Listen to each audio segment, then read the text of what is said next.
ಈ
विघ्नो तुंगा गिरि प्रभेदन पवी विघ्नाति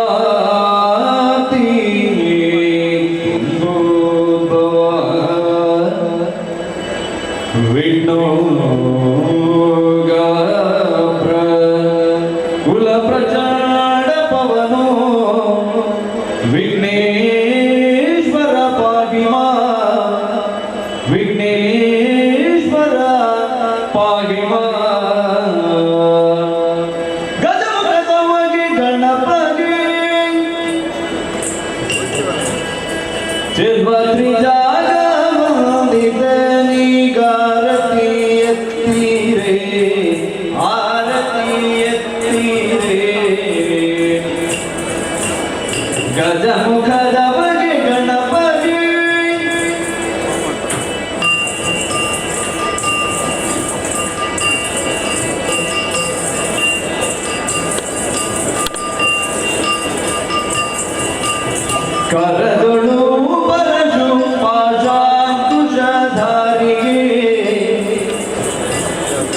ಹರುಷದಿ ಭಕ್ತರ ತೊರೆಯುವವನಿಗೆ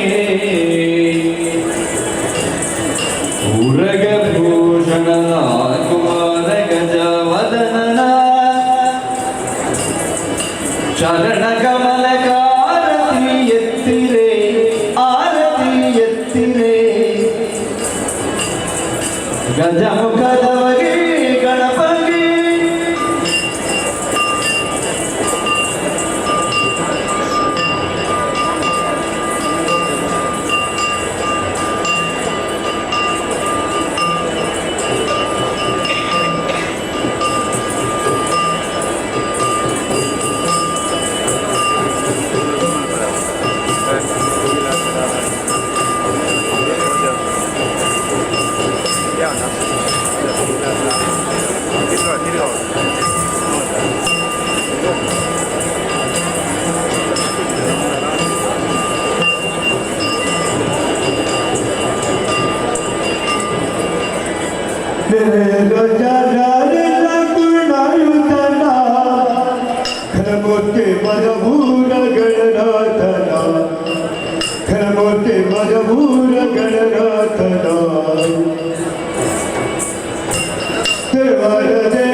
ಪಾಲಿಸು ಗಜವದನ ಸುಗುಣ ವಿಶಾಲ ದಯಾನಿಧಿ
ತೋತನ ತೋತನ ತೋತನ ದಿನತಿ ಧಿಂತನ ಧಿಂತನ ಧಿಂತನ ದಿನತಿ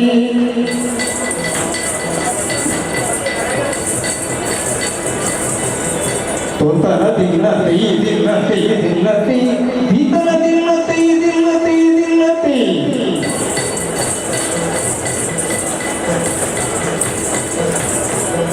ತೋತನ ದಿನತಿ ಧಿಂತನ ದಿನತಿ ತಾತೈ ದಿನತಿ ತೋತನ ದಿನತಿ ತತೈ ದಿನತಿ ತೈ ದಿನ ದಿನತಿ ದಿನ ದಿನತಿ ದಿನದ ದಿನತಿ ದಿನದ ದಿನತಿ ದಿನತ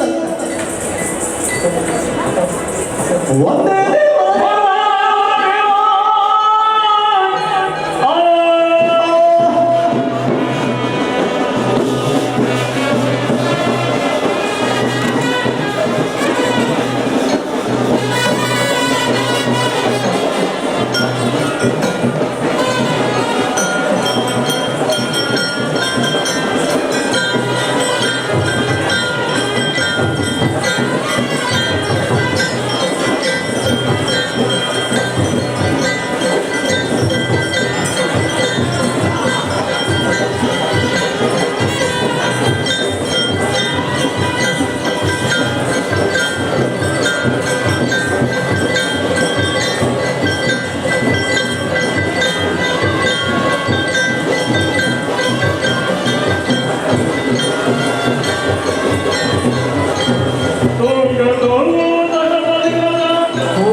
ಚಿಕ್ಕ ಪ್ರಯತ್ನ ಬಾಲೆ ಚದುರಿ ನಿನ್ನಂಗವ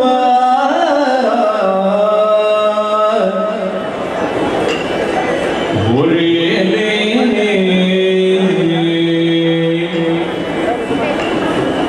ಒರೆಯಲೇ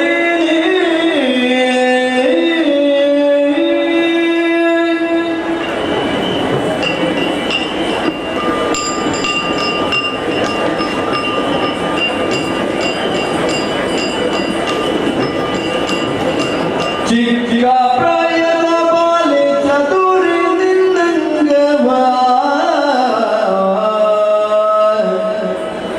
ಒರೆಯಲೇನೆ ಮದರುಗಿ ಬರುತ್ತಲಿದೆ ಮಾರನ ಮದದಾನೆ ಒರೆಯಲೇನೆ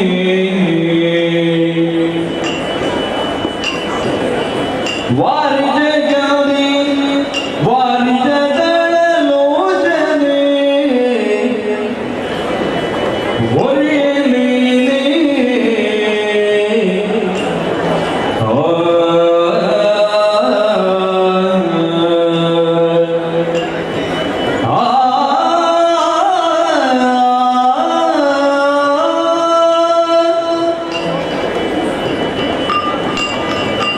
ವಾರಿಜ ಗೌರಿ ವಾರಿಜ ದಳಲೋಚನೆ ಒರೆಯಲೇನೆ ಬಂಗಾರದ ಕಾಟಿ ಕೈ ಬಳೆ ಸರಪಣಿಗಳ ಬಂಗಾರದ ಕಾಟಿ ಕೈ ಬಳೆ ಸರಪಣಿಗಳ ಒರೆಯಲೇನೆ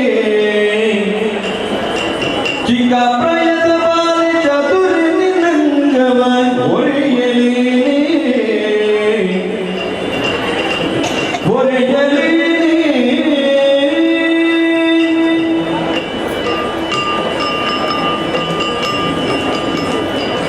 ಪಂಕಜ ಪಾಣಿಗಳ ಹಿರಿಬೇಳಿಯ ಚಂದ ಒರೆಯುವುದೇ ನಿಜ.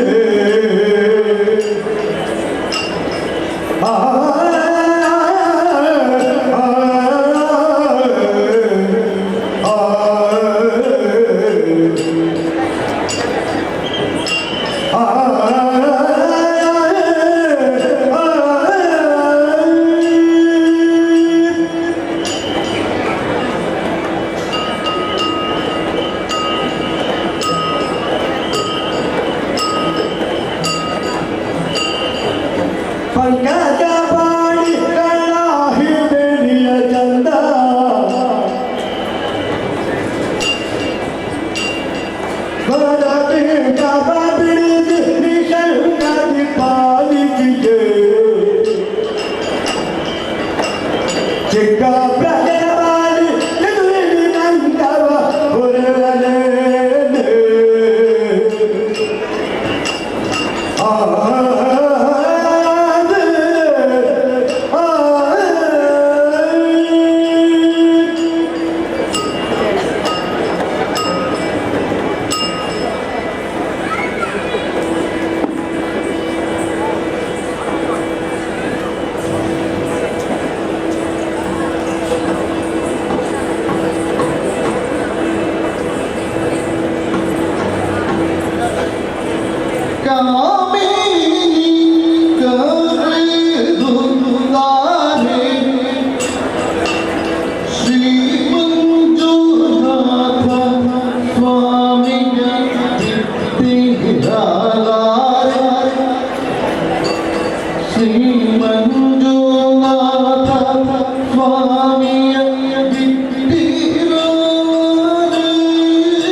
ವಿದ್ಯೆಯ ಕಲಿತು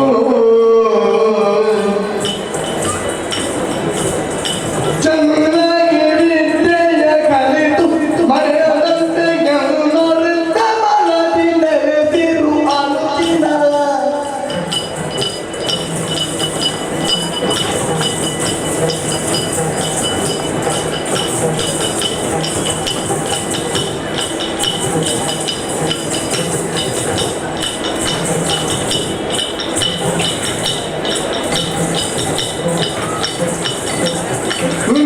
ನಂಬಿದ ಸಾರದಿ ಬದಲ ಮತಿಯನ್ನು ಪಾಲಿಸಬಾರದೆ.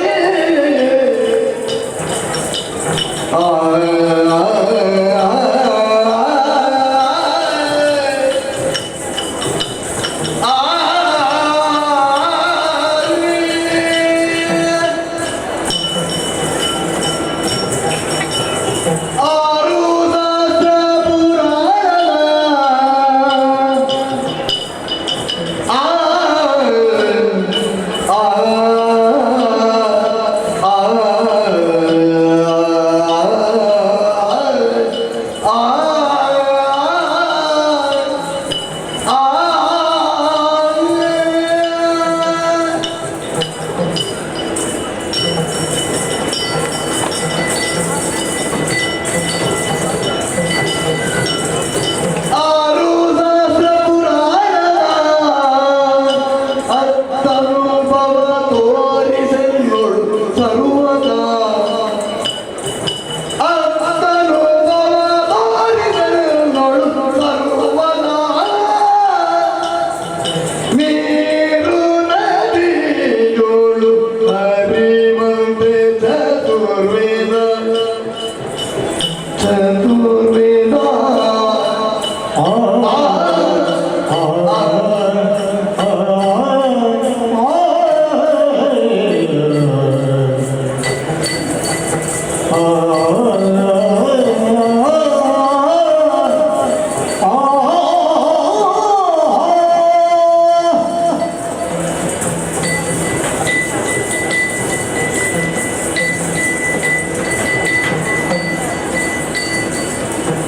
ನೀರು ನದಿಗಳು ಹರಿವಂತಿ ಚತುರ್ವೇದ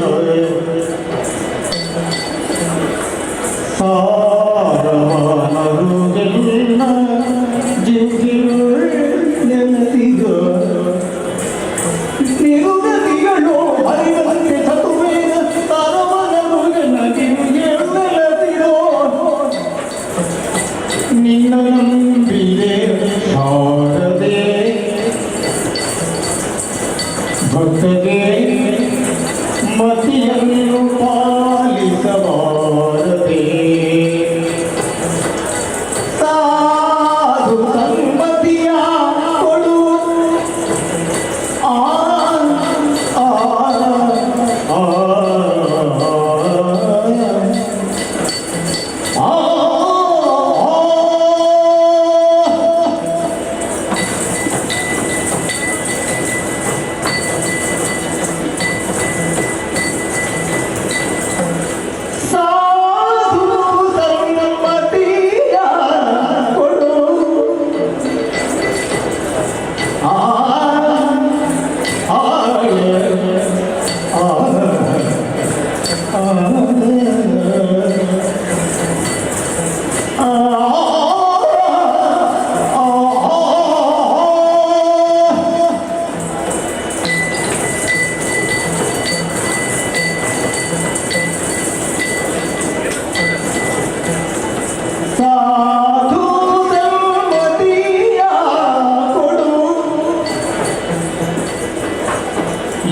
ಯಾವಾಗಲೂ ಮಾಧುರ್ಯ ವಚನವ ನೀಡೋ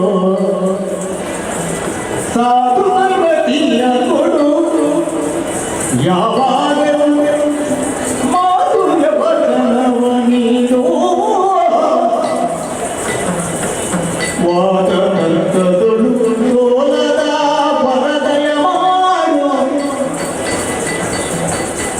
ಆದಿಶಕ್ತಿ ಶಾರದೆ ದಯ ತೋರು.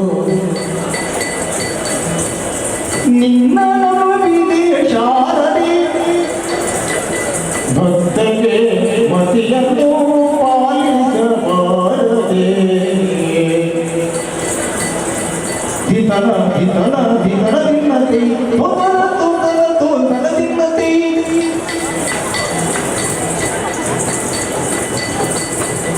ದಿನನ ದಿನತಿ ತೋದನ ದಿನತಿ ತೋದನ ದಿನತಿ ತೋದನ ದಿನತ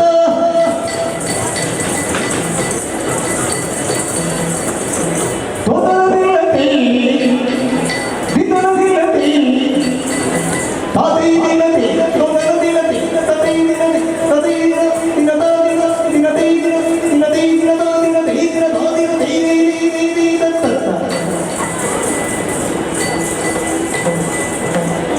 ತೋದ ತೋದ ದಿನತಿ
विघ्नजिमूतवायु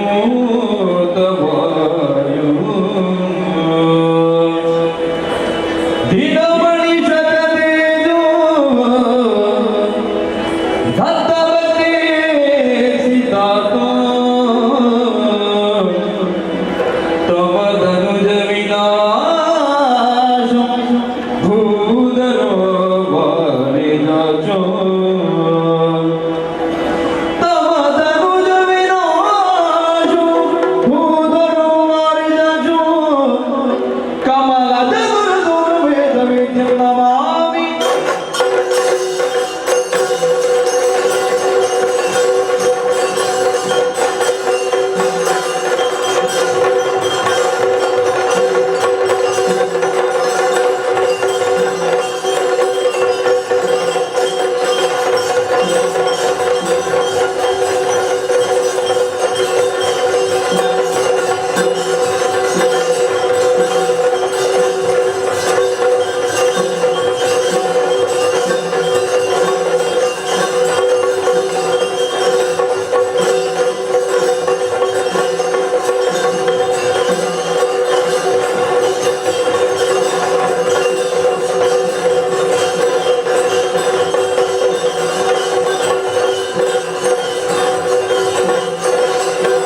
ಹೌದು. ನನಗೆ ಕೆಲಸ ಎಂತ ಮುಖ್ಯ ಹ, ಆ ಒಂದು ಸಣ್ಣ ಗುಡಿಸುವ ಕೆಲಸ ಅಂತ ಶುದ್ಧವಾಗಿ ಮಾಡಬೇಕು. ಹ, ಹ. ದೊಡ್ಡದ ಸಣ್ಣದ ಅಂತ ನೋಡ್ಲಿಕ್ಕಿಲ್ಲ. ಹ. ನಾನು ಕೂಡ ಹಾಗೆ. ನಿಷ್ಠೆ. ಹೌದೌದು. ಆದ್ದರಿಂದ ನಿಷ್ಠಾವಂತನಾಗಿ ದುಡಿದ. ನೋಡಿ ಕುದುರೆ ನೋಡುವಾಗ ಗೊತ್ತಾಗುದಿಲ್ಲ ಇಂಥ ಕುದುರೆ ಎಲ್ಲಿಯಾದ್ರೂ ಸಿಗಬಹುದು. ಸಿಗ್ಲಿಕ್ಕೆ ಅದು ಅಡ್ಡವಾಸದ ಕುದುರೆ. ಎಲ್ಲ ಕುದುರೆ ಹಾಗಲ್ಲ. ಅಡ್ಡವಾಸದ ಕುದುರೆಗೆ ಪ್ರತ್ಯೇಕವಾದಂತ ಲಕ್ಷಣ ಉಂಟು. ಎಲ್ಲ ಕಡೆಯಲ್ಲಿ ಸಿಗ್ತದೆ ಎಂದಿದ್ದರೆ ಪದ್ಮಾವತಿಗೆ ಹೋಗುವ ಅಗತ್ಯ ಇಲ್ಲ. ನಾವು ಅಲ್ಲಿಗೆ ಹೋಗಿದ್ದೇವೆ ಎಂದಿದ್ದರೆ ವರ್ತಮಾನ ಕಾಲದಲ್ಲಿ ಅದು ಅಲ್ಲಿಯೇ ಸಿಗುವುದು. ಹೌದು, ಬೇರೆ ಕಡೆಯಲ್ಲಿ ಸಿಗುವುದು. ಹೀಗಾಗಿ ಕುದುರೆಯ ಹೊಣೆಗಾರಿಕೆ ನಿಮಗೆ ಕೊಟ್ಟಿದೆ. ಸರಿಯಾಗಿ ನೋಡಿಕೊಂಡಿದ್ಯಾ? ಅಯ್ಯೋ, ನಾನು ನೋಡಿದಾಗ ಬೇರೆ ಯಾರಾದ್ರೂ ನೋಡಿಕೊಂಡ ಹೇಳೋದಕ್ಕೆ ಆಗುದಿಲ್ಲ. ನಿನ್ನನ್ನು ಪ್ರತ್ಯೇಕವಾಗಿ ಬಿಟ್ಟಿದ್ದಕ್ಕೆ ಸ್ನಾನವನ್ನು ಮಾಡಿಸಿದ್ಯಾ? ನಾನು ನಾನು ಮುಖ್ಯ ಯಾವ ನಿನಗಲ್ಲ, ಕುದುರೆಗೆ. ನನಗೂ ಮುಖ್ಯ. ಅದೇ ನೀನು ಮಾಡಿದ್ದು ಅದಿತ್ತು, ಮಾಡದಿತ್ತು ಅದಿತ್ತು. ನಾನು ಮಾಡೋದಿದ್ದು ಕುದುರೆಗೆ ಹಾಕಿ ಆಗಲ್ಲ. ಅದಾಗ ಹಾಗಂತೇಳಿ ಪೂಜಿಸಬೇಕು ಕುದುರೆ. ಒಂದು ಸ್ನಾನ ಮಾಡುವಾಗ ನಾವು ಒಟ್ಟಾರೆ ಸ್ನಾನ ಮಾಡಿಸುವ ಬಹಳ ಯೋಚನೆ ಮಾಡಿ. ಹೌದಾ? ಯೋಚನೆ ಮಾಡಿ ಎಲ್ಲೆಲ್ಲಿ ಸ್ನಾನ ಮಾಡಿಸಿದ್ರೆ ಆಗುತ್ತಿಲ್ಲ. ನೇರ ತಣ್ಣೀರು ಬಾವಿಗೆ ಕರ್ಕೊಂಡು ಹೋದೆ. ಅದೆಲ್ಲದು ಕುದುರೆ ನೀವು ತಣ್ಣೀರು ಬಾವಿಗೆ. ಬಾವಿ ನೀರು ತಣ್ಣೀರು. ಹೌದು. ಹಾಗಾಗಿ ತಣ್ಣೀರು ಇರುವಂತ ಬಾವಿಯಲ್ಲಿ ಬಿಸಿ ನೀರು ಇರ್ತದೆ. ನನಗೆ ಗೊತ್ತಿಲ್ಲ. ಇಲ್ಲವಾ? ನಾನು ನೋಡಿದ ಬಾವಿಯಲ್ಲಿ ತಣ್ಣೀರು. ಅದೇ ಬಾವಿ ನೀರು ತಣ್ಣೀರು. ತಣ್ಣೀರು ಬಾವಿಗೆ ಕರ್ಕೊಂಡು ಹೋಗಿ ಸ್ನಾನ ಮಾಡಿಸಿ ಆಮೇಲೆ ಪನ್ನೀರ್ ಚೆಲ್ಲಿ ಅದರ ಮೇಲೆ ಅದಕ್ಕೆ ಪನ್ನೀರ್ ಚೆಲ್ಲಿ ಸ್ನಾನ ಮಾಡಿಸಿದ್ದ. ಒಳ್ಳೆಯಲ್ಲ ಹೋಯ್ತ. ಆಮೇಲೆ ಪರಿಮಳ ಬರಬೇಡುವ ಬೇಕು. ಅದಕ್ಕೆ ಪನ್ನೀರ್ ಚೆಲ್ಲಿ ಇಲ್ವಾ? ನಿನ್ನಲ್ಲಿ ಹೇಳಿದ್ದೇನೋ ಪನ್ನೀರಿನಿಂದಲೇ ಸ್ನಾನ ಮಾಡಿಸಬೇಕು. ಹೌದಾ? ಮತ್ತೆ ತಣ್ಣೀರು ಯಾಕೆ? ಈಗ ಜೋರು ಭಯಾನಿಕ ಆ, ನೀರು ಕುಡಿದ್ರೆ ಒಳ್ಳೆದು, ಹಾಲು ಕುಡಿದ್ರೆ ನೀರು ಕುಡಿದರೆ ಒಳ್ಳೆಯದು. ನಮಗೆ ಸ್ನಾನ ಮಾಡಲಿಕ್ಕೆ ಪನ್ನೀರಲ್ಲಿ ಒಳ್ಳೆ ಹೋಗ್ತದೆ, ನೀರಿನಷ್ಟು ಹೋಗುದಿಲ್ಲ. ಹೌದಾ? ನೀರಿನಲ್ಲಿ ಒಳ್ಳೆ ಒಳ್ಳೆ ಹೋಗ್ತದೆ. ಮತ್ತೆ ಪರಿಮಳ ಬರ್ತದಲ್ಲ ಮತ್ತೆ ಕೂಡ ಮಾಡಿದ್ರೆ ನಾವು ಉಂಟುತ್ತೆ ಒಳ್ಳೆ ಮುಗಿಸುತ್ತೆ ಹಾಕ್ತೇವೆ. ಆಯ್ತು. ನಮ್ಮಲ್ಲಿ ಬೇಕಾದದ್ದು ಹೌದು. ಅಲ್ಲ ನಮ್ಮಲ್ಲಿ ವೆಚ್ಚದ ಬಗ್ಗೆ ನೀವು ಯೋಚಿಸಬೇಡ. ನಮ್ಮಲ್ಲಿ ಉಂಟು ಒಂದು ವೆಚ್ಚ ಮಾಡಬಾರ್ದಲ್ಲ. ಹಾಗಲ್ವಾ? ಅದು ಪವಿತ್ರ ಅಲ್ವಾ? ಅದಕ್ಕೆ ಬೇಕಾದ ಆ ವ್ಯವಸ್ಥೆ ಮಾಡಿ. ಸರಿ, ಕುದುರೆಯನ್ನು ನೋಡುವಾಗ ಅಲಂಕಾರವೇ ಕಾಣುವುದಿಲ್ಲ. ಹಾಗಾಗಿ ನಾವು ಬೇಕಾದಷ್ಟು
ಇಲ್ಲ ಅಲ್ವಾ ಆಸೆ ಬರಬೇಕು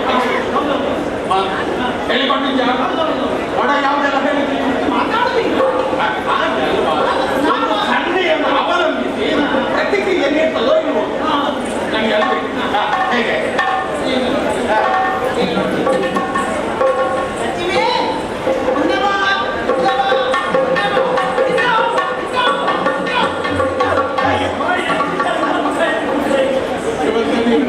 ಬಾ.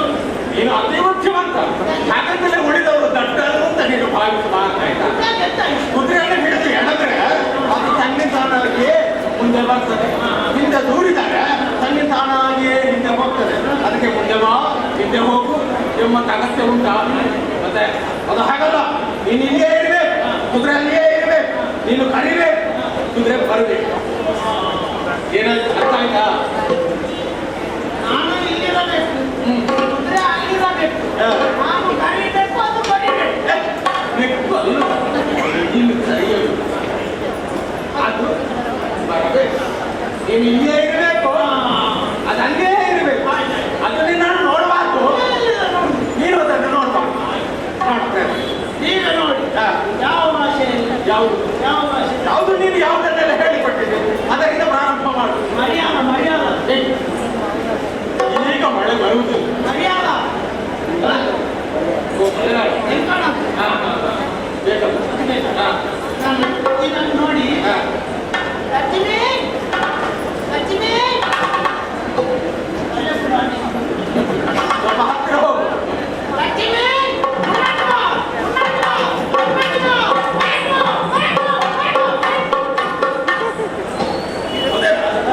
ಎಷ್ಟೊಂದು ಮುನ್ನೋಟು ಮತ್ತೊಂದು ವೈಟ್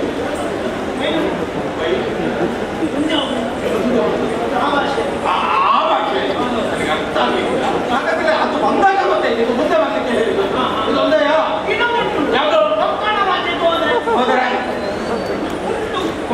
ಅದು ಕೂಡ ಕಾಣಿಸಿದ್ದೇನೆ ಒಳ್ಳೆದಾಯ್ತು ನೋಡುವ ನೋಡುವ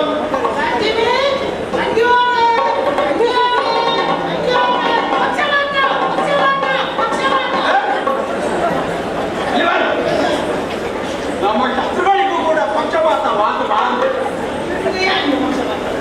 ಇದೆ ಹೇಳಿದ್ದಲ್ಲ ಕುದುರೆಗೆ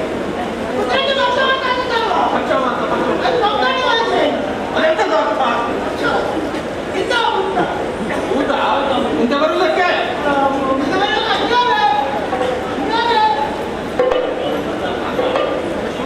ಬಿಸಿಲ ಬಗ್ಗೆ ಹೇಳಿದ್ದ ಸರಿ ಸರಿ ಅರ್ಥ ಆಯ್ತು. ಆಮೇಲೆ ತವಳ ಭಾಷೆ ಹೇಳಿದ್ಯಾ ನೋಡ ಹೇಗೆ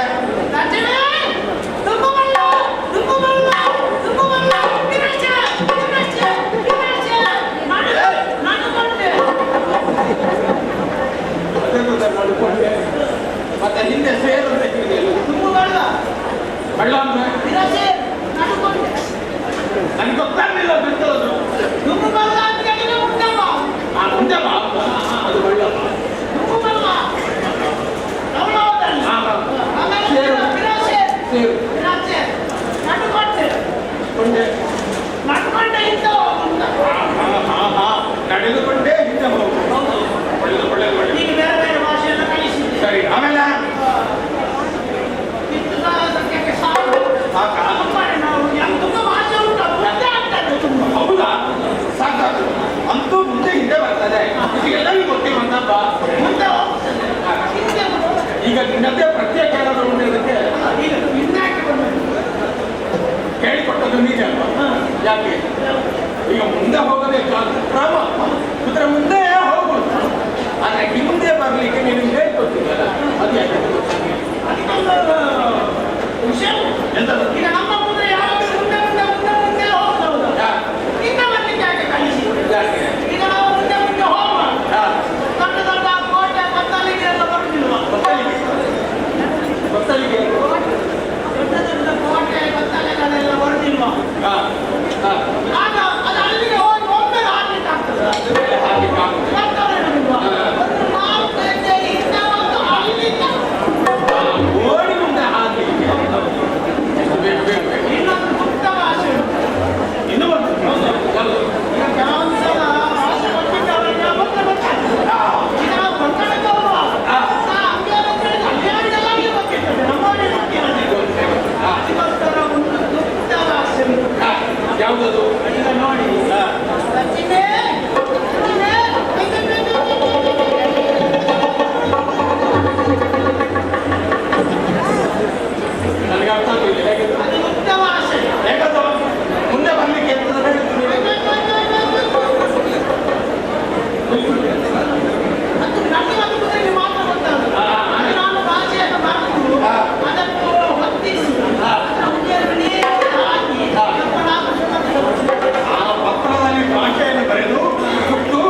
ಪಂದ್ಯ ಗೆಲ್ಲಿ ಒಂದು ಬಹುಮಾನ ಕೊಡಬೇಕು ಮಾಡಿಸಿದ್ದೇನೆ.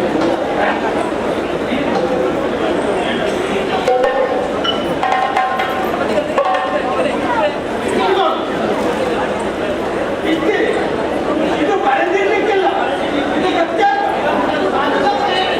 ಪೈಸಾ ಕೊಡುವುದು ಕೊನೆಗೆ ಆಯ್ತಾ ನೋಡಿದ ಮೇಲೆ ಕೆಲಸ ಮಾಡಬೇಕು.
ಪರಿಹಾರಕ್ಕೆ ಬೇಕಾದ ಅಡ್ಡಮೇಟನ್ನು ಕೈಗೊಳ್ಳಬೇಕು ಎಂಬುದಾಗಿ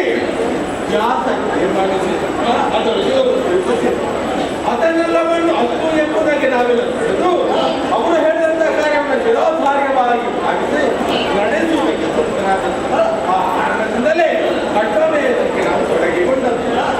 ಅಣ್ಣನಾಗಿಕೊಂಡ ಧರ್ಮರಾಯ ದೀಕ್ಷಾವರ್ತನಾಗಿ ಕುಳಿತಿರುವಂತಹ ಸಂದರ್ಭ ಪೂಜಿಸಿ ಬಿಟ್ಟಂತಹ ಕುದುರೆಗೆ ಒಬ್ಬ ಸಮರ್ಥ ವ್ಯಕ್ತಿಯ ರಕ್ಷಣೆಯಾಗಿ ಇರಬೇಕಾಗ್ತದೆ.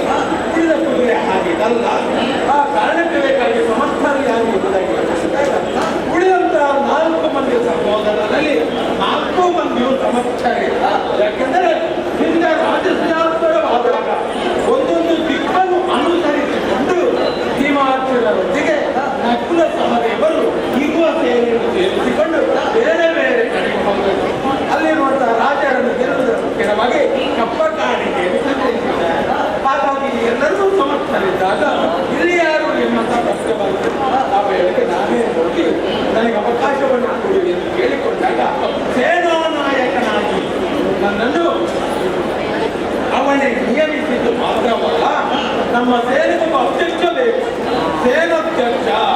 ಯಾರು ಎಂಬುದನ್ನು ಯೋಚಿಸಿದಾಗ ಕೃಷ್ಣನ ಮಗನಾಗಿ ಪ್ರದ್ಯುಮ್ನನೇ ಹಿಂದಲಿಲ್ಲಲಿ ಎಂಬುದಕ್ಕೆ ನಮ್ಮ ಅಣ್ಣ ಸೂಚಿಸಿದ್ರು. ಹಾಗೆಯೇ ನಾವೆಲ್ಲರೂ ಮುಂದೆ ಬಂದಿದ್ದೇವೆ.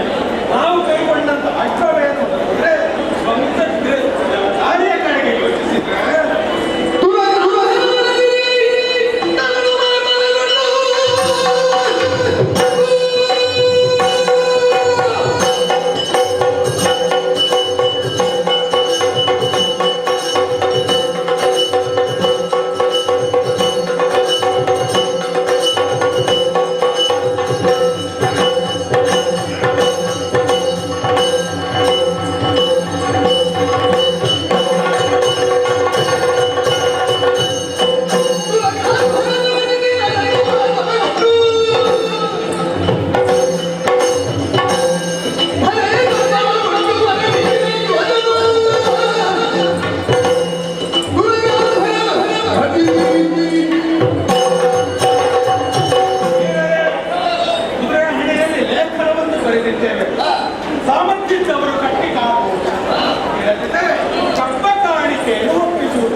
ಅನೇಕ ವಿಜಯಿಸಲಿದ್ದಾರೆ.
ನನ್ನ ಜೊತೆಯಾತ್ಮಕ ಕುರಿತಾಗಿ ಹೇಳುತ್ತೇನೆ.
ಯಾಕೆ ಈ ಸ್ತ್ರೀಯರಿಗೆ ಹಾಗೆ ಬೆಳೆದಾಡುತ್ತಾ ಇದೆ ನಮ್ಮಲ್ಲಿ ಮಂತ್ರಿ ಶರಣಾಗಿಗಳಿದ್ದಾರೆ.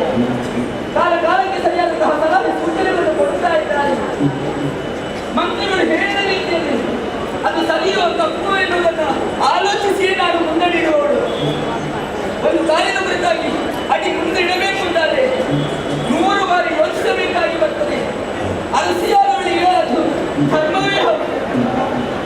ಹಾಗಿರುವಾಗ ವೈಭವದಿಂದ ನಡೆದಾಡುತ್ತಾ ಇದ್ದೇನೆ, ಸಂತೋಷದ ಜೀವನವೇ ಹೌದು.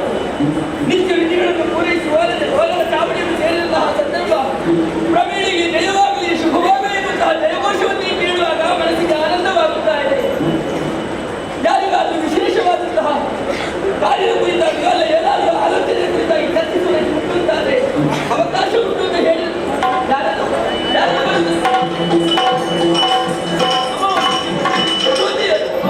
ಏನು ಬಂದಿರಿ ಮಗುವಿಗೆ ಬರುವಾಗ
ನಿಮಗೊಂದು ಉದ್ಯೋಗವನ್ನು ಪಡೆದ ಉಪವನವನ್ನು ಚೆನ್ನಾಗಿ ನೋಡಿಕೊಂಡು ಬರಬೇಕು ಎನ್ನುವ ಹಾಗೆ ಮತ್ತೆ ಯಾಕೆ ಬಿಟ್ಟು ಬಂದದ್ದು ನೀವು?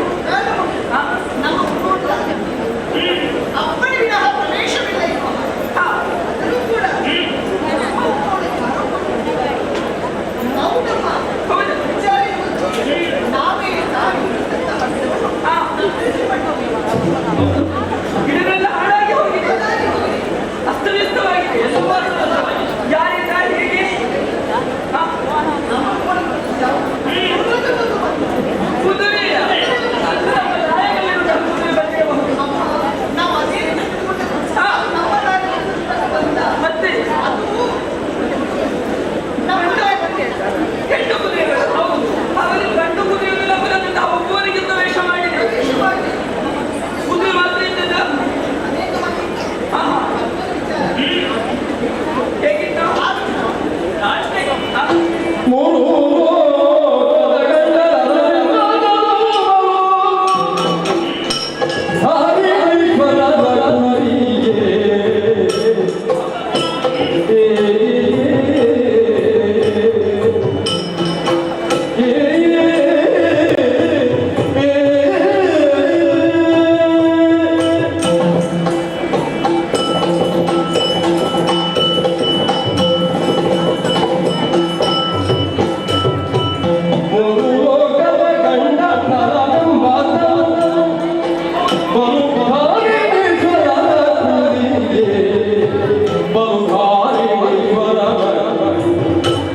ಅದರ ಮನೆಗೆ ಒಂದು ಲಿಖಿತ ಇತ್ತಮ್ಮ. ಲಿಖಿತ? ಹೌದು. ಏನು ಮಾಡಿದ್ರಿ? ಮನೆಗಿಲ್ಲ, ಹತ್ತಿರಕ್ಕೆ ಹೋದ್ರೆ ಒಮ್ಮೆ ಆ ಕುದುರೆ ಮುಟ್ಟುವುದೇ ಕೆದಲಿಗಾಯಿತು. ಯಾಕಿದ್ರೆ ಅಷ್ಟು ಚಂದವಾಗಿ ಕಾಣ್ತಾ ಇತ್ತು. ನವರತ್ನಾಗಿನ ಸಿಂಗಾರಪಟ್ಟಂತ ಖುಷಿ ಇದೇ ಖುಷಿ ಅಲ್ಲ, ಬೇರೆ ಇದು ಬಂದಿರಬಹುದು. ಹೀಗಂತ ಭಾವಿಸಿಕೊಂಡು ನೀವು ಒಬ್ಬಿಬ್ಬರಿರುವುದಲ್ಲ, ಅದೆಷ್ಟೋ ಮಂದಿ ಇದ್ದೀರಿ, ಅವರು ಒಟ್ಟು ಕೂಡಿ ದಯೆಯ ಮಾಡಿ ಹತ್ತಿರಕ್ಕೆ ಹೋಗಿ ಅದರ ಮನೆಗೆ ಬಂದ ಲಿಖಿತ ತಂದಿದ್ದೀರ? ಹೌದು. ಎಲ್ಲಿದೆ?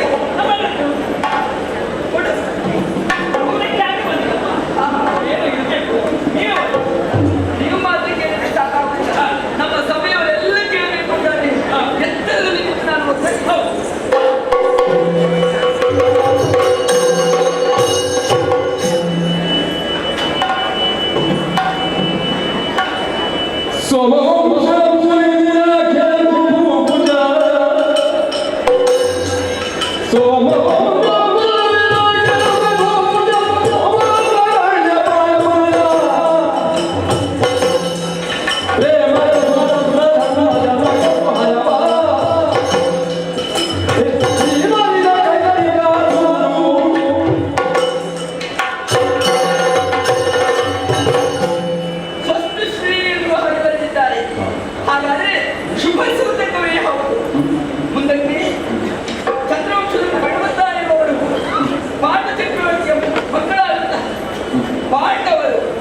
ಅದರಲ್ಲಿ ಹಿರಿಯವರಿಗೆ ಆಲೋಚಿಸಿ ಒಂದು 15 ವರ್ಷ ನಿವಾರಣೆಗೆ ಬೇಕಾಗಿ ಅಶ್ವಮೇಧವನ್ನು ಕೈಗೊಂಡಿದ್ದಾರಂತೆ. ಅದರ ಪ್ರತಿಫಲವಾಗಿ ಅಶ್ವವನ್ನು ಪೂಜಿಸಿ ಬಿಟ್ಟಿದ್ದಾರೆ ಎನ್ನುವುದು ಅರ್ಥವಾಯಿತು. ಮುಂದಕ್ಕೆ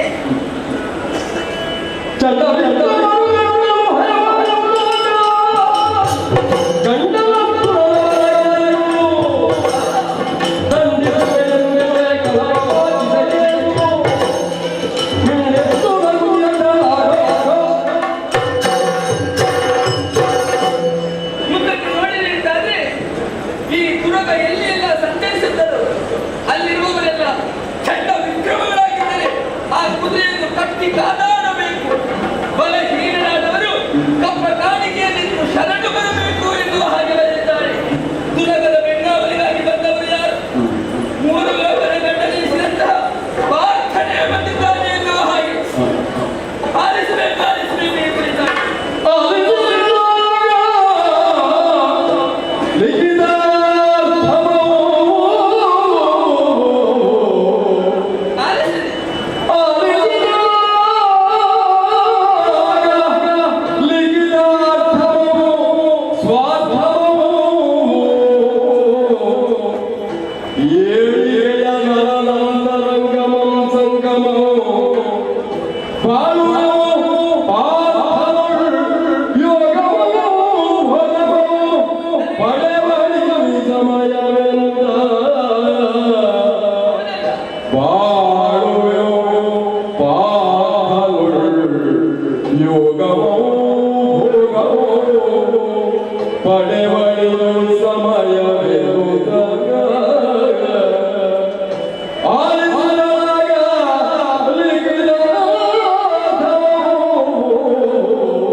ಪ್ರಾರ್ಥನೆ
ಗುಣಜಾಲೆ ಜಲಪಾಲಕಲ ಪದ್ಮವು ಹಿಡಿತರಿಸಿ ಕಟ್ಟಿ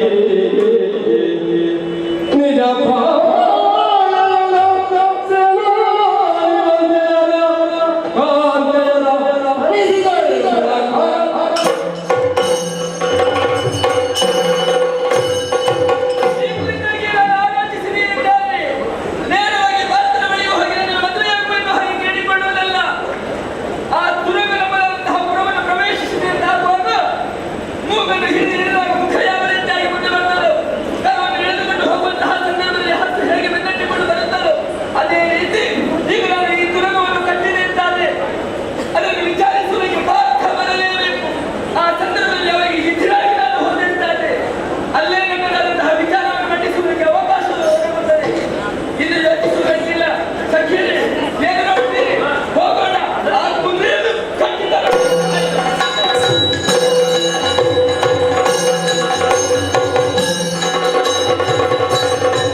ಮನೆಯಲ್ಲಿ ಕರೆಯುತ್ತೆ ಯೋಚನೆ ಮಾಡ್ತಾರೆ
ನನಗೀಗ ಮಾತಾಡಿದಷ್ಟು ಮನಸ್ಸು ಕೂಡ ಇಲ್ಲ. ನಿದ್ದೆ ಬಂದಾಗ ಹೇಳ್ತಾ ಉಂಟು. ನಮ್ಮ ಕೆಲಸ ಎಲ್ಲ ಮಾತಾಡಲ್ಲ. ಕೆಲಸ ಉಂಟು, ಕೆಲಸ ಉಂಟು. ಯಾವ ಕೆಲಸ? ನಿದ್ದೆ ಮಾಡಲ್ಲ. ಕುದುರೆ ಕುದುರೆ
ನಮ್ಮ ಮಟ್ಟಿಗೆ ಒಂದು ಬೆಳಿಬೇಕೆನ್ನುವ ಹಾಗೆ ಒಂದು ಯೋಚನೆ ಬಂತಲ್ಲ, ನನಗದು ಸಂತೋಷ. ಆದರೂ ನಿಮಗೆ ನಮ್ಮ ಮಟ್ಟಿಗೆ ಬೆಳೀಲಿಕ್ಕೆ ಆಗುದಿಲ್ಲ. ಯಾಕೆ? ಈಗ ನೋಡಿ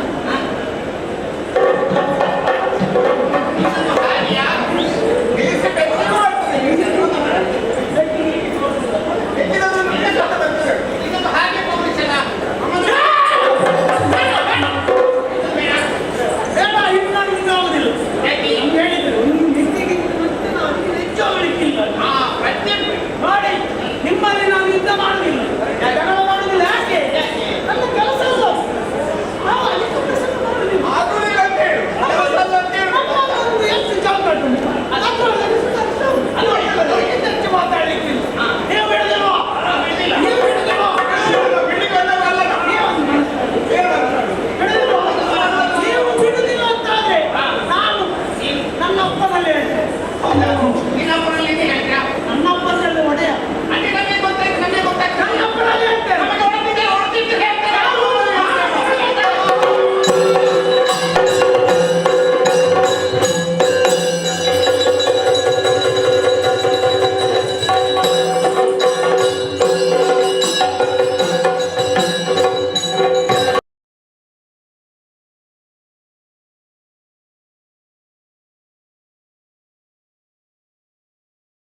ಸ್ಪಷ್ಟವಾದಂತಹ ಹಿರಿಯರ ಆದೇಶ ಅದರಿಂದ ಇರಬೇಕೆಂದಾದರೆ ಈಗ ಅಕಸ್ಮಾತ್ ಕಟ್ಟಿದ ಪ್ರದೇಶಗಳು ನಮ್ಮನ್ನು ಸಿದ್ಧ ಮಾಡಿಕೋ ಅಶ್ವಮೇಧಕ್ಕೆ ಸಹಕಾರಿಯಾಗೋ ಆಗ ನಮಗೂ ಸಮಾಧಾನ. ನಾ ಗೃಹಿಣಿ ಆಗಬೇಕಂದ್ರೆ ಬಯಸಿದವಳು. ಈಗ ನೀನೀಗ ಹೇಳುವುದೇನು? ಹೆಣ್ಣಿನೊಡನೆ ಯುದ್ಧ ಫಲವಲ್ಲ, ಗಂಡಾದವನು ಯಾರೊಡನೆ ಯುದ್ಧ ಮಾಡಬೇಕು ಅಂತಂದ್ರೆ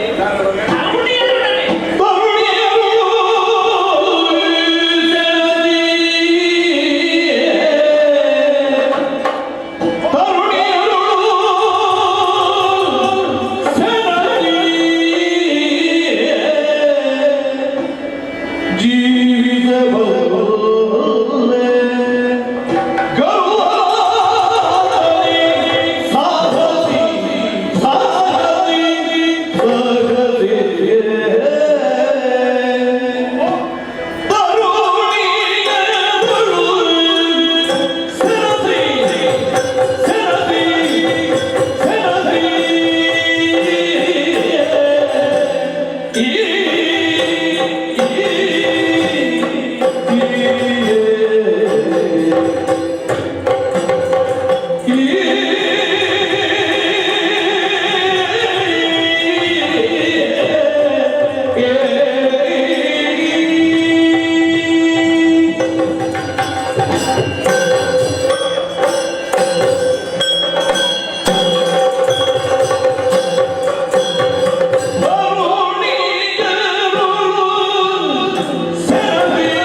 ಅಥವಾ ನೀನು ಸೋತೆ ಎಂದಾದರು ಕ್ರಮೇಣ ನಿನ್ನೊಟ್ಟಿಗೆ ಯುದ್ಧ ಮಾಡಿದ್ದಾಳೆ ಎನ್ನುವುದು ಇತಿಹಾಸದ ಪುಟಕ್ಕೆ ಸೇರ್ತದೆ ಅಲ್ವೇ? ಅಲ್ಲಿಗೆ ನನ್ನ ಹೆಸರು ಇತಿಹಾಸಕ್ಕೆ ಸೇರ್ತದೆ. ನಿಜವಾಗಿ ಹೋರಾಡಿ ನಾನು ಸೋತರೆ ಮತ್ತೆ ಎಂತಕ್ಕೆ ನನಗೆ ಇದೆಲ್ಲ ಅಲ್ವಾ? ಹಾಗಾಗಿ ಈಗ ಶರದ ಯುದ್ಧ ಎನ್ನುವುದು ನನಗೆ ಗೌಣ. ಅದು ಬಿಟ್ಟರೆ ನಿನ್ನ ಮುಖೇನವಾಗಿರುವಂತಹ ಯುದ್ಧ ಯಾವುದು? ಸುರಥ ಯುದ್ಧ. ಗಂಡಾದವನು ಹೆಣ್ಣಿನಲ್ಲಿ ಯುದ್ಧಕ್ಕೆ ನಿಲ್ಲುವುದಲ್ಲ, ಆದರೆ ಗಂಡಾದವನು ಸುರಥ ಯುದ್ಧದಲ್ಲಿ ಹೆಣ್ಣಾದವಳನ್ನು ಸೋಲಿಸಬೇಕು. ಹೆಣ್ಣಾದವಳನ್ನು ಗೆಲ್ಲುವುದಲ್ಲ, ಹೆಣ್ಣಾದವರನ್ನು ಸೋಲಿಸಬೇಕು. ನಾವು ವಾಕ್ಯವೇ ನನಗೆ ಇಷ್ಟ ಆಗೋದು. ಯಾವುದು? ಹೆಣ್ಣಾದವಳನ್ನು ಸೋಲಿಸಬೇಕು. ಹೆಣ್ಣಾದವರನ್ನೆಲ್ಲ ಸೋಲಿಸುವುದು ಗಂಡಸಿನ ಕೆಲಸ. ಸುರಥ ಯುದ್ಧದಲ್ಲಿ ನೀನು ಸೋಲಿಸಬೇಕು. ಆದರೆ ನೀನು ಗಂಡು, ಮೂರು ಲೋಕದ ಗಂಡ. ನೀನು ಹೊತ್ತಂತಹ ಮೀಸೆಗೆ ಅದು ಬೆಲೆ. ನಮ್ಮ ಮೀಸೆಗೆ ಹಾಗೆ ಬೆಲೆ ಬರುವುದು ಬೇಡ. ಇಲ್ಲದ್ರೆ ಗಂಡು ಸತ್ಯ ಹೇಳಿದ್ರೆ ನೀನು ಅದರಲ್ಲಿ ಸೋಲಿಸದಿದ್ರೆ ನಿನ್ನ ಮೀಸೆಗೆ ಬೆಲೆ ಬರುವುದಿಲ್ಲ. ಗಂಡಸು ಎನ್ನುವ ಹಾಗೆ ನೀನು ಒಪ್ಪಿಕೊಳ್ಳುವುದಿಲ್ಲ. ಅದಕ್ಕಿಂತಲೂ ಮಿಗಿಲಾಗಿ ಶಾಸ್ತ್ರ ಉಂಟು. ಆ ಶಾಸ್ತ್ರಗಳೇ ಲೋಕದಲ್ಲಿ ವಿಖ್ಯಾತವನ್ನು ಪಡೆದದ್ದು ಅಲ್ವೇ? ಅಂದ್ರೆ ಕಾಮಶಾಸ್ತ್ರವು ಒಂದು ಮೂವತ್ತಕ್ಕೆ ಸೇರುತ್ತದೆ 94 ವಿದ್ಯೆಗಳಲ್ಲಿ ಅದು ಒಂದು ನಾನು ಅಲ್ವೇ? ಪುರುಷಾರ್ಥವನ್ನು ತೆಗೋ ಯಾವುದೆಲ್ಲ ಧರ್ಮ, ಅರ್ಥ, ಕಾಮ, ಮೋಕ್ಷ. ಆಮೇಲೆ ಆಹಾರ, ನಿದ್ರೆ, ಭಯ, ಮೈಥುನ. ಅದು ಎರಡರಲ್ಲಿಯೂ ಕೂಡ ಕಾಮ ಉಂಟು. ಏನು? ವೈದಿಗಳಲ್ಲಿಯೂ ಕಾಮ ಹಾಗಾದ್ರೆ ಕಾಮ ಎನ್ನುವುದು ಈ ಆಸೆಯೂ ಆಗುತ್ತೆ, ಮತ್ತೊಂದು ಹೆಣ್ಣಾದವಳ ಮನಸ್ಸಿನ ಆಸೆಯನ್ನು ಪೂರೈಸುವುದು ಆಗುತ್ತದೆ. ಆದ್ದರಿಂದ ಈ ಕಾಮವನ್ನು ಎಷ್ಟು ಬಳಸಬೇಕು, ಎಲ್ಲಿ ಬಳಸಬೇಕು, ಹೇಗೆ ಬಳಸಬೇಕು ಎನ್ನುವುದು ಈಗ ಬೆಂಕಿ ಉಂಟು, ಬೆಂಕಿಯಿಂದ ಆಹಾರ ಆಗುತ್ತದೆ, ಹೌದಲ್ಲ? ಅದು ಮನೆಯು ಸುಡುತ್ತದೆ, ಕಣಿಯನ್ನು ಹೊಡೆದೊಡಿಸುತ್ತದೆ. ನಮ್ಮ ಮನೆಯಲ್ಲಿರುವಂತಹ ಒಲೆಯಲ್ಲಿ ಸುಟ್ಟದ್ದು ಬೆಂಕಿ ಆಗ್ತದೆ. ಅದೇ ಮಾಡಿದ ಮೇಲೆ ಹೋಗ್ತದೆ, ಮನೆ ಹೋಗುತ್ತದೆ, ಊರಿಗೆ ಹೋಗುತ್ತದೆ. ಕಾಮವೂ ಅಷ್ಟೇ, ಎಲ್ಲಿ ಹೇಗೆ ಎಷ್ಟು ಬೇಕು ಎನ್ನುವುದು. ಅದಕ್ಕೆ ಕೆಲವು ಮಿಗಿಲಾಗಿ ಎಲ್ಲ ಗೊತ್ತಿದ್ದೆ ಮಾತಾಡುದು. ಇವತ್ತು ನೀವು ನನ್ನ ಎದುರು ಬರುತ್ತೆ ತಿಳಿದು ನೋಡಿಕೊಂಡೆ ಬಂದಿದ್ದೇನೆ. ಅಲ್ಲ, ಪಾತ್ರವನ್ನು ಮಾಡುದಲ್ವಾ? ಅಲ್ಲ, ಪಾತ್ರದ ಕೀರ್ತಿ ಕೇಳಿದ್ರೆ ಎರಡು ವಿಧದ ಯುದ್ಧವನ್ನು ಮುಂದಿಟ್ಟರೆ ಅಪರಾಧ ಅಲ್ಲ. ನಮ್ಮ ತಿರುಗಾಟದಲ್ಲಿ ನಾವು ಕಂಡ ಹೆಣ್ಣು ಮಕ್ಕಳು ಎಷ್ಟು, ಅಯ್ಯೋ, ನಾವು ಮಾಡಿದ ವ್ರತ ಯುದ್ಧಗಳಲ್ಲಿ ತೊಟ್ಟಿಲು ತೂಗಿದ್ದೆಷ್ಟು, ತೊಟ್ಟಿನ ತೂಗುವವರೆಗೆ ನಿಲ್ಲದೆ ಅಲ್ಲಿಗೆ ಹೋದದ್ದೇ ಎಷ್ಟು, ಅದೆಲ್ಲ ಲೆಕ್ಕಕ್ಕಿಲ್ಲ. ಆದರೆ ನಾವು ಎಲ್ಲಿ ಹೇಳಿ ಔಚಿತ್ಯ ಪ್ರತಿಯನ್ನು ಮೀರಿಬಿಟ್ಟವರೆ ನಾವಷ್ಟೇ. ನಮ್ಮದು ಔಚಿತ್ಯ ಪ್ರತಿಯನ್ನು ಮೀರಿ ನಮ್ಮ ವ್ಯವಹಾರ ಇಲ್ಲ. ಅಲ್ಲ, ಇಲ್ಲಿ ಔಚಿತ್ಯ ಮೀರುವುದು ಹೇಗೆ? ಕುದುರೆ ಕಟ್ಟಿದ ಮೇಲೆ ನೀಲಿ ಬೇಡಿಕೆಯನ್ನು ನಿನ್ನ ಕಾಲ ಕುದುರೆ ಕಟ್ಟದೇ ಇದ್ದರೆ ಅರ್ಥ ನಿನ್ನ ಗಂಡಸುಗಳನ್ನು ಆಕರ್ಷಿಸಿದೆ, ನನಗೆ ನೀನು ಬೇಕಾದದ್ದನ್ನು ಕೊಡು ಅದಕ್ಕೆ ಬೆಲೆ ಇದೆ. ಆ ಕೇಳಿಕೆ ಇದ್ರೆ ಈಗ ವಯಸ್ಸಾಗಿದೆ, ಗಂಡ ಬೀಸಿ ಹಣ್ಣಾಗಿದೆ, ಆದರೂ ನಾನು ಅದಕ್ಕೆ ಪುರಸ್ಕಾರ ಕೊಡುತ್ತಿದ್ದೆ ಹೇಳ. ಆದರೆ ಕುದುರೆಯನ್ನು ಕಟ್ಟಿದ್ದೇನೆ, ಅದಕ್ಕೆ ತಕ್ಕನಾಗಿ ನಾನು ಯುದ್ಧ ಮಾಡಬೇಕಿತ್ತು. ಯುದ್ಧಕ್ಕೆ ನೀವು ಒಪ್ಪುವುದಿಲ್ಲ ಅಂತ ಮೇಲೆ ಸುಲಭ ಯುದ್ಧದಲ್ಲಿ ನಿನ್ನನ್ನು ತೊಡಗಿಸಿಕೊಳ್ಳಬೇಕು. ಹೇಗೆ ಗೊತ್ತೇ? ಮತದಾರರನ್ನೇ ನೀವು ಸೆಣಸಾಡಿದವರು. ಮತದಾರರನ್ನು ಅವನ ಹಣದಲ್ಲಿ ಈಗಲೂ ಅಲ್ವೇ? ಅಂತಹ ಮತನಾರಿಯನ್ನು ಹೋರಾಡಿದಂತಹ ನೀನು, ನಾನೀಗ ನೋಡು, ಒಂದು ಅರ್ಥದಲ್ಲಿ ಮತ ತುಂಬಿದ ನಾರಿನ ಮನ ತುಂಬಿದ ನಾರಿಯಲ್ಲಿ ನೀನು ಹೋರಾಟ ಮಾಡಬೇಕು. ಹೇಗೆ? ನಿನ್ನದಾದಂತಹ ಪಾಶುಪತಾರ್ಥದಿಂದಲ್ಲ, ಅದೇ ಪುರಾತ ಕೀಳನ್ನು ತೊಡಗಿಸಿಕೊಳ್ಳಬೇಕು. ಅರ್ಥಾತ್ ತರುಣಿಯರನ್ನು ಸೋಲಿಸುವುದು ಹೀಗೆ. ಅದಕ್ಕಾಗಿ ಹಂಸತೂಲಿಕಾದಲ್ಲೂ ಸಿದ್ಧವಾಗಿದೆ. ಭವ್ಯವಾದಂತಹ ಸ್ವಾಗತವನ್ನು ಮಾಡಿ ನಾನು ಅಲ್ಲಿವರೆಗೆ ಕರೆದುಕೊಂಡು ಹೋಗುತ್ತೇನೆ. ಹೇಗಾದ್ರೆ ಒಂದು 40,000 ಮಂದಿಯನ್ನು ಸೇರಿಸಿಕೊಂಡು ಮೆರವಣಿಗೆ ಮಾಡಬೇಕಾಗುತ್ತೆ. ಹೌದು, 1000 ಸಂಖ್ಯೆಯ ಆಳುಗಳನ್ನು ಸೇರಿಸಿ ಮೆರವಣಿಗೆ ಮಾಡಿ ನಿನ್ನ ಅಂತಃಪುರದವರೆಗೆ ನಾನು ಬಂದು ನನ್ನ ಇಚ್ಛೆ. ಆದರೆ ನಾನು ಸೋಲುವುದೇನು ಎಲ್ಲಿ? ನಿಮ್ಮ ಸ್ವಭಾವದಲ್ಲಿ. ಆ ಸ್ವಭಾವ ಯಾವುದು ನಾನು ಪರಿಗಣಿಸಿದೆ. ಏನು? ಎಷ್ಟು ಕಾಣುವುದು ಯಾವ ಸ್ವಭಾವ?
ವಿಷವನ್ನು ನಾವು ದೂರವೇ ಇರಬೇಕು. ವಿಷ ತಿಂದ್ರೆ ಏನಾಗುತ್ತದೆ? ವಿಷ ತಿಂದು ಬದುಕುವುದಕ್ಕೆ ಕಾಣುತ್ತದೆ. ಬದುಕಿನ ಉದಾಹರಣೆ ಉಂಟು ನಮ್ಮ ಬದುಕಿನಲ್ಲಿ. ಹೌದಲ್ಲ? ನಮ್ಮ ಅಣ್ಣನಿಗೆ ವಿಷ ಪ್ರಯೋಗ ಆಯಿತು. ಈಗಲೂ ಗುರುಗಳಾಗಿದೆ. ಮತ್ತೆ ಹಾಗಾದ್ರೆ ತಮ್ಮನಿಗೆ ವಿಷ ಹಿಡಿದಿಲ್ಲ. ಹಿಡಿಲಿಕ್ಕಿಲ್ಲ. ಆದರೆ ಈ ವಿಷ ಹಿಡಿಯುತ್ತದೆ. ಹಿಡಿತದೆ. ಅದು ಹೇಗೆ? ಅದು ಹೆಣ್ಣಿನಿಂದ ಪ್ರಯೋಗಿಸಲ್ಪಡುವ ವಿಷವಾದರೆ ಮತ್ತೆ ಪರ್ಯಾಯವಾಗಿ ಹೇಳುವುದಿದ್ದರೆ ಅಶ್ವಮೇಧದ ಪುರಗಳ ಬೆಂಬಲಿಗರಾಗಿ ಹೊರಟಂತಹ ಅಣ್ಣ ದೀಕ್ಷಾಬದ್ಧನಾಗಿರುವ ಕಾಲಕ್ಕೆ ಬ್ರಹ್ಮಚರ್ಯವನ್ನು ಕಳಕೊಂಡಾದರೆ ನನ್ನ ಅವಸಾನಕ್ಕೆ ಬೇರೆ ವಿಷವೇ. ಆದ್ದರಿಂದ ಈ ವಿಷಯವನ್ನು ಹಿಡಿಯುತ್ತದೆ. ನಿನ್ನ ಮನಸ್ಸಿನಲ್ಲಿರಬಹುದಾದಂತಹ ಕಾಮನೆಗಳನ್ನೆಲ್ಲ ಬಿಟ್ಟು ಮಾಡುತ್ತಿರುವ ಕೆಲಸ ಎಷ್ಟು ಮಹತ್ತರವಾದದ್ದು ಅನ್ನೋದನ್ನು ಗಮನಿಸಿ ಕಟ್ಟಿರುವ ಕುದುರೆಯನ್ನು ಬಿಡು. ನಿಮ್ಮ ವಿಷ ಸ್ವಭಾವವನ್ನು ನನ್ನಲ್ಲಿ ಉತ್ತಾಪಡಿಸಿ.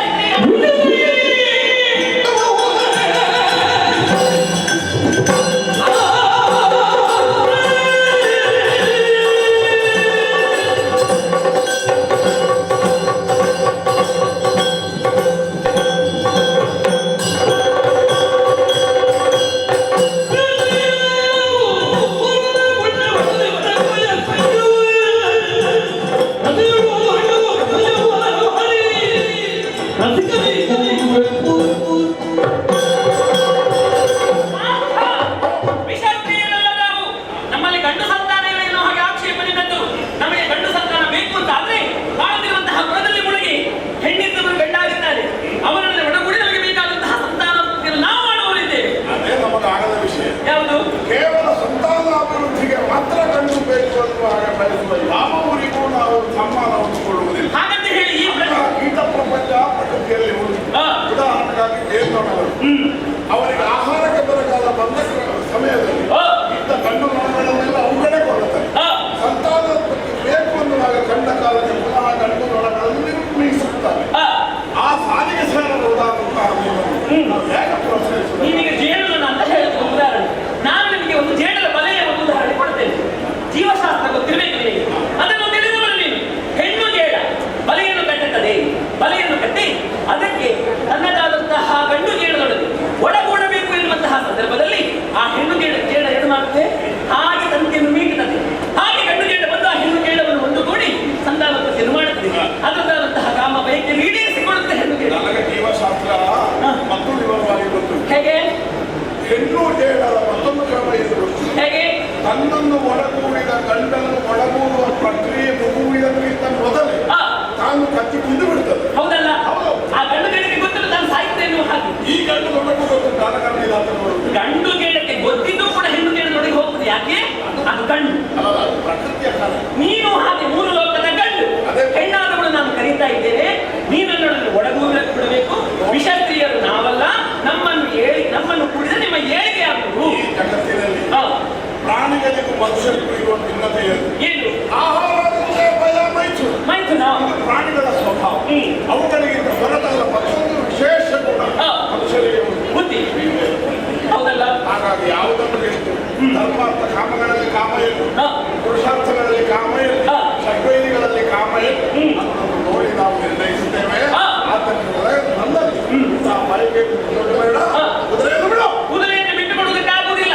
ನಿನಗೆ ಸುರತ ಯುದ್ಧದಲ್ಲಿ ನೀನು ಮುಂದುವರಿಯುವುದಿಲ್ಲ ಎಂದಾದ್ರೆ ನನ್ನನ್ನು ನಿಮ್ಮೊಡನೆ ಶರಣ ಯುದ್ಧವನ್ನು ಪ್ರಯೋಗಿಸಿ ಹೇಳಿದ್ದೇನೆ. ಶರಣಿನ ಮೇಲೆ ಪ್ರಯೋಗಿಸುವುದಕ್ಕೆ ನಾನು ಹಿಂದೇಟು ಹಾಕಬೇಕಂತ ಭಾವಿಸಬೇಡ ನೀನು ಕೂಡ. ಆದರೆ ಮತ್ತೆ ಮತ್ತೆ ಸಾರಿ ಹೇಳಿದ್ರೆ ಒಂದು ಹೆಣ್ಣಿಗೆ ಬಡಿಯುವವರಲ್ಲ ನಾವು. ಗಂಡಸರನ್ನೇ ಕೊಳ್ಳುವವರಲ್ಲ ನಾವು. ನಮ್ಮ ರಾಜನೀತಿಯನ್ನು ಸಾರಿಕೊಳ್ಳುವುದು ರಾಜನೀತಿ.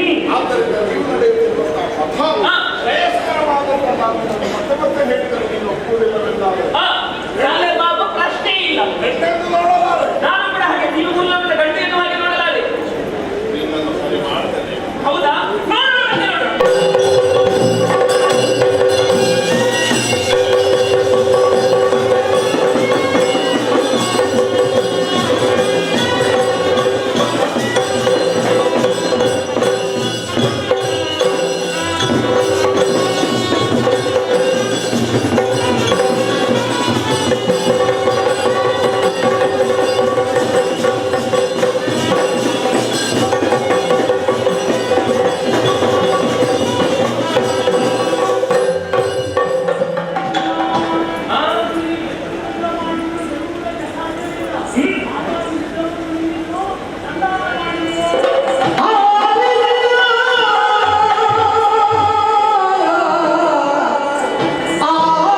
ಯುದ್ಧೋದ್ಯಮವನ್ನು ನಾನು ನಿಲ್ಲಿಸಿದ್ದೇನೆ. ನಿನ್ನೊಡನೆ ಸಂಧಿಯನ್ನು ಮಾಡಿಕೊಂಡು ಜೀವನ ಉತ್ತರೋತ್ತರವನ್ನು ಕಾಣಬೇಕೆಂದು ನಾನು ತೀರ್ಮಾನಿಸಿದ್ದೇನೆ. ಗೋವನ್ನು ಇಳಿಸಿದ್ದೇನೆ. ಓ ವೀರ, ವೀರ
ಪಾರ್ಥ ಮೂರು ಲೋಕದ ಗಂಡ ಎನ್ನುವಂತಹ ನಿಗದಿಯನ್ನು ಪಡೆದವರು.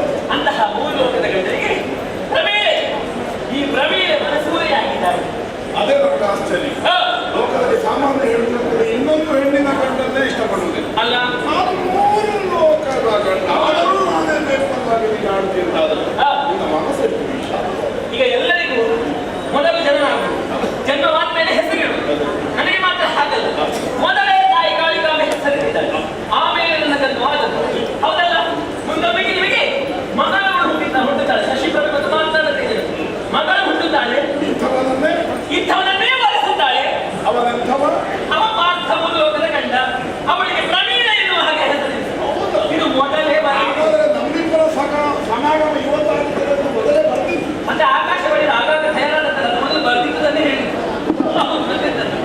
ಹಾಗಾಗಿ ಪಾರ್ಥ ನಾನು ಹೋದ ಕಡೆ ಎಲ್ಲ ಈ ಆಕಾಶವಾಣಿ ಕೇಳಿದ್ರೆ ಸಾಕು. ಇಲ್ಲ ಇಲ್ಲ, ಎಲ್ಲ ಕಡೆ ಈ ಆಕಾಶವಾಣಿ ಹೋಗ್ತದೆ ಯಾವ ಹೆಣ್ಣು ಮಕ್ಕಳನ್ನ ಕುದುರೆ ಕಟ್ಟುತ್ತಾರೆ ಅಂತ ಯಾರಿಗೆ? ಅಲ್ವಾ?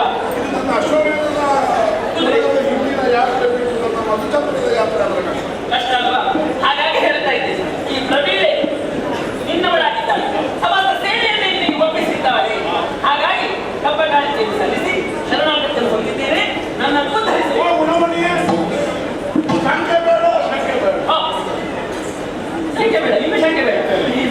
ಇನ್ನೇನು ನನ್ನ ನಿರ್ಧಾರ ಆಗಿದೆ ಮೊದಲು. ಗುಣಮಣಿಯ ಆದ್ದರಿಂದ ನೀನು ಆತನ ಮುಂದಿನ ಪ್ರವರ್ತನೆ ಏನು ಅನ್ನುವುದರ ಕುರಿತಾಗಿ ಶಂಕೆಯನ್ನು ಹೊಂದಿಕೊಳ್ಳಬೇಕು. ಅಗತ್ಯ ಇಲ್ಲ. ನಾವು ಯಾವಾಗಲೂ ಗುಣಗ್ರಾಹಿಗಳು.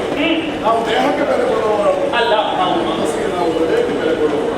ಆದ್ದರಿಂದ ನಿನ್ನ ಔದಾರ್ಯವನ್ನು ಚಂದ್ರವಂಶೀಯರ ಮೇಲೆ ನಿನಗಿರುವ ಆದರ ದೂರವಾಗಿರುವುದು ಅರ್ಥ ಮಾಡಿಕೊಂಡು ನಿನಗೆ ಮನ್ನಣೆಯನ್ನು ಕೊಟ್ಟಿದ್ದೇನೆ. ಆದರೆ ಈಗ ನಿನ್ನನ್ನು ಹೊಂದುವುದಕ್ಕಾಗುವುದಿಲ್ಲ. ಮತ್ತೆ 1 ವರ್ಷದ ಕಾಲ ಅಣ್ಣ ವ್ರತಿಯಾಗಿದ್ದ. ಹೌದು, ದೀಕ್ಷಾಬದ್ಧರಾಗಿ ಕುಳಿತಿದ್ದಾರೆ. ಧರ್ಮಜ ನಮ್ಮ ಅನಿವಾರ್ಯವಾಗಿ ವ್ರತ ಮಾಡಬೇಕಾಗ ಮಾಡಬೇಕಾದಂತ ಅನಿವಾರ್ಯತೆ ಈಗ. ಕೆಟ್ಟು ಶುಕ್ರಾಸ ಭೋಜನವೇ ಇನ್ನಿರಲಿ.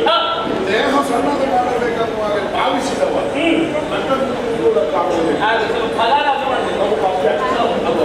ನಮಗೂ ಮತ್ತೆ ವಿಧಿಸಲ್ಪಟ್ಟದ್ದು. 1 ವರ್ಷ ಕಳೆದ ಮೇಲೆ ಅಶ್ವಮೇಧಾಧ್ವರದ ಪೂರ್ಣಾಹುತಿಯಾಗಿ ನಿನ್ನನ್ನು ನಾನು ಒಳಗೊಳ್ಳುತ್ತೇನೆ. ಅದುವರೆಗೆ ನೀನು ಅಲ್ಲಿರು. ನಮ್ಮ ಯಾತ್ರೆ, ನಮ್ಮ ದಿಗ್ವಿಜಯ ನಿರಾತಂಕವಾಗಿ ನಮ್ಮೆಲ್ಲರ ಆರೈಕೆಯಂತೆ ಸಪ್ತ ದಿಕ್ಕುಗಳಲ್ಲಿ ಮುಂದುವರಿಯುತ್ತದೆ.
ಅಷ್ಟೇ ಯಾಕೆ ಸದಾಕಾಲವೂ ಪೂಜಿಸುವಂತಹ ಶ್ರೀ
ಮುಂದಾಯಿತು. ಕಿರೀಟ ಕಟ್ಟಿದ ಹಾಗೆ. ಇದನ್ನು ನೀವೆಲ್ಲ ಅಪಶಕುನ ಎನ್ನುವ ಹಾಗೆ ಆಡಿದ್ದೀರಿ. ಹಿರಿಯರು ಆಡಿದ್ದೇ ಹಾಗೆ ಯಾವುದೋ ಒಂದು ಒಳ್ಳೆಯ ಕಾರ್ಯಕ್ಕೆ ಹೊರಟಾಗ ಇಂಥದೊಂದು ಘಟನೆ ನಡೆಯುತ್ತಾದ್ರೆ ಅದು ಅಪಶಕನ ಒಂದು ದಾರಿ. ರೂಢಿಯನ್ನು ಮಾತಿ ಹೇಗೆ? ಇದು ಅಪಶಕನವೇ ಹೌದು. ಆದರೆ ಇಂಥ ಘಟನೆಗಳು ಆದಂಥ ಸಂದರ್ಭದಲ್ಲಿ ನಮ್ಮ ಆತ್ಮವಿಶ್ವಾಸವನ್ನು ನಾವು ಯಾವಾಗಲೂ ಉಳಿಸಿಕೊಳ್ಳಬಹುದು. ಹೌದು. ಧೈರ್ಯವೇ ಎಲ್ಲವನ್ನು ಗೆಲ್ಲುವುದಕ್ಕೆ ಸಾಧನವಾಗಿದೆ. ಈಗ ಸರ್ವತ್ರ ಸಾಧನ. ಮಾತ್ರ ಅಲ್ಲ, ಶ್ರೀಕೃಷ್ಣ ಸ್ವಾಮಿಯೇ ನಮಗೆ ಅನುಗ್ರಹವನ್ನು ಮಾಡಿದ್ದಾರೆ. ಅವನೇ ನಮ್ಮ ಜೊತೆಯಲ್ಲಿ ಇರುವಾಗ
ಭಯಪಡಬೇಕಾದಂತ ಅವಶ್ಯಕತೆ ಇಲ್ಲ.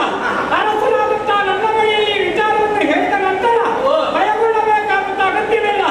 ಹಾಗಾದ್ರೆ ಬಂದಂತ ಕುದುರೆ ಯಾವುದೋ ಊರಿನಿಂದ ಬಂದಂತ ಕುದುರೆ, ಸಾಮಾನ್ಯವಾದಂತ ಕುದುರೆ ಅಲ್ಲ ಅಂತ ಅರ್ಥೈಸಿಕೊಂಡಿದ್ದೇನೆ.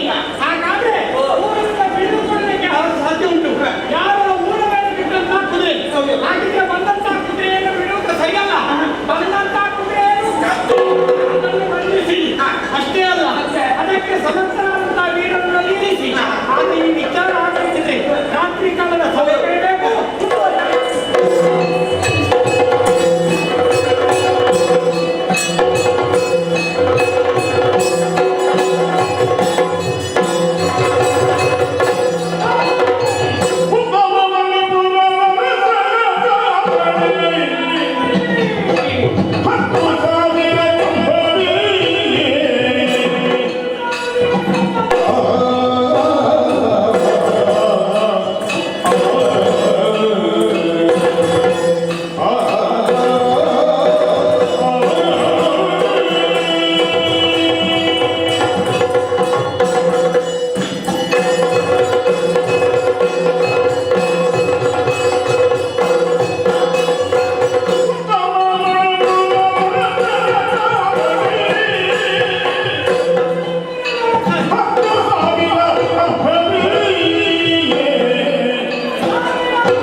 ಹೌದು. ಯಾವುದಾದ್ರು ಘನವಾಗಿರಬಹುದು. ಹಾ. ಹಾಗಾದ್ರೆ ಸಮಸ್ಯೆ ಏನಿಲ್ಲ. ಹಾ. ಹೊಂದಿದ್ದೇನೆ. ಅರಸನಿಗೆ ಸರಿಯಾದಂತಹ ಸಲಹೆಯನ್ನು ಕೊಡುವರು ಮಂತ್ರಿಗಳು. ಅವರಿಗೆ ಮಾತ್ರ ಅರಸನಾದವ ಸುಖ ಶಾಂತಿ ಪ್ರಜೆಗಳನ್ನು ಒಳ್ಳೆ ರೀತಿಯಲ್ಲಿ ನೋಡಿಕೊಳ್ಳಲಿಕ್ಕೆ ಸಾಧ್ಯ. ಶ್ರೀಮಂತರಾಗಿದ್ರೆ ರಾಜ್ಯದ ನೇರವಾಗಿ ವಿಚಾರಕ್ಕೆ ಬಗ್ಗೆ ಇನ್ನು ಮಂತ್ರಿಗಳೇ ಬೇರೆ ಬೇರೆ ಹೇಳಿದ್ರೆ ಅದು ಸರಿ. ಇದು ಮಂತ್ರಿವರಿಗೆ ನೇರವಾದಂತಹ ವಿಚಾರಕ್ಕೆ ವಿಚಾರಿಸಿದ ಹೊಂದಿರುವಂತಹ ಸಂದರ್ಭ ನಮ್ಮವರಾದಂತಹ ಹನುಮ ಓಡಾಡಿಕೊಂಡು ಬಯಲಿದ್ದಾರಂತಹ ವಿಚಾರ ನಮ್ಮತ್ತಾದಂತಹ ಮಣಿಪುರಕ್ಕೆ ಸಹಸ್ರಾರು ಸೇನೆ ಈ ಹೊತ್ತಿನಲ್ಲಿ ಬರ್ತಾ ಇದೆ. ಓಹೋ, ಭಟರು ವೀರ ಭಟರೆಲ್ಲ ಇದ್ದಾರಂತ ಅವರನ್ನು ಕಾಣುವಾಗ ಅರ್ಥವಾಗ್ತಾ ಇದೆ. ಕುದುರೆಗಳು ಆಯುಧಗಳು ಇದೆಲ್ಲ ಬರುವುದರ ಜೊತೆಯಲ್ಲಿ ವಿಶೇಷವಾದಂತಹ ಒಂದು ಕುದುರೆ ಮುತ್ತಿನಿಂದ ಬರ್ತಾ ಇದೆ. ಕನಕಮಯದ ಅವರಿಂದ ಶೋಧುವಂತಹ ಆ ಕುದುರೆಗೆ ನಮ್ಮದಾದಂತಹ ಪುರಕ್ಕೆ ಬಂದಿದೆ. ಅದನ್ನು ಮಾಡಿದಂತಹ ಅವರು ಭಯಪಟ್ಟವನಿದ್ದಾನೆ. ಆ ಕ್ಷಣದಲ್ಲಿ ನಾನು ಅವನ ವಿವರಣೆಯನ್ನು ಕಂಡಾಗ ಆಶ್ಚರ್ಯವಾಯಿತು. ಇದು ಸಾಮಾನ್ಯವಾದಂತಹ ಕುದುರೆ ಅಲ್ಲ, ಯಾವ ಬಿಟ್ಟಂತಹ ಕುದುರೆ ಅಂತ ನನಗೆ ಅರ್ಥ ಆಯಿತು. ಆಗ ನಾನು ಅವರ ದಯ ಮಾಡಿದ್ದು ಅಷ್ಟನ್ನು ಮಾಡಿದ್ದಲ್ಲವು ಹಣ್ಣು ಏನು ಕಾಣಿಸ್ತಾ ಉಂಟು. ಹಾಗಾಗಿ ನಾವು ನೀವು ದೊಡ್ಡವರಿರುವಾಗ ನಾವು ಅದನ್ನು ಮುಟ್ಟುವುದು ಸರಿಯಲ್ಲ ಮತ್ತೆ ಅವರಿಗೆ ಅವರನ್ನು ನೋಡಿ ಹಾಗಾಗಿ ನಿಮ್ಮಲ್ಲಿ ಈಗ ಕೇಳಿಕೊಳ್ಳುವುದು ಯಾಕೋ ನೇರವಾಗಿ ನಾನೀಗ ಕುದುರೆಯನ್ನು ಬಂಧಿಸಿದೆ. ಆ ಕುದುರೆಯಲ್ಲಿ ಹೋಗಿ ಆ ಕುದುರೆಯಲ್ಲಿರುವಂತಹ ಹಣೆಯಲ್ಲಿರುವಂತಹ ಲಿಖಿತವನ್ನು ಸೆಳೆದು ಅದನ್ನು ವಾಚಿಸಬೇಕು. ಒಬ್ಬರೇ ಹೋಗುದಾ? ಹಾಗೆ ಹೇಳಿಲ್ವಾ? ಪಶುಪೋಷಕರ ಜೊತೆಯಲ್ಲಿ ಆಗಬೇಕು. ಮತ್ತೆ ಯುವಕರನ್ನೇ ಕಳಿಸೋದಕ್ಕಾಗುದಿಲ್ಲ. ಯಾಕೆ ಗೊತ್ತಾ? ಯುವಕರನ್ನ ಅವಸರ ಹೆಚ್ಚು. ಆದರೆ ನೀವಿದ್ರೆ ಮಂತ್ರಿಗಳು ವಯೋವೃದ್ಧರು ಜ್ಞಾನವಂತರಿದ್ದೀವಿ, ವೃತ್ತರಿದ್ದೀವಿ. ನೀವು ಸರಿಯಾದಂತಹ ಸಲಹೆ ಸೂಚನೆ ಕೊಟ್ಟಾಗ ಅವರು ಆಧಾರ ಹೇಳಿದ್ದಾರೆ. ಯುವಕರನ್ನೇ ಮುಂದೆ ಬಿಟ್ಟರೆ ಹಿರಿಯರ ಮಾರ್ಗದರ್ಶನ ಒಳಿತಾಗತ್ತೆ ನನಗೆ. ಹಾಗಾಗಿ ಜ್ಞಾನವಂತಿ ನಾನು ಒಬ್ಬರು ಮಣಿಪುರದ ಮಕ್ಕಳು ಹೌದು ಹೋಗುವಾಗ ಹಿಂದೆ ಹಿಂದೆ ಜಗ ವಾಹನ ಆಮೇಲೆ ಪಾಠ ಆಗ್ತದೆ.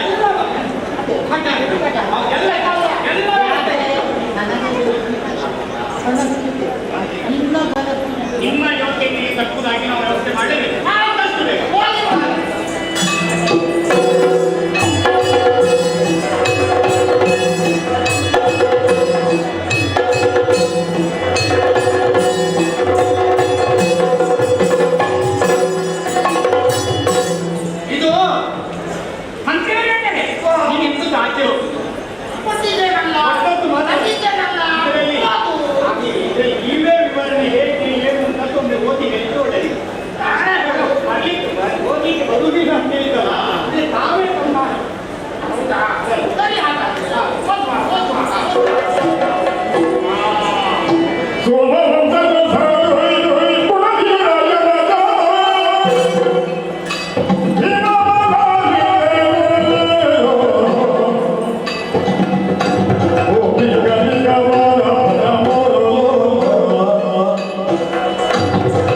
ಯಾವುದೋ ರಘುವಂತ ಬಂದಿದ್ದಂತೆ ತಪ್ಪಸಂಗ್ರಹ ಇದನ್ನು ಯಾರಿಂದ ವಿಚಾರಿಸುವುದಕ್ಕೆ ಹೋದವರು ನಮ್ಮವರು ಅಂದ್ರೆ ಇಲ್ಲಿಯ ಯುವರಾಜ ಮಾತ್ರವಲ್ಲ ಮಂತ್ರಿಯಾದಂತಹ ಪ್ರಕೃತಿಯನ್ನು ಧರಿಸಿ ಆಜ್ಞೆಯನ್ನು ಇಟ್ಟಿದ್ದಾರೆ.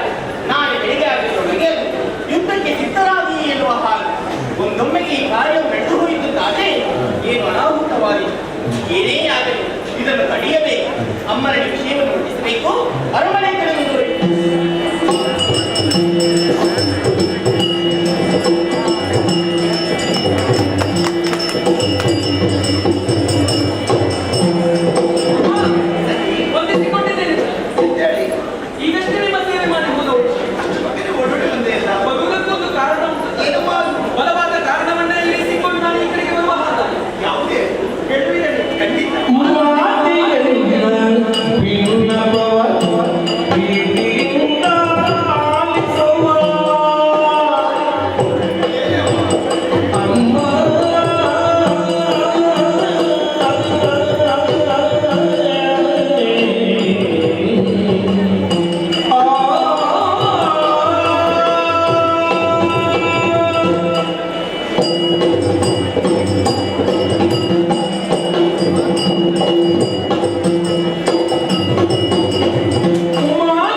ಸೇವೆ ಮಾಡಿದ ನಂತರ ವಿಶ್ರಾಂತಿಗಾಗಿ ಹೋದವಳಲ್ಲ ನೀವು ವಿಶ್ರಾಂತಿಯನ್ನು ಪಡೆಯುತ್ತಾ ಇದ್ದವು. ಸರಿಯಪ್ಪ. ಒಮ್ಮೆ ನಾನು ನನ್ನಷ್ಟಕ್ಕೆ ಹೋಗುತ್ತಿರುವಂತಹ ಸಂದರ್ಭದಲ್ಲಿ ರಾಜ್ಯಸಭೆಯಲ್ಲಿ ಇದ್ದಕ್ಕಿದ್ದ ಹಾಗೆ ಒಂದು ಜೋರಾದಂತಹ ಧ್ವನಿ ಕೇಳಿದರು. ಹೌದು ತಾನೆ, ಸಭೆಯಲ್ಲಿ ತುಂಬಾ ಜನ ಹಾಗಾಗುತ್ತದೆ. ಹೌದಮ್ಮ. ಹಾಗೆಂದು ಎಲ್ಲರೂ ಮಾತನಾಡುತ್ತಿರುವಂತಹ ವಿಚಾರವನ್ನು ಕೇಳಿಸಿದ್ದು ನಾನಲ್ಲ. ಯಾಕೋ ಏನು ಕೋಪದಿಂದ ಮಾತನಾಡುತ್ತಾ ಇರುವಂತಹ ವಿಚಾರವಲ್ಲ. ಅಯ್ಯೋ, ನಮ್ಮ ಮಣಿಪುರದಲ್ಲಿ ಯಾರಾದ್ರೂ ಕೋಪದಿಂದ ಮಾತಾಡೋದಕ್ಕೆ ಸಾಧ್ಯ ಉಂಟೆ? ತುಂಬಿದ ಸಭೆಯನ್ನು ಕಂಡಾಗ ನನಗೆ ಅರ್ಥ ಆಗುದಿಲ್ಲ. ಎಲ್ಲರ ಬಾಯಲ್ಲಿ ಯಾವಾಗ ಇರ್ತದೆ, ಯಾವಾಗ ಇಂಥ ನಿರೀಕ್ಷೆಯಲ್ಲಿ ಇರ್ಬೋದೇ ಅಮ್ಮ. ಹಾಗಾಗಿ ಆ ನಿರೀಕ್ಷೆ ನನ್ನಲ್ಲೂ ಇತ್ತು. ಮತ್ತೇನಾಯ್ತಮ್ಮ? ಆ ನಿರೀಕ್ಷೆ ಏನಿರಬಹುದು ಎಂಬ ಹಾಗೆ ನಾನು ಸರಿಯಾಗಿ ತಿಳಿದುಕೊಳ್ಳಬೇಕು ಎಂದಿದ್ದರೆ ಏನು ವಿಚಾರ ಎಂಬ ಹಾಗೆ ನನಗೆ ಅರಿಯಬೇಕು ತಾನೆ. ಖಂಡಿತ. ಹಾಗಾಗಿ ಸ್ವಲ್ಪ ಕತ್ತಾಲಿಸುವುದಕ್ಕಾಗಿ ಮುಂದಾದ. ಹೇಗೆ ಅಮ್ಮ, ಕತ್ತಾಲಿಸುವುದು ತಪ್ಪು ಎಂಬ ಹಾಗೆ ನನಗೂ ಗೊತ್ತು. ಆದರೂ ಕೆಲವೊಂದು ವಿಚಾರವನ್ನು ನಾನು ಕತ್ತಾಲಿಸಿದೆ ಎಂದಾಗ ಅದನ್ನು ನಿಮಗೆ ತಿಳಿಯಪಡಿಸುವುದಕ್ಕೆ ಸಾಧ್ಯ ಉಂಟು ಎಂಬ ಹಾಗೆ ನನ್ನ ಮನಗಂಡು. ಅದರಿಂದ ಒಳ್ಳೆಯದಾದ ಕತ್ತಾಲಿಸುವುದು ಸರಿ. ಹೌದಲ್ಲ? ಹಾಗಾಗಿ ಆ ವಿಚಾರವನ್ನು ನಿಮಗೆ ಹೇಳದೆ ಹೋದೆ ಎಂದಾದರೆ ತಪ್ಪಾಗುತ್ತದೆ ಎಂಬ ಹಾಗೆ ಈ ಕಡೆಗೆ ಬಂದರು. ಅಮ್ಮ, ಆ ಸಭೆಯಲ್ಲಿ ಮಾತನಾಡುತ್ತಾ ಇದ್ದವರು ಯುವರಾಜರಾದಂತಹ ನಿಮ್ಮ ಮಗ ಬಬ್ರುವಾಹನ. ನಮಗೆ ಬಬ್ರುವಾಹನ? ಹೌದು. ಏನು ಧ್ವನಿಯಲ್ಲಿ ಮಾತನಾಡುವುದಕ್ಕೂ ಒಂದು ವಿಚಾರ ಇದೆ. ಹಸ್ತಿನಾವತಿ ಎಂಬುದು ಗೊತ್ತಲ್ವ ನಿಮಗೆ? ಖಂಡಿತ. ಅಲ್ಲಿ ಪಾಂಡವರು, ಪಾಂಡ ಚಕ್ರವರ್ತಿಗೆ 5 ಗಂಡು ಮಕ್ಕಳು. ಸಣ್ಣ ಮಕ್ಕಳಿಗೂ ಗೊತ್ತಿದ್ದ ವಿಷಯ. ಹಿರಿಯವ ಧರ್ಮಜನಂತೆ. ನಿಜ. 4 ತಮ್ಮಂದಿರನ್ನು ಕ್ಷೇಮದಿಂದ ನೋಡಿಕೊಂಡು ಬರುವಂತಹ ಹೊಣೆಗಾರಿಕೆ ಆತನಲ್ಲಿದೆಯಂತೆ. ಹಾಗಾಗಿ ಅಣ್ಣನ ಆಜ್ಞೆಯನ್ನು ಪಾಲಿಸುತ್ತಾ ಸದಾಕಾಲ ಅವರಿಗೆ ನೆರವಾಗುತ್ತಾ ಇದ್ದವರು ತಮ್ಮಂದಿರು. ಎರಡನೆಯವರು ಭೀಮಸೇನರು, ಅರ್ಜುನ ಮಹಾಶಯರು, ನಕುಲ ಸಹದೇವರು. ಹಾಗಾಗಿ ಅವರೆಲ್ಲರೂ ಒಂದು ಯಾಗವನ್ನು ಮಾಡುತ್ತಾ ಇದ್ದಾರೆ. ಬಂಧು ಹತ್ಯಾ ದೋಷದ ನಿವಾರಣೆಗಾಗಿ. ಸರಿಯಮ್ಮ. ಆ ಬಂಧು ಹತ್ಯೆಯ ದೋಷದ ನಿವಾರಣೆಗಾಗಿ ಯಾಗ ಮಾಡಿದಂತಹ ಸಂದರ್ಭದಲ್ಲಿ ಒಂದು ಕುದುರೆಯನ್ನು ಪೂಜಿಸಿದವರಿದ್ದಾರೆ. ನಮ್ಮ ಮುಂದೆ ಹೌದಲ್ಲವೇ ಅಮ್ಮ?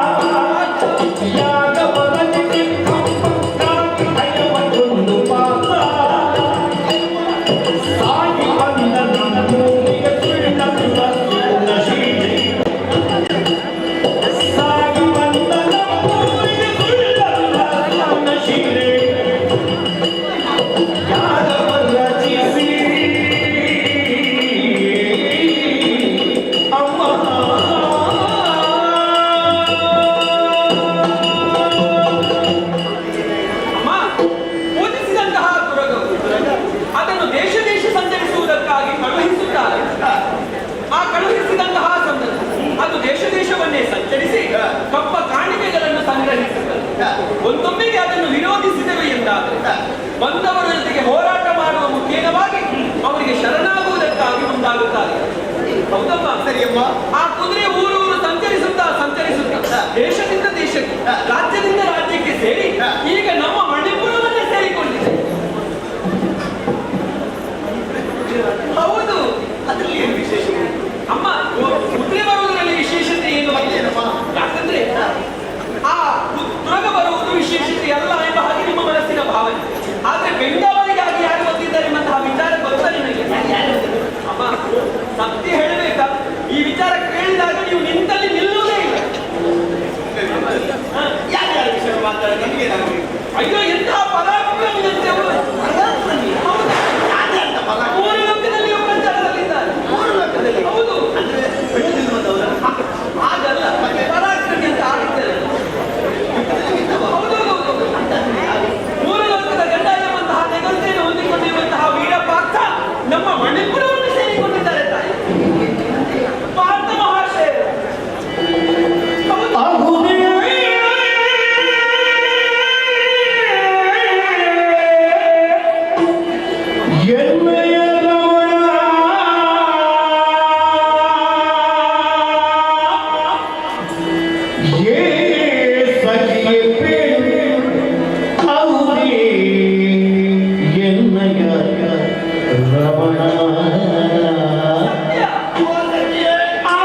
ಈ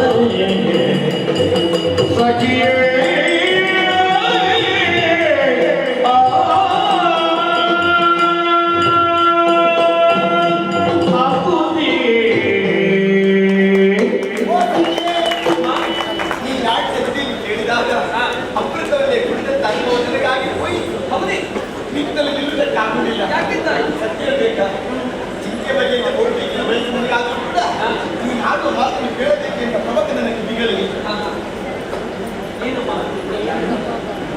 ನಾನು ಸಭೆಯನ್ನು ಆಡಲಾರೆ. ಈ ಆಟದ ಮಾತು ನಿಜ ಗೊತ್ತಿರುವುದು ಸತ್ಯ. ಏನಾಯ್ತಮ್ಮ? ಏನಾಯ್ತು ತಾಯಿ? ಅಮ್ಮ ಅಮ್ಮ ಹೌದು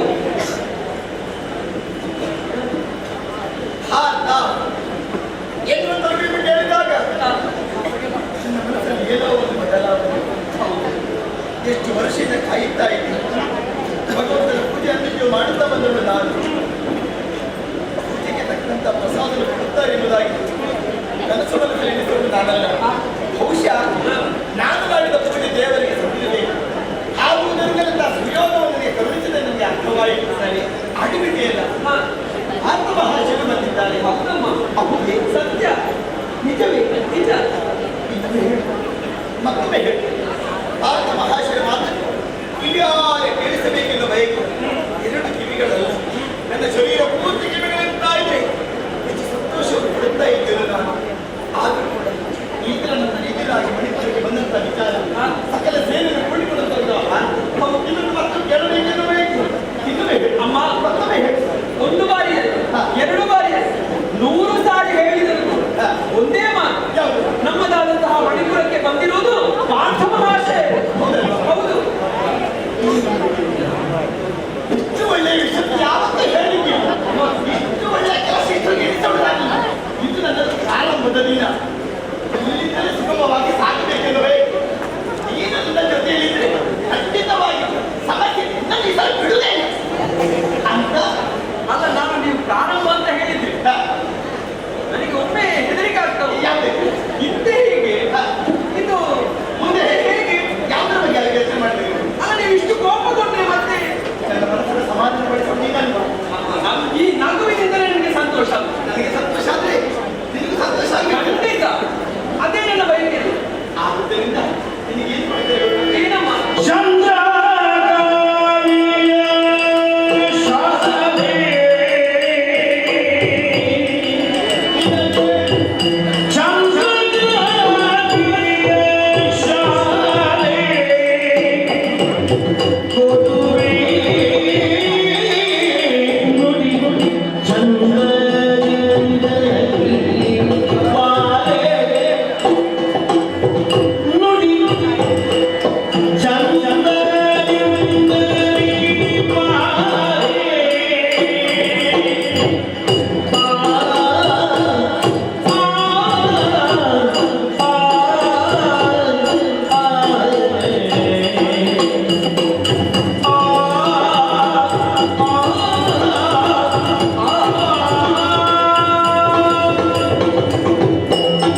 ನಿನ್ನ ಮನಸ್ಸಿನ ಸಂತೋಷವಾಗಬೇಕು. ಹೌದು. ಅದಕ್ಕಾಗಿ ಪ್ರಾರಂಭದಿಂದಲೇ ಕೊಟ್ಟೆ ಸೇವೆ.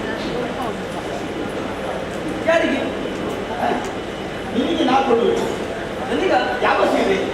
ಅಂತ ಪಟ್ಟ ಸೇವೆ ಇಲ್ಲ. ಮತ್ತೆ ಅಂದು ಮದುವೆ ಕಾಣುತ್ತಂತ ಚಂದ್ರಗಾಗಿ ಆ ಸೀರೆಯನ್ನೇ ನಿನಗೆ ನಾನು ಕೊಡುತ್ತೇನೆ. ಸಂತೋಷವಾಯಿತು ನನಗೆ. ಅದಕ್ಕೆ ಒಬ್ಬ ಉಪವಾಸ.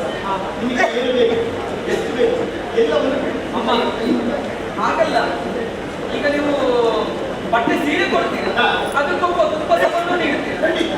ಆದ್ರೆ ನಾನು ರಾಜಬೀದಿಯಲ್ಲಿ ಅದನ್ನು ಧರಿಸಿ ಹೋಗು ಅವಿದ್ದಂತಹ ಸೀರೆ ಹಾ. ಇದ್ದವರೆಲ್ಲ ಕಂಡು ಹಾ. ರಾಣಿಯ ಸೇವೆಯನ್ನು ಮಾಡಿದಂತಹ ಈ ಬುದ್ಧಿ, ಹಾ. ಈ ಸೇವಕಿ ಅಲ್ಲಿದ್ದನ್ನೆಲ್ಲ ತಗೊಂಡು ಬಂದಿದ್ದಾನೆ ಅನ್ನೋ ಹಾಗೆ ಆಡಿದೆ. ಇಲ್ಲ ಅಂತ ಹೇಳಿದೆ. ಅಲ್ಲೇ ಕರ್ಕೊಂಡು ಬಾ. ಆಯ್ತು. ಅಲ್ಲ ಹಾಗಲ್ಲ ಅಲ್ಲ, ಕರ್ಕೊಂಡು ಬಾ. ಅಮ್ಮ. ನಾ ಹೇಳ್ತೇನೆ, ಉತ್ತರ ನಾನು ಕೊಡ್ತೇನೆ. ಹೌದು. ಯಾವ ಬೆಳೆ? ಎಂತದ್ದು? ಆಗ ಅದನ್ನ ಬೆಳೆಗಳಷ್ಟೇ. ಕಾಣುವುದಕ್ಕೆ ಮಾತ್ರ ಹೀಗೆ. ಅದು ನೋಡಿದಕ್ಕೆ ನೋಡುದು ಮಾತ್ರ. ಎಂತದಿಲ್ಲ. ಏನಿಲ್ಲ ಇದು. ಎಲ್ಲಾದ್ರೂ ಕೆಲಸ ಮಾಡುವಾಗ ಬಿಚ್ಚಿದ್ರು ಹಾಗೆ ಹಾಕಿದ್ರೆ ಬಿಚ್ಚಿದ ಹೋಗಿ ಓಡಿಬಿಡಿ. ಅದಕ್ಕೆ ಬೇಕಾಗಿ ಈ ಕಳಗ ಹಾಕಿಸ್ಬೇಕು. ಇಷ್ಟೊಂದು ದೊಡ್ಡ ಉಪಕಾರ ಮಾಡಿದ್ದೇನೆ. ಯಾವ ಕಳಗ? ಬಂಗಾರ. ಬಂಗಾರ ಹಸ್ತಗಳಿಗೆ ಎರಡಕ್ಕೂ ನಾನು ಇರುತ್ತೇನೆ. ಇಂದ್ರ ನಂದನ ಎದುರಾಗಿ ಮಣಿಪುರಕ್ಕೆ ಬಂದಂತಹ ವೈಭವದ ವಿಷಯ. ಎಂಥ ವೈಭವ ಹೇಳುವುದನ್ನು ಕೇಳಿದ್ದೇನೆ. ಹೌದು. ನಿನ್ನೆ ಇದ್ದ ಇವತ್ತಿದ್ದ ನಾಳೆ ಉಂಟು ಅಂತ ಹೇಳಿದ್ರು. ಆದ್ರೆ ನಾನು ಯೋಚನೆ ಮಾಡುದು ಬಹುಶಃ 2 ದಿನದ ವೈಭವ ಅಲ್ಲ, 3 ದಿನದ ವೈಭವ ನನ್ನ ಜೀವನದಲ್ಲಿ ಆಗಿದ್ದಾನೆ. ಹಿಂದೆ ಮಗನಾಡಿದಂತಹ ಮಾತು ಅಮ್ಮ ಸಂತೋಷವಾಗಿ ತಿಳಿಸ್ತೇನೆ ಎನ್ನುವುದಾಗಿ ಎಲ್ಲರೂ ಸುಮ್ಮನೆ ನಾವು ಭಾವಿಸಿಕೊಂಡು ಈಗ ನೀ ಆಡಿದಂತಹ ಮಾತು ಅಮ್ಮ ಸಂಭ್ರಮದ ವಿಷಯ ಕಾಣಬೇಕು ಎನ್ನುವುದಾಗಿ ಹಾಗಿದೆ. ಸಂಭ್ರಮ ಸಂತೋಷ ಒಂದೇ ವ್ಯಕ್ತಿ ಕಾಣಬೇಕಂತಾದ್ರೆ ಮಗನಿಂದಾಗಿ ನನಗೆ ನೀನು ಹೇಳಿಕೊಟ್ಟವರು ಒಂದೊಂದು ಭಾರತ ಭಾಷೆ ಈ ವಿಷಯ ನನ್ನ ಮಗನಿಗೆ ಗೊತ್ತಾಗಬೇಕು. ಹೆಚ್ಚು ಸಂತೋಷ ಆಗ್ತದೆ. ಸತ್ಯ ಹೇಳ್ಬೇಕಾ, ಇಪ್ಪರೆಲ್ಲ 100 ಮಂದಿ 15,000 ಅಲ್ಲ, ಅದಕ್ಕಿಂತ ಹೆಚ್ಚಿಗೆ ಜನ ಮರೀಸಿ ನಾವೇ ಹೋಗು. ಒಂದು ಶೋಭಯ ನನ್ನವರ ಕೊಡ್ಬಾರು. ನಾನು ಎದುರುಕೊಳ್ಳು, ಅವರ ಪಾದ ಪೂಜೆಯನ್ನು ಮಾಡುದು, ಅದನ್ನು ತೀರ್ಥದ ಸ್ವೀಕರಿಸು. ಆಮೇಲೆ ಹೋಮನದ ಮಂಗಳಾರ ವ್ಯಕ್ತಿ ಆಮೇಲೆ ಕರ್ಕೊಂಡು ಬಂದು ಬೆಟ್ಟದ ಮೇಲೆ ಕೊಡಿಸಿ ಸ್ವಾಮಿಯೇ ಅಂತ ನಾವು ಅದು ಮಾಡುದು. ನನ್ನ ಮನಸ್ಸಿನ ಆಸಕ್ತಕ್ಕೆ ನನಗೆ ಬಿಡುದಿಷ್ಟೇ. ಎಷ್ಟು ವರ್ಷವಾಯಿತು ಹೋಗಿ ಒಂದು ಮಗು ಮಾಡ್ತೀವಿ ಹೋಗಿದ್ರೆ ಸ್ವಾಮಿ. ಆದ್ರೆ ಒಂದು ವಿಷಯ ಎಂದಿದ್ದ ನೆನಪೇ ನಿಮಗಿಲ್ವಲ್ಲ. ಹೀಗೆ ಹೋದ್ರೆ ಹೇಗೆ ಜೀವನ? ತಿರುಗಾಟದಲ್ಲಿ ಎಂದಿದ್ದ ನೆನಪಿಲ್ಲ ಅಂತ ಹೇಳಿದ್ರೆ ಅವರಿಗೆ ಎಷ್ಟು ಸಮಾಧಾನ ಆಗುತ್ತೆ. ವಿಷಯ ನೀವು ಮಕ್ಕಳು ಹೇಳಬೇಕು.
ಪ್ರಾರ್ಥಿಸಿದಂತಹ ಸಂದರ್ಭದಲ್ಲಿ ಅರ್ಥವಾಯಿತಾರೆ. ಬಲವುಳ್ಳ ಭಟರು ಕಟ್ಟಿ ಕಾದಾಡಬೇಕು, ಬಲಹೀನರು ಕಪ್ಪವನ್ನು ಒಪ್ಪಿಸಿ ಶರಣಾಗಬೇಕು ಎಂಬ ಮಾತು ಯುವರಾಜರೇ ಮಮ. ನಿಜ. ಹಾಗಿರುವಾಗ ನಮ್ಮ ಪುರವನ್ನು ಸೇರಿಕೊಂಡಂತಹ ದುರ್ಗವನ್ನು ಸುಮ್ಮನೆ ಬಿಡುವುದಿಲ್ಲ. ಮತ್ತೆ ಬಂದಿರುವಂತಹ ಮೂರು ಲೋಕದ ಗಂಡ ಎಂಬಂತಹ ನಿಗದಿಯನ್ನು ಹೊಂದಿಕೊಂಡಿರುವಂತಹ ವೀರಪಾರ್ಥನ ಜೊತೆಗೆ ಹೋರಾಟ ಮಾಡುತ್ತೇನೆ ಎಂಬ ಹಾಗೆ ಮುಂದುವರಿದಿದ್ದಾನೆ ತಾಯಿ. ಹಾಗಾಗಿ ಆತನ ತಂದೆಯೇ ಬಂದಿರುವಂತಹ ವಿಚಾರ ಆತನಿಗೆ ಅರಿದಾಗಿ ಹೋಗಿದೆ. ಒಂದೊಮ್ಮೆಗೆ ನೀವು ಅದನ್ನು ತಿಳಿಸದೆ ಹೋದಿರಿ ಎಂದಾದರೆ ಖಂಡಿತವಾಗಿ ದೊಡ್ಡದಾದಂತಹ ಅನಾಹುತವೇ ನಡೆಯುತ್ತದೆ. ಒಂದು ವೇಳೆ ದಾರಿ ತಪ್ಪಿದ ಮಗವನ್ನು ತಿದ್ದಬೇಕಾದ ಹೆತ್ತ ತಾಯಿಯಾದ ನನ್ನ ಕರ್ತವ್ಯ. ನಿಮ್ಮ ಕರ್ತವ್ಯ. ನೀನೇ ಒಂದು ದಾರಿಯನ್ನು ತೋರಿಸಿದವರು. ಸಂತೋಷವಾಯಿತು. ಒಳಗಿದ್ದು ಅದರ ಬಗ್ಗೆ ನಾನು ಯೋಚನೆ ಮಾಡಿದ್ದೇನೆ. ಹಾಗೆ ಹಾಗೆ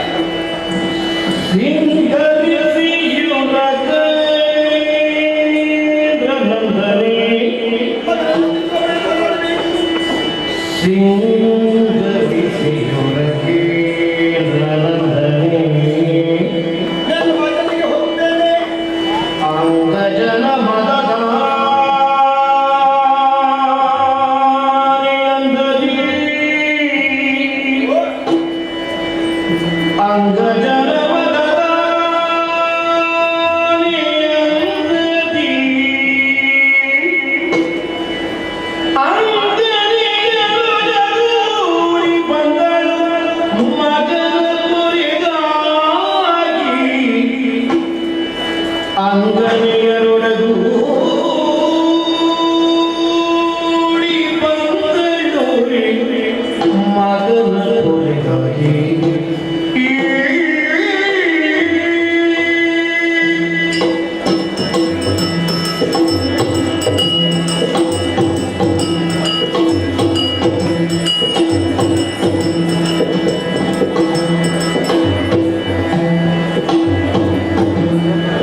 ನಾನು ನಿತ್ಯವೂ ಹಬ್ಬ ಹಮ್ಮಿಸುವವಳು ನಾನು.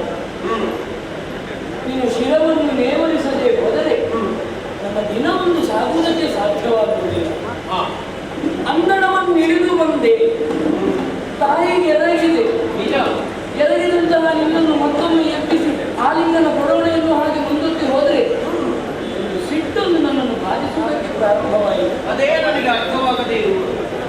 ಮಕ್ಕಳಲ್ಲಿ ಸಿಟ್ಟು ತೋರಿಸದೆ ತಾಯಿಯಾದವರು ಮಕ್ಕಳಲ್ಲಿ ಸಿಟ್ಟು ತೋರಿಸಬೇಕು.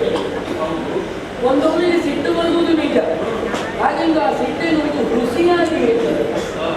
ಆ ಸಿಟ್ಟನ್ನೇ ಪ್ರದರ್ಶಿಸುತ್ತಾ ಹೋದೆ ಎಂದಾದರೆ ಮಗನಿಗೆ ಕೊಡುವಂತಹ ಪ್ರೀತಿಯನ್ನು ನಾ ಹೇಗೆ ಉಣಬಡಿಸಲಿ ಹೇಳು? ಅದಕ್ಕೆ ಬೇಕಾಗಿ ಇದ್ದಂತಹ ಸಿಟ್ಟನ್ನು ಬದಿಗಿರಿಸಿ, ಎಷ್ಟಿದ್ದರೂ ನೀ ನನ್ನ ಮಗನ, ನಾಡಿಗೆ ಅರಸನಾದನು, ಈ ಚಿತ್ರಾಂಗದಿಗೆ ನೀ ಬಬ್ರುವಾಹನ ಮಗನು, ಅಡೆಗಳಿದಂತಹ ನಿನ್ನನ್ನು ಮತ್ತೆ ಮೇಲೆಬ್ಬಿಸಿ ಇದ್ದಾಗ ನಿನ್ನ ಮತಿಯೋ ಇದು ನಿನ್ನದೇ ಮತಿಯೋ ಅಂತ ನನಗೆ ಪ್ರಶ್ನೆ ಬರುವುದು. ನಾಡಿನ ಅರಸನಾಗಿ ಮಾಡಬೇಕಾದಂತಹ ಕರ್ತವ್ಯಗಳಲ್ಲಿ ನಿನ್ನಲ್ಲಿ ಲೋಕವನ್ನು ಕಂಡವನು ನಾನು, ಲೋಕವನ್ನು ಮಾಡಿದವನು ನೀನಲ್ಲ. ಸುಭೀಕ್ಷೆಯಿಂದಲೇ ಈ ಮಣಿಪುರ ನೆರವೇರಿಕೊಂಡು ಹೋಗುತ್ತಾ ಇದೆ. ಮತ್ತೆ ಬೆಟ್ಟು ನಡೆಯುವಂತಹ ಪರಿಸ್ಥಿತಿ ಈಗ ನಿನ್ನಲ್ಲಿ ಅತಿ ಕಂಡೆಯ ಯಾಕಮ್ಮ? ಕುಂತಿತನಯನ ವಾಜಿಯನ್ನು ನೀ ಕಟ್ಟಿದೆಯಂತೆ. ವಿಚಾರವನ್ನು ಕಟ್ಟಿಯಿಂದ ಕೇಳಿ ತಿಳಿದವಳು ನಾನು. ನೀ ಕಟ್ಟಿ ಮುಂದಾಡುವುದಕ್ಕೆ ಹೋದರೆ ಪರಿಸ್ಥಿತಿ ಏನಾಗುವುದು ಬಲ್ಲೆಯ? ಒಪ್ಪವೇ ಒಂದನ್ನು ಕೊಡ್ತೇನೆ. ಹುಲ್ಲೆಯ ಮನೆಯೊಂದು ಸಿಂಹಗಳನ್ನೇ ಹೋರಾಡಿ ತಾನು ಜಯಿಸುತ್ತೇನೆ ಎನ್ನುವಂತಹ ಪರಾಕ್ರಮವನ್ನು ಹೊತ್ತು ಮುಂದಕ್ಕೆ ಹೋದರೆ ಅದಕ್ಕೆ ಜಯ ಲಭಿಸುವುದಕ್ಕೆ ಸಾಧ್ಯ ಉಂಟೆ ಹೇಳು? ನಿನ್ನದು ಹಾಗೆ ಆಯಿತಲ್ವೋ? ನಿನ್ನ ಉತ್ತರವೇ ಅದಕ್ಕೆ ಸಾಕ್ಷಿಯಾಗಿ ಹೋಯಿತಲ್ಲ. ಕತ್ತಡಿತು ಕುಮತಿಯಾಗಿ ನೀ ಪಟ್ಟಿಸುವುದಕ್ಕೆ ಮುಂದುವರಿಯುತ್ತಾ ಇದ್ದಿ ಅಂತ ನಿಮ್ಮ ಹೋಗಂತೆ ನನಗೆ ಅರ್ಥವಾಗುತ್ತಾ ಇಲ್ಲ. ಅರ್ಥವಾಗುವುದಿಲ್ಲ. ಇಲ್ಲ, ನಿನ್ನ ಪರಿಸ್ಥಿತಿ ಹೇಗಾಯಿತು ಬಲ್ಲೆಯಾಗಿ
ನನ್ನ ಮಾತುಗಳೆಲ್ಲವೂ ನಿನಗೆ ಒಗಟಾಗಿ ಪರಿಣಮಿಸುವುದಕ್ಕೆ ಸಾಧ್ಯವಾಯಿತಲ್ಲ. ಈ ಮೃಗ ಬುದ್ಧಿ ಎನ್ನುವುದು ಹಾಗೆ. ಯಾವತ್ತಿದ್ದರೂ ಬಿಸಿ ರಕ್ತದ ಪರಿಣಾಮವಾಗಿ ತಾವು ಮಾಡಿದ್ದು ಸರಿ ಎನ್ನುವಂತಹ ಧೋರಣೆಯನ್ನೇ ನೀಡುತ್ತಾರೆ. ನಿಮ್ಮ ಜೀವನವನ್ನು ನೀವು ಸವೆಸುವವರು ಒಂದೊಮ್ಮೆ ಅದು ಅರ್ಥವಾಗುವುದು ಎಲ್ಲಿ ಬಲ್ಲೆಯ? ಒಂದು ಪರಿಧಿಯನ್ನು ದಾಟಿ ಬುದ್ಧಿ ಎನ್ನುವುದು ಪಕ್ವವಾದಾಗ ನಾವು ಮಾಡಿದಂತಹ ಕಾರ್ಯದಲ್ಲಿ ನಮ್ಮಲ್ಲಿ ನಾವು ಸಿಂಹಾವಲೋಕನವನ್ನು ಮಾಡುತ್ತಾ ಪ್ರಶ್ನಿಸುತ್ತಾ ಹೋದಾಗ ಇದೆಷ್ಟು ಸಮಂಜಸವಾಗಿದ್ದು ಇನ್ನು ಹಾಗೆ ಆಲೋಚಿಸುವುದಕ್ಕೆ ತೊಡಗುವುದು. ಬುದ್ಧಿ ಎನ್ನುವುದು ಹಾಗೆ. ಮನುಷ್ಯನ ಜೀವನದಲ್ಲಿ ನಾವು ಬುದ್ಧಿಯನ್ನು ಬೆಳೆಸಬೇಕಂತಾದರೆ ಆತ ವಿದ್ಯಾವಂತನಾಗಿರಬೇಕು. ಈ ವಿದ್ಯೆಯನ್ನು ಕಲಿಯುವುದು ಇಲ್ಲಿ ಕೇಳಿದರೆ ಅದು ಗುರುವಿನ ಮೂಲಕವಾಗಿ. ಗುರುವಿನ ಎಲ್ಲ ವಿದ್ಯೆಯನ್ನು ಕಲಿಯುವುದಕ್ಕೆ ಸಾಧ್ಯವಾಗುವುದಿಲ್ಲ. ಒಂದು ಪಾಠ ಗುರುವಿನಲ್ಲಿ ನಾವು ಕಲಿಯುತ್ತೇವೆ. ಅದಾದ ಬಳಿಕ ನಾವು ಕಲಿಯುವುದು ನಮ್ಮ ಸ್ನೇಹಿತ ವರ್ಗದೊಡನೆ, ನಮ್ಮ ಸಂಪರ್ಕದ ಅವರೊಡನೆ. ಇಲ್ಲಿಗೆ ಒಂದು ಪಾದ ಮುಗಿಯಿತು. ಮತ್ತೊಂದು ಪಾದ ನಾವು ನೋಡಿ ತಿಳಿದು ಅರ್ಥ ಮಾಡಿಕೊಳ್ಳುವುದರಲ್ಲಿ ಮತ್ತೊಂದು ಪಾದ ಆಗುವುದು ನಮ್ಮ ಬುದ್ಧಿ ಎನ್ನುವುದು ಪಕ್ವವಾಗುತ್ತಾ ಕಾಲ ಕಳೆದಂತೆ ಹೋದಾಗ ಬುದ್ಧಿಯಿಂದ ಆಗುತ್ತಾ ಹೋಗುತ್ತದೆ. ಇನ್ನೊಂದು ಕಾಲದಲ್ಲಿ ಸಮುದ್ರವನ್ನು ಮತಿಸುವುದಕ್ಕೆ ದೇವಾದಿ ದೇವತೆಗಳು ಅಪಹರಿಸಿದ್ರಂತೆ. ಕಾರಣ ಬೇರೆ ಎನ್ನುವರು ಕಳೆದು ಹೋದಂತಹ ಸುವಸ್ತು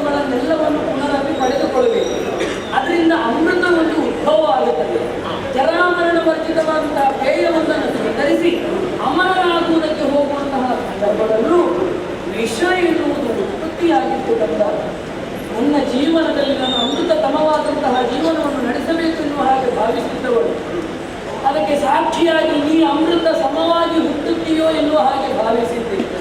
ಆದರೆ ನಿನ್ನ ಕಾರ್ಯಗಳೆಲ್ಲವೂ ಈಗ ವಿಷವಾಗಿ ಪರಿಣಮಿಸುವುದಕ್ಕೆ ಪ್ರಾರಂಭವಾಯಿತಲ್ಲ ಕಂದ. ಎಂತೂ ಹುಟ್ಟಿದೆಯೋ ನನ್ನ ಈ ಗರ್ಭದಲ್ಲಿ ನೀನು. ನನಗೆ ಒಂದೂ ಅರ್ಥ ಆಗುತ್ತಾ ಇಲ್ಲ. ಸರದಿ ಮತದ ಕಥೆ ಹೌದು, ಎಷ್ಟು ಒಳ್ಳೆಯ ಪ್ರಸಂಗ ಸಮುದ್ರವಂತೆ. ನೀನು ನನ್ನ ಕುರಿತಾಗಿ ಆಡುತ್ತಾಡುತ್ತ ಸಮುದ್ರ ಮಾತ್ರದ ಕಥೆ ಹೇಳು.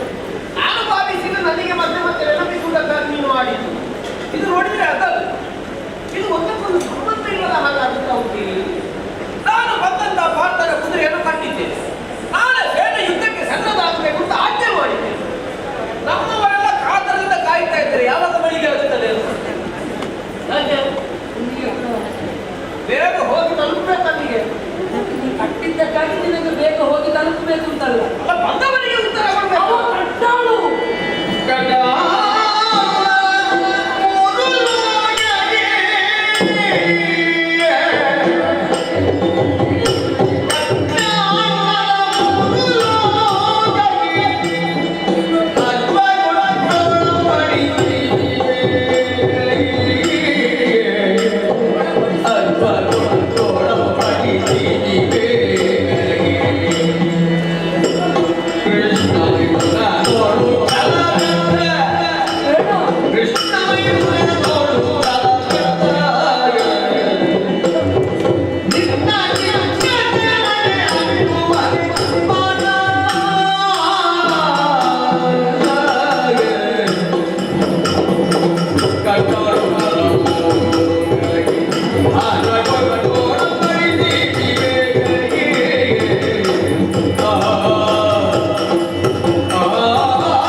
ಅಮ್ಮನ ಮುಂದೆ ಬಂದಾಗ ಎಲ್ಲ ಎಂಥದ್ದೇ ವಿಚಿತ್ರವಿದೆ ಅಥವಾ ಎಂತಹ ಬುದ್ಧಿ ಚಿತ್ರಗಳೇ ಇರಲಿ, ಅವುಗಳೆಲ್ಲವೂ ಗೌಣವಾಗಿ ಕಾಣುವುದು. ಆ ಸಣ್ಣ ಮಕ್ಕಳಂತೆ ಇನ್ನೂ ಅದ್ಭುತರಂತೆ ಆಚರಿಸುವುದಕ್ಕೆ ಮುಂದುವರಿಯುತ್ತಾರೆ.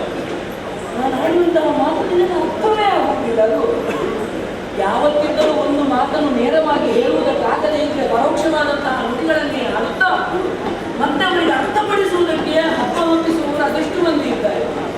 ನನ್ನ ಪ್ರಯತ್ನವೂ ಈಗ ಅದೇ ರೀತಿಯಾಗಿ ಬಾರಿ ಬಾರಿ ಹೋಗಿ ಈ ಥರನಾಗಿ ಮಾಡಿದ್ದು ಸರಿಯಲ್ಲ, ಯಾಕಾಗಿ ಹುಟ್ಟಿದೆಯೋ ನನ್ನ ಉದರದಲ್ಲಿ ಇನ್ನೂ ಹಾಗಾಡಿದರೆ ಕಟ್ಟಾಳು ಮೂರು ಲೋಕಕ್ಕೆ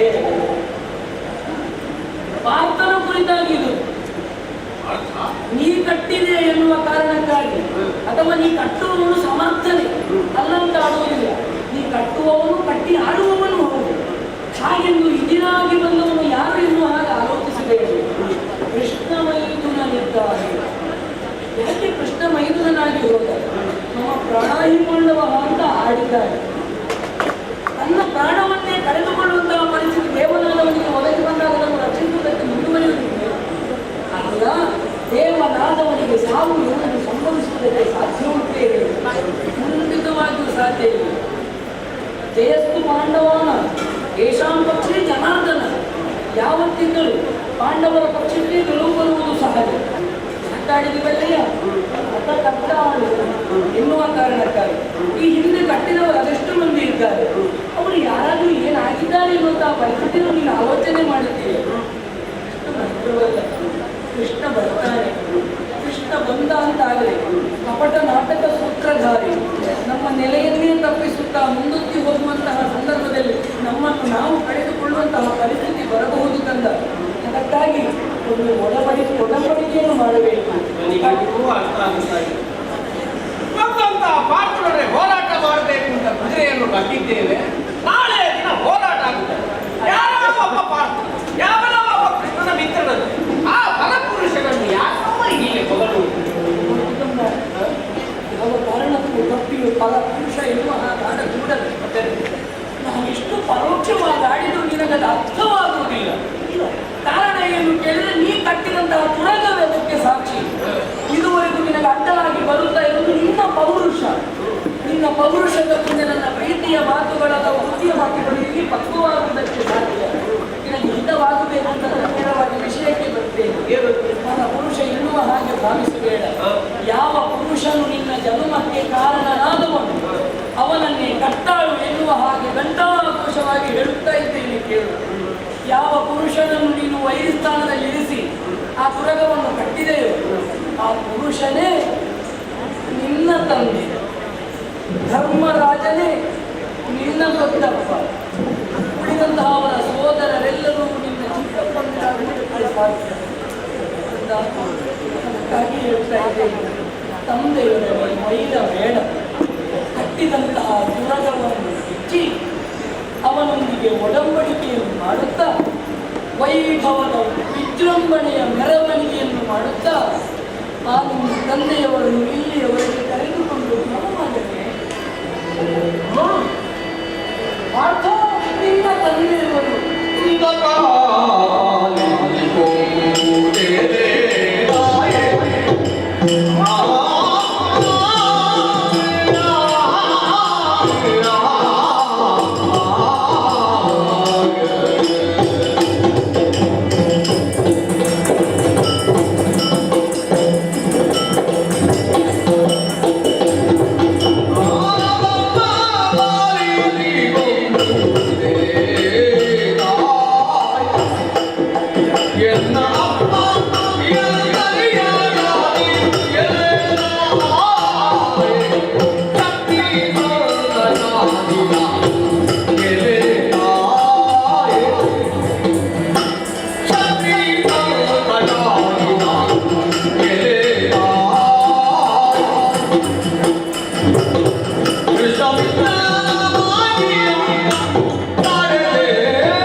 ಕುದುರೆಯ ಹಣೆಯಲ್ಲಿದ್ದಂಥ ಲಿಖಿತವನ್ನು ಓದಿ ಕುದುರೆಯನ್ನು ಕಟ್ಟುವುದಕ್ಕಾಗಿ ನಾಳೆಯ ದಿವಸವೇ ಯುದ್ಧ ಎನ್ನುವುದಕ್ಕಾಗಿ ನಮ್ಮವರಿಗೆಲ್ಲರಿಗೂ ಆಜ್ಞೆಯನ್ನು ಕೊಟ್ಟಿದ್ದೇನೆ. ಆದರೆ ಈಗ ನೀನಾಡುತ್ತಿರುವುದು ಕುದುರೆಯ ಬೆಂಗಾವಲಿಗಾಗಿ ಬಂದಂತ ಪಾರ್ಥ ಬೇರೆ ಜನಕ. ಆಗ ನಿನ್ನ ಮಗ ಬಬ್ರುವಾಹನ ಮತ್ತಿಗೆಟ್ಟು ಮಾಡಿ ಯಥಾರ್ಥಕ್ಕಾದರೂ ಬಬ್ರುವಾಹನದ ಅಪರಾಧ ಆಗಿ ಹೋಯಿತು. ನಾಳೆ ದಿವಸ ಕದನ ಯಾರು ನೋಡಿ ತಂದೆ ಮಗನಿಗೆ ಬಾಳ್ತಾರೆ ಇಳಿಯಲೇ ಒಂದು ವೇಳೆ ಆಗುತ್ತಿದ್ರೆ ನಡೆದು ಹೋಗುತ್ತಿತ್ತು ಏನು ಪ್ರಮಾದವಾಗುವುದು. ಆದರೆ ನೀನೀಗ ಆಡುತ್ತಿರುವುದು ನಾನು ಹೋರಾಟ ಮಾಡುವುದಕ್ಕಾಗಿ ಹೊರಟು ನಿಂತಿದ್ದು ನನ್ನ ತಪ್ಪಾಯಿತು ನಾಯೇ ತಪ್ಪಾಯಿತು. ನನ್ನ ಅಪರಾಧ ಆಗಿ ಹೋಯಿತು. ನಾನು ತಂದೆ ಅಂತ ಗೊತ್ತಿದ್ರೆ ನಾನು ಯಾವತ್ತೂ ಕುದುರೆಯನ್ನು ಕಟ್ಟುತ್ತಿರಲಿಲ್ಲ, ಅವರನ್ನು ಹೋರಾಟ ಮಾಡೋದಕ್ಕೆ ಹೋಗುತ್ತಿರಲಿಲ್ಲ.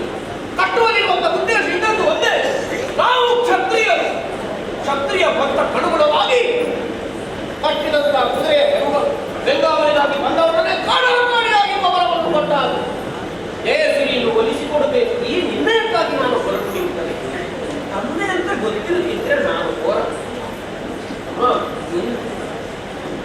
ತಂದೆ ತಂದೆ ತಂದೆ ಅಂತ ಹೇಳ್ತಾ ಇದ್ದ. ಈಗಲೂ ಒಂದು ಪ್ರಶ್ನೆ ನೋಡ್ತಾ ಇದೆ. ಇನ್ನೂ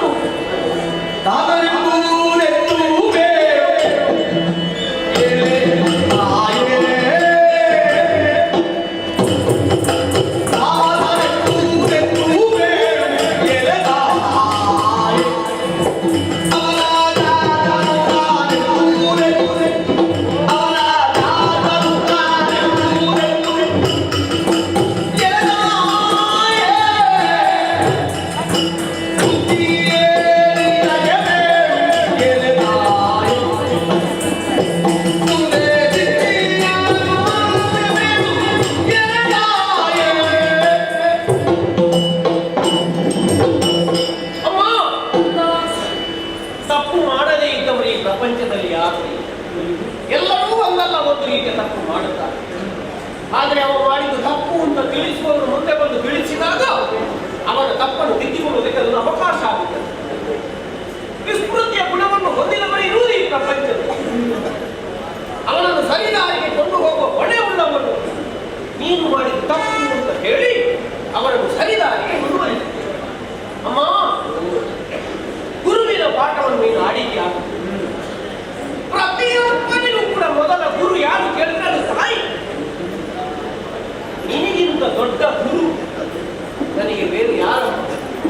ನೀನೇ ಗುರು. ಅಮ್ಮ, ಮತ್ತೊಮ್ಮೆ ಕೈ ಜೋಡಿಸಿದ್ದೇನೆ, ತಲೆ ಬಾಗಿದ್ದೆ. ನಮ್ಮಿಂದ ಸರ್ವಾಪರಾಧವಾದ ಆದ್ರೆ ಮಾಡಿದ ತಪ್ಪು ಅಂತ ಗೊತ್ತಾಗಿದೆ. ಈ ತಪ್ಪನ್ನು ಹೇಗೆ ಸರಿ ಮಾಡುದು? ಬುದ್ಧಿಯ ಸ್ಥಾನದಲ್ಲಿ ಇರಬೇಕಾಗುವುದು ನೀನೇ ಆಡಿದ್ದು. ಹಾಗಾದ್ರೆ ನನಗೆ ಬುದ್ಧಿ ಇನ್ನು ಮುಂದೆ ಏನು ಮಾಡಬೇಕು ಹೀಗೆಲ್ಲ ತಿಳಿಸುವಂತ ಹೊಣೆ ನಿನ್ನಲ್ಲಿದೆ ಅಪ್ಪ ಅಂತ ಹೇಳಿ. ಹೌದಲ್ಲ, ನೀನೇ ಆಡುತ್ತಾ ಇದ್ದದ್ದು. ಈ ಪ್ರಪಂಚದಲ್ಲಿ 5 ಮಂದಿ ಅಪ್ಪಂದಿರಾಗುವುದಕ್ಕೆ ಅರ್ಹತೆಯನ್ನು ಹೊಂದಿದವರಿದ್ದಾರೆ ಅಲ್ವಾ? ಗುರುವಿನ ಸ್ಥಾನದಲ್ಲಿ ಇದ್ದವನು ಕೂಡ ಅಪ್ಪನಾಗುತ್ತಾನೆ. ಅನ್ನವನ್ನು ಒದಗಿಸಿದವನು ಅಪ್ಪನೇ ಆಗುತ್ತಾನೆ. ಆಶ್ರಯದಾತನನ್ನು ಕೂಡ ಅಪ್ಪ ಅಂತ ಹೇಳುತ್ತೇವೆ. ಯಾರಾತ ಯಜ್ಞೋಪವೀತವನ್ನು ಧರಿಸುವುದಕ್ಕಾಗಿ ಎತ್ತಿಸುತ್ತಾನೋ ಅವನು ಅಪ್ಪನೇ. ಮತ್ತೊಬ್ಬ ಜನ್ಮಕ್ಕೆ ಕಾರಣೀಕರ್ತನ. ಕುದುರೆಯ ಬೆಂಗಾವಲಿಗಾಗಿ ಬಂದಂತಹ ಪಾರ್ಥ ಅಪ್ಪ ಅಪ್ಪ ಅಂತ ಆಡುತ್ತಾ ಇದೆಯಲ್ವಾ? ಅವ ಹೇಗಮ್ಮ ನನಗೆ ಅಪ್ಪ ಎಂಬುದನ್ನು ತಿಳಿಸಿ ಮುಂದೆ ಸಿದ್ಧಿಯಾಗುವಂತೆ ಮಾಡಬೇಕಮ್ಮ.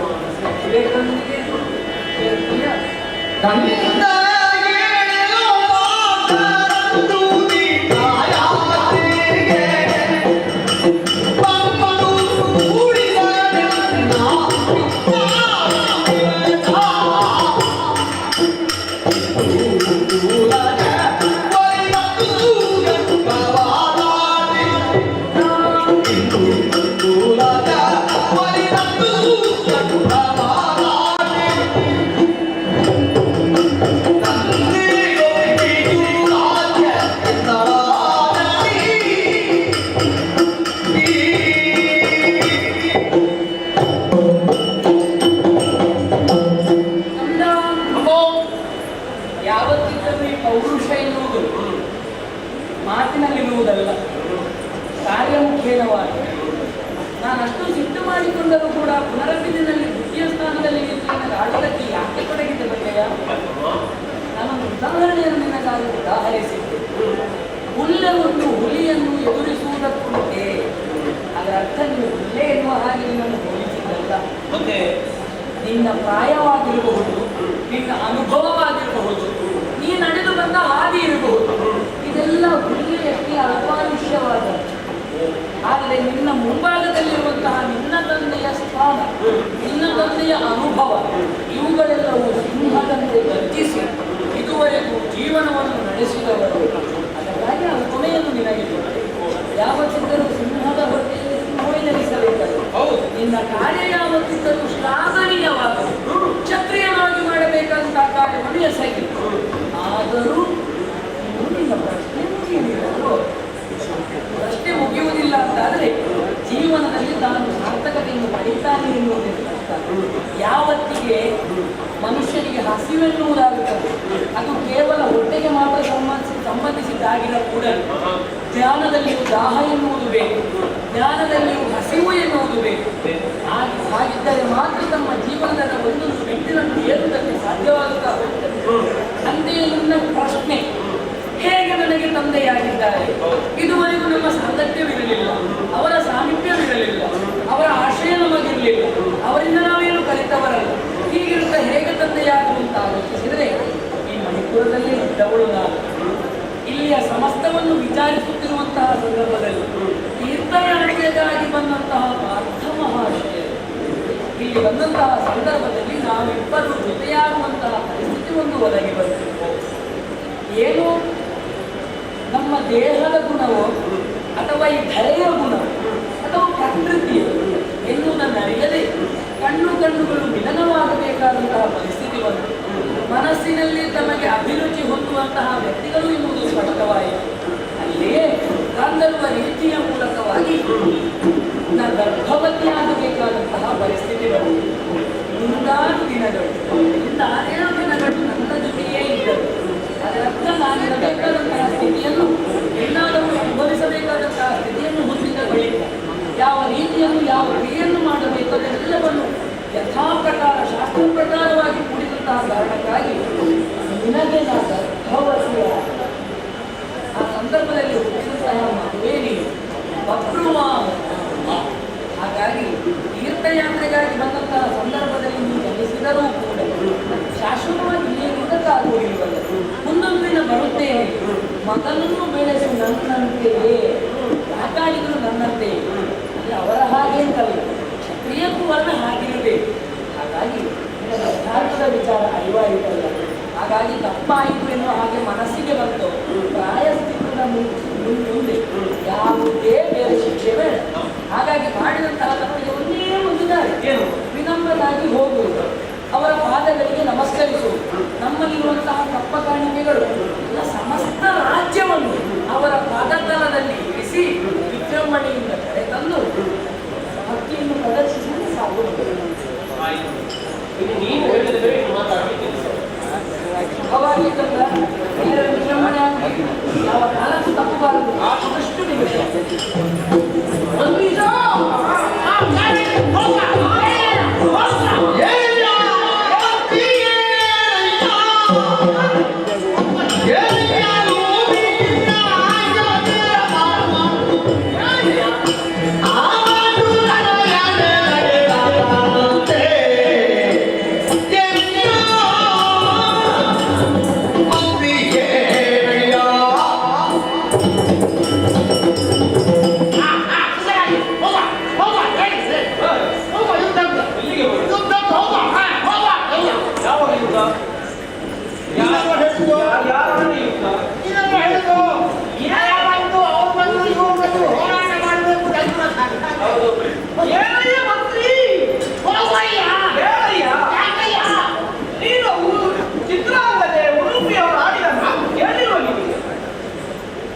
ಅಯ್ಯೋ, ನಾವು ಈ ಕೆಲಸಕ್ಕಾಗಿ ಹೊರಟಿದ್ದೇವೆ.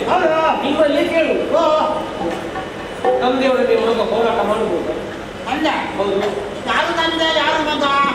ಆ ಮಾತು ನನಗೆ ತಂದೆ ಅಂತೆ. ಯಾರು ಹೇಳಿದ್ದು? ನನ್ನ ಅಮ್ಮ ಹೇಳಿ. ಈಗ ನಾನು ಗೊತ್ತಿದ್ದ ಮೇಲೆ ತಂದೆಯವರಿಗೆ ಹೋರಾಟ ಮಾಡಿದ್ರೆ ಆಗುತ್ತದ? ಏನು ಮಾಡಬೇಕು? ಈಗ ಹೇಳಿದ್ಯಾರು?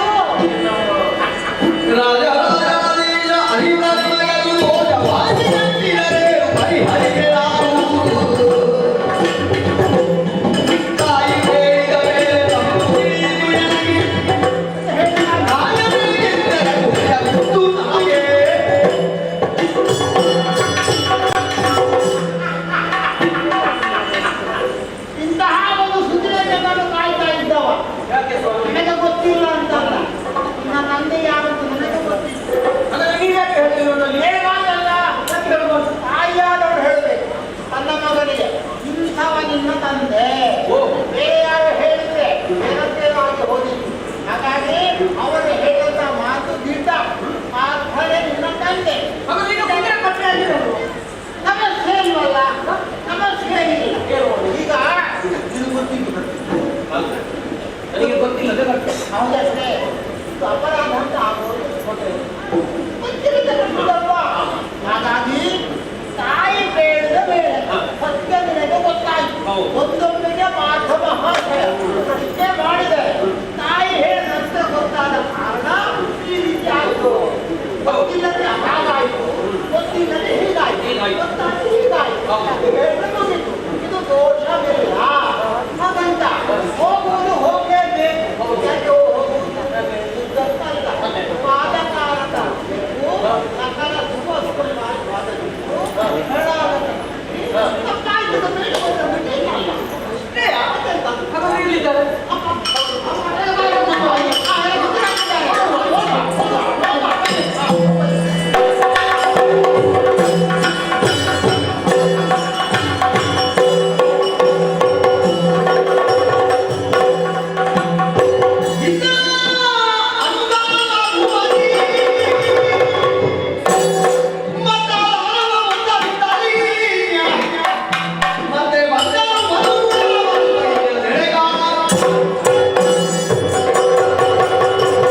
ಹೇಳಿದ್ದ ಅವರ ಸೇವೆಯನ್ನು ಮಾಡೋದಕ್ಕೆ ಬೇಕಾಗಿ ವರ್ಣನಿಂದ ಅವತಾರ ಆಗಿದೆ. ತಡ ಮಾಡುತ್ತದೆಯಲ್ಲ ಆದಷ್ಟು ಶೀಘ್ರವಾಗಿ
ಹೀಗೆ ಮಾಡಿದ್ರೆ ನಮ್ಮಲ್ಲೇ ಹೊತ್ತು ಮುಗಿದ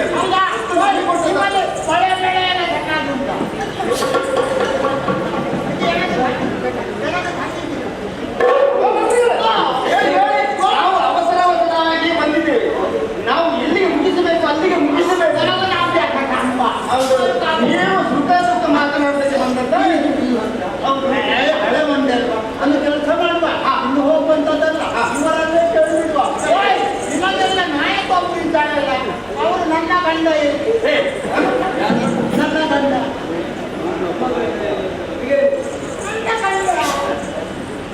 ಇದು ವಿಷಯ ಹೀಗುಂಟಯ್ಯ. ನಿಮ್ಮ ಮಸ 3 ಲೋಕದ ಗಂಡ ಹೌದಾ? 3 ಲೋಕಗಳನ್ನು ನಾನು ಇದ್ದೇನೆ ಹೌದಾ? ನನಗೆ ಗಂಡ ಆಗಿದೆ ಸ್ವಲ್ಪ ಮುಂದೆ ನೋಡು, ಎದುರಿಗೆ ನೋಡು. ಕಪ್ಪ ಕಾಣಿದ ಗಂಡ ಅವರ ಕಾಲ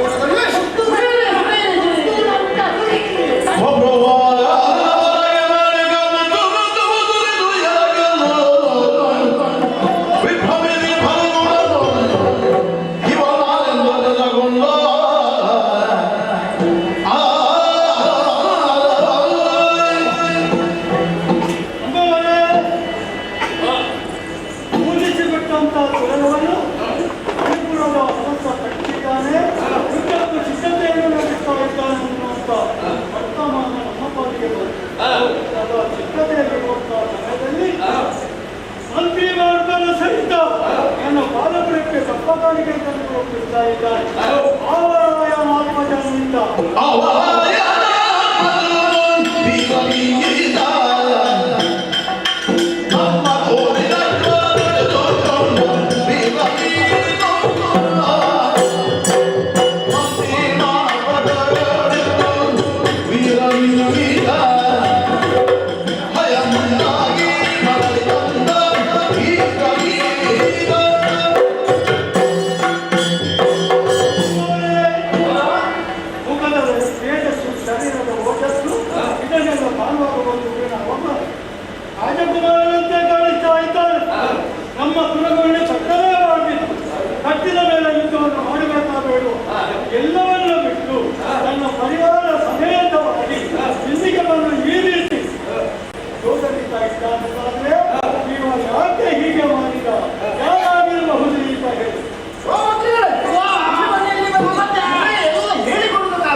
ನಾನು ಬಹುದೊಡ್ಡದಾದಂತಹ ತಪ್ಪನ್ನು ಎಸಗಿದ್ದೇನೆ.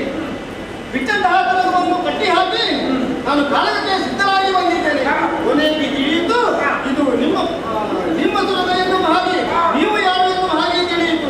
ನಾನು ಚಿತ್ರಾಂಗಲಿಯ ನಂದನ, ಮಹಾಶೇಷನ ಮೊಮ್ಮಗ, ಮಣಿಪುರದ ಅರಸ ಬಬ್ರುವಾಹನ ಎನ್ನುವ ಹಾಗೆ ನನ್ನ ಹೆಸರು. ಹಾಗಾಗಿ ಮಾಡಿದಂತಹ ತಪ್ಪುಗಳಿಗೆ ಬೇಕಾಗಿ ತಪ್ಪ ಕಾಣಿಕೆಯನ್ನು ತಂದು ಪಾದ ಮೂಲದಲ್ಲಿ ಇರಿಸಿದರೆ ಅದನ್ನು ಒಪ್ಪಿಕೊಂಡು ಮನ್ನಿಸಬೇಕು ಅಂತ ಒಪ್ಪಿದ.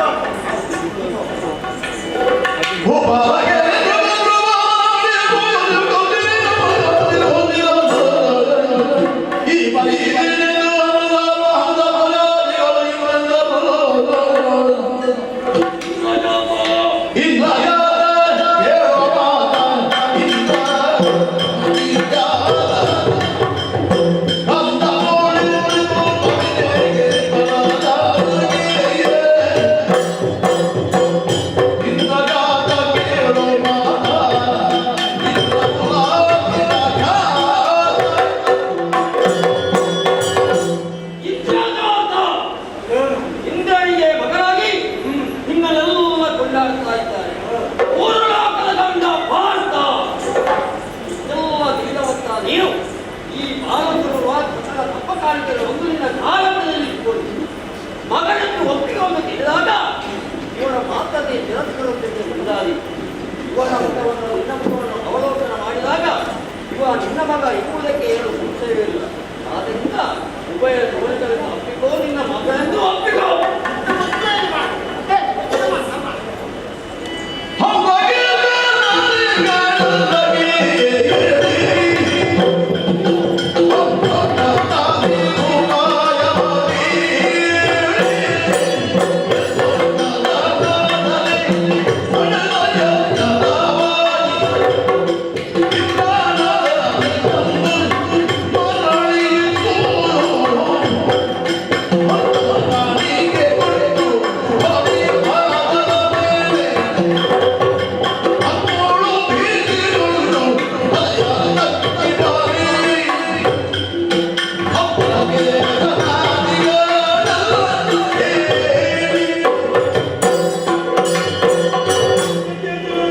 ಮಾತು ಕೇಳುವಾಗ ನನಗೆ ನಗು ಬರ್ತಾ ಇದೆ. ಯಾಕೆ? ನಿನ್ನ ಮಗ ಅಂತ ಹೇಳ್ತಾ ಇದ್ದೀರಲ್ಲ, ಒಟ್ಟು ಚಕ್ರದಂತೆ ಹಟ್ಟಿದಂತ ದುರಗವನ್ನು ಒಂದೊಂದಿಗೆ ಒಪ್ಪಿಸದೆ ಕಾಡಾಕಾಡಿ ಭವನವನ್ನು ಕೊಡುವಂತ ಚಾಕಚಕ್ಯತೆ ನನ್ನ ಮಗನಿಗಾಗಿ ನಿಲ್ಲಿಸಿತ್ತು. ಆದರೆ ನನ್ನ ಹೇಳಿದಂತೆ ಎಂದು ನನ್ನ ಮಗ ತಪ್ಪಗಳಿಗೆ ಕೊಡ್ತಾ ಇದ್ದೇನೆ ಹೇಳಿ. ಆದುದರಿಂದ ಇವ ನನ್ನ ಮಗ ಅಲ್ಲೇ ಅಲ್ಲ. ಆದರಿಗೆ ಮಕ್ಕಳಿಲ್ಲವೇ? ಇದ್ದಾರಪ್ಪ. ಯಾರು? ಇನ್ನೊಂದಾದರೂ ಕೂಡ ದ್ರೋಣಾಚಾರ್ಯರು ಕುರಿತಂತ ಚಕ್ರವ್ಯೂಹವನ್ನು ಕೊಟ್ಟು ಕಾಡಾಕಾಡಿ ಭವನವನ್ನು ನೋಡಿ ಪರಲೋಕವನ್ನು ಸೇರಿದಂತ ನನ್ನ ಹೆಂಡತಿಯಾದಂಥ ಸುಭದ್ರೆಯ ಗರ್ಭದಲ್ಲಿ ಹುಟ್ಟಿದಂತ ಅಭಿಮನ್ಯು ಮಕ್ಕಳೇ ನನ್ನ ಮಗನಲ್ಲದೆ ಇವನು ನನ್ನ ಮಗ ಅಲ್ಲವೇ?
ದೃಷ್ಟಿಯಿಂದ ಬಂದದ್ದಲ್ವ ದೊಡ್ಡವರ ಮಗ ಎನ್ನುವ ಹಾಗೆ ಹೇಳಿಕೊಂಡು ಏನಾದ್ರೂ ನಾನು ಒಪ್ಪುತ್ತೇನೆ ಅಂತ ಆದ್ರೆ ಪ್ರಪಂಚದಲ್ಲಿ ಧರ್ಮಕ್ಕೆ ಒಂದು ದೊಡ್ಡ ಜನ ಆಗ್ತಿರ್ಲಿಲ್ವಾ ಅಂತ ಕೀಳ ಜಾತಿಯವರಲ್ಲಿ ನಾನು ಊಟ ಮಾಡಿದ್ದೇನೆ. ನಾನು ಒಳ್ಳೆ ಜಾತಿಯವರಲ್ಲೇ ಊಟ ಮಾಡಬಹುದು. ಯಾರಿಗೆ ಯಾವ ರೀತಿ ಕಾಡಬೇಕು, ಯಾರಿಗೆ ಎಲ್ಲಿ ಎಷ್ಟೊತ್ತಿಗೆ ಕೊಡಬೇಕು, ಎಲ್ಲವನ್ನು ನನ್ನ ತಾತ ನನಗೆ ಅನುಗ್ರಹ ಮಾಡಿದ್ದಾರೆ. ನನ್ನಮ್ಮ ನನಗೆ ಓದಿಸಿದವರಿದ್ದಾರೆ. ಅಲ್ಲ ಏನು ಚೂ ತಪ್ಪದೆ ವ್ಯವಹಾರ ಮಾಡಲಿಕ್ಕೆ ನನಗೆ ಗೊತ್ತು. ಮಣಿಪುರದ ಅರಸ ಎಷ್ಟು ಶ್ರೇಷ್ಠ ಎಷ್ಟು ನಿಕೃಷ್ಟ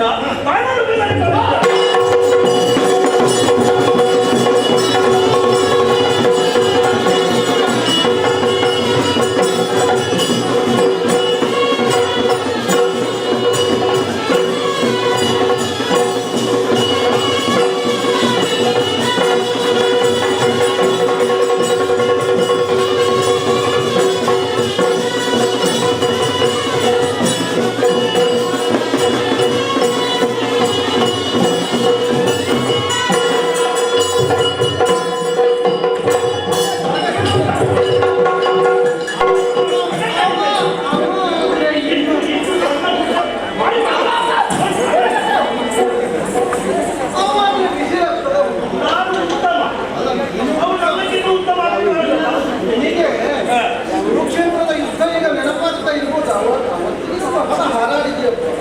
ಇವತ್ತು ಈ ಪ್ರಾಯದಲ್ಲಿ ಮುನ್ನುಗ್ಗಾಗಿ ಕೈಗಾಲು ಬರೀ ಆಡಿಸಿದ್ದಾರೆ.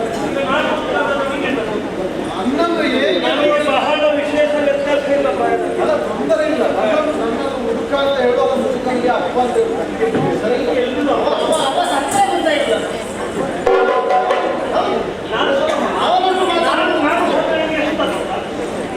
ಅದೇ ಈಗ ಅವನ ಪ್ರಶ್ನೆ ಇರೋದು ನೀನು ಸತ್ರ ಸುತ್ತ ಬಂತ ಅರ್ಥ.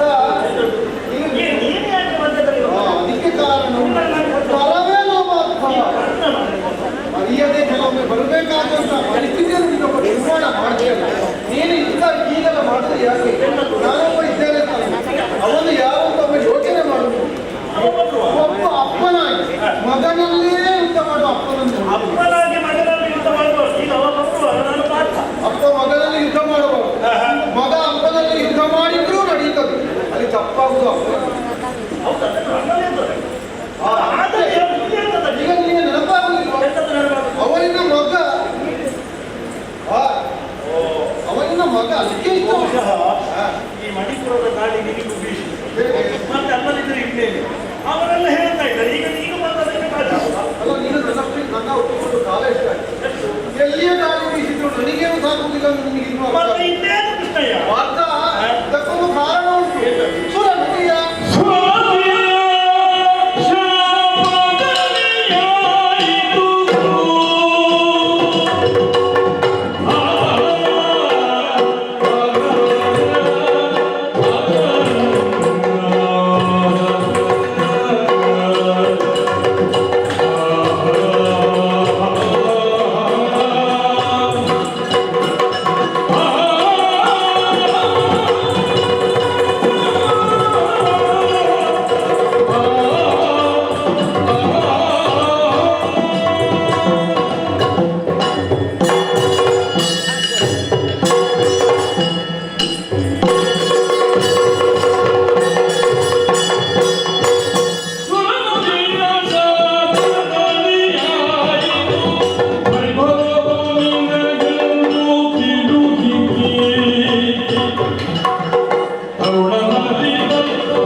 ಆ ಯುದ್ಧದಲ್ಲಿ ನಡೆದಂತಹ ಘಟನೆ. ಹೌದಾ?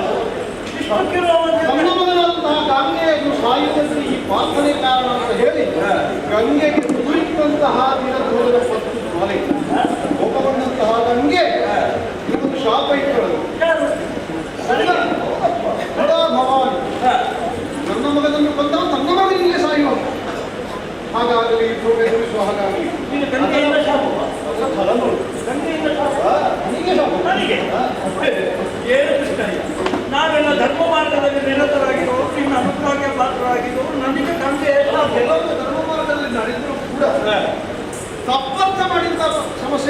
ಶುರುವಾಗುತ್ತದೆ ಪರಿಹರಿಸುವುದಕ್ಕೆ ಗಂಗಾ ಜಗಳ ಅಂತ ನಾನು ಕೇಳುವುದು ಹಾಗಾಗಿ ನೀವು ಚಿಂತೆ ಮಾಡಬೇಕು ಹಿಂದೆ ಒಂದು ತೀರ್ಥಯಾತ್ರೆಗೆ ಬಂದದ್ದು ಮಣಿಪುರದಲ್ಲಿ ಚಿತ್ರಾಂಗದಲ್ಲಿ ಅಂತ ಹೇಳುವಂತಹ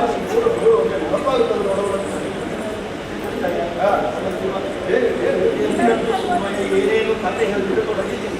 ನಮಗೆ ಇನ್ನು ತಿರುಗಾಟ ಮಾಡಲಿಕ್ಕೆ ಮುಂಚೆ ಎಷ್ಟು ಹೋಗ್ಲಿಕ್ಕುಂಟು ಇಲ್ಲಿ ಈಗ ಕತೆ ಹೇಳಿ ಮತ್ತೆ ಇಷ್ಟು ಮಾತಾಡುವಾಗ ಸ್ವಲ್ಪ ಅಂತ ಹೇಳೋದು ಎಂತ ಬೆಟ್ಟಿಯನ್ನು ಬೇಡ ಏನು ಕತೆ ಈಗ ನೆನಪಾಗುದಿಲ್ಲ ನನಗೆ ಎಂತ ಈಗ ಈಗ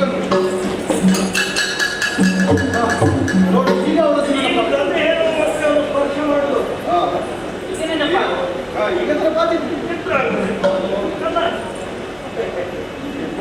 ಇನ್ನು ಸರಿ ಅವರಲ್ಲಿ ಬೇಕಿದ್ದರೆ ನೀನೇ ಮಾತಾಡ ಚಿತ್ರಾಂಗದ ಸಂವಾಹನ ಚಿತ್ರಾಂಗದ ನಡೆದಂತಹ ಪ್ರಕರಣವನ್ನೆಲ್ಲ ಮರೆತು ಏನು ಅವನು ಮಾತು ಹೇಳಿದ್ದಾನೆ ಮೊದಲೇ ನನಗೆ ತುಂಬಿದ ಸಭೆಯಲ್ಲಿ ಅಪ್ಪಾಸ ಒಪ್ಪಿಕೊಳ್ಬೇಕು ಬಂಗಾರ ಕಾಣಬೇಕು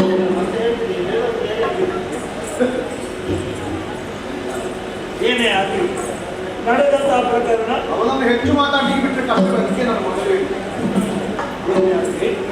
ಚಿತ್ರಾಂಗದ ಬೇಸರಿಸಲು ಬಬ್ರುವಾಹನ ನೀನಾದರೂ ಅಷ್ಟೇ ಬೇಸರಿಸಲಿ ನಾವೇನು ಉದ್ದೇಶಪೂರ್ವಕವಾಗಿ ಇಂತಹದ್ದನ್ನು ಮಾಡಿದ್ದಲ್ವಲ್ಲ ಈಗ ಕೃಷ್ಣಾನುಗ್ರಹದಿಂದ ಎಲ್ಲವೂ ಕೂಡ ಸರಿದಾರಿಗೆ ಬಂತು ಅಂತಂದರೆ ನಾವು ಸಂತೋಷವೇ ಪಡಬೇಕು. ಏನು ಸರಿ ತುಂಬಿದ ಸಭೆಯ ಎದುರು ನೀನು ನನ್ನ ಮಗ ಹೌದು ಎನ್ನುವ ಹಾಗೆ ಪ್ರತಿಜ್ಞೆ ಮಾಡಿದ್ಯಲ್ಲ ನಾನೀಗ ಅಲ್ಲ ಅಂತ ಹೇಳಿದೆ ಅಥವಾ ನಾ ಹೇಳದೇ ಇದ್ರೆ ನಾಳಿನ ಪ್ರಪಂಚ ನನ್ನ ಬಗ್ಗೆ ಹೀಯಾಳಿಸಿ ಆದ್ದರಿಂದ ಸರಿ ನೆರೆದವರೆಲ್ಲರೂ ಸರಿಯಾಗಿ ಕೇಳಿ ಈ ಬಬ್ರುವಾಹನ ಈ ಅರ್ಜುನನ ಮಗ ಹೌದು ಹೌದು ಅವರಿಗೆ ತೃಪ್ತಿ ಆದರೆ ನನಗೆ ತೃಪ್ತಿ ಅರ್ಜುನನ ಮಗ ಹೌದು ತಾಯಿಯನ್ನು ಕೇಳಿಕೊಂಡ ಚಿತ್ರಾಂಗದ ಹೌದು ಸರಿ ಚಿತ್ರಾಂಗದ ಹೀಗೇನಾದ್ರೂ ಮಾತನಾಡಲಿಕ್ಕೆ ಬೇಗ ಮಾತಾಡಿ ಮುಗಿಸು ಇವತ್ತು ಅಷ್ಟರಲ್ಲಿ ಒಂದು ದಿನದ ನಿರೀಕ್ಷೆ ನಿಮ್ಮನ್ನು ಕಾಣಬೇಕು ಆ ಸಿನಿಮಾವನ್ನು ಪರಮಾತ್ಮನ ಸರಿ ಸರಿ ಚಿತ್ರಾಂಗದ ನಿಮ್ಮ ಆಹ್ವಾನವನ್ನು ಮನ್ನಿಸ್ತೇನೆ ಆದರೆ ನಿಮಗೆ ಸಮಯಾವಕಾಶ ಹೆಚ್ಚಿಲ್ಲ ಒಂದೇ ವರ್ಷದ ಅವಧಿ ಆದಷ್ಟು ಬೇಗ ನಮ್ಮ ಅಶ್ವಮೇಧ ಕೊನೆಯ ಹಂತಕ್ಕೆ ನಾವು ತಲುಪುತ್ತೇವೆ. 4 ದಿವಸ ಹೌದಾ ಆದಿತ್ಯ ಆದಿತ್ತು ಅದೆಲ್ಲ ಮುಗಿಸಿ ಮತ್ತೆ ಬರಬೇಕು. ಮಾತನಾಡಿ ವರ್ಷ ಮಾಡಿದರೆ ದೀಕ್ಷೆ ಕೇಳಿ ಸರಿ ಹೋಗೋಣ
ಇನ್ನ ಪೂರ್ಣವಾಗುತ್ತಾ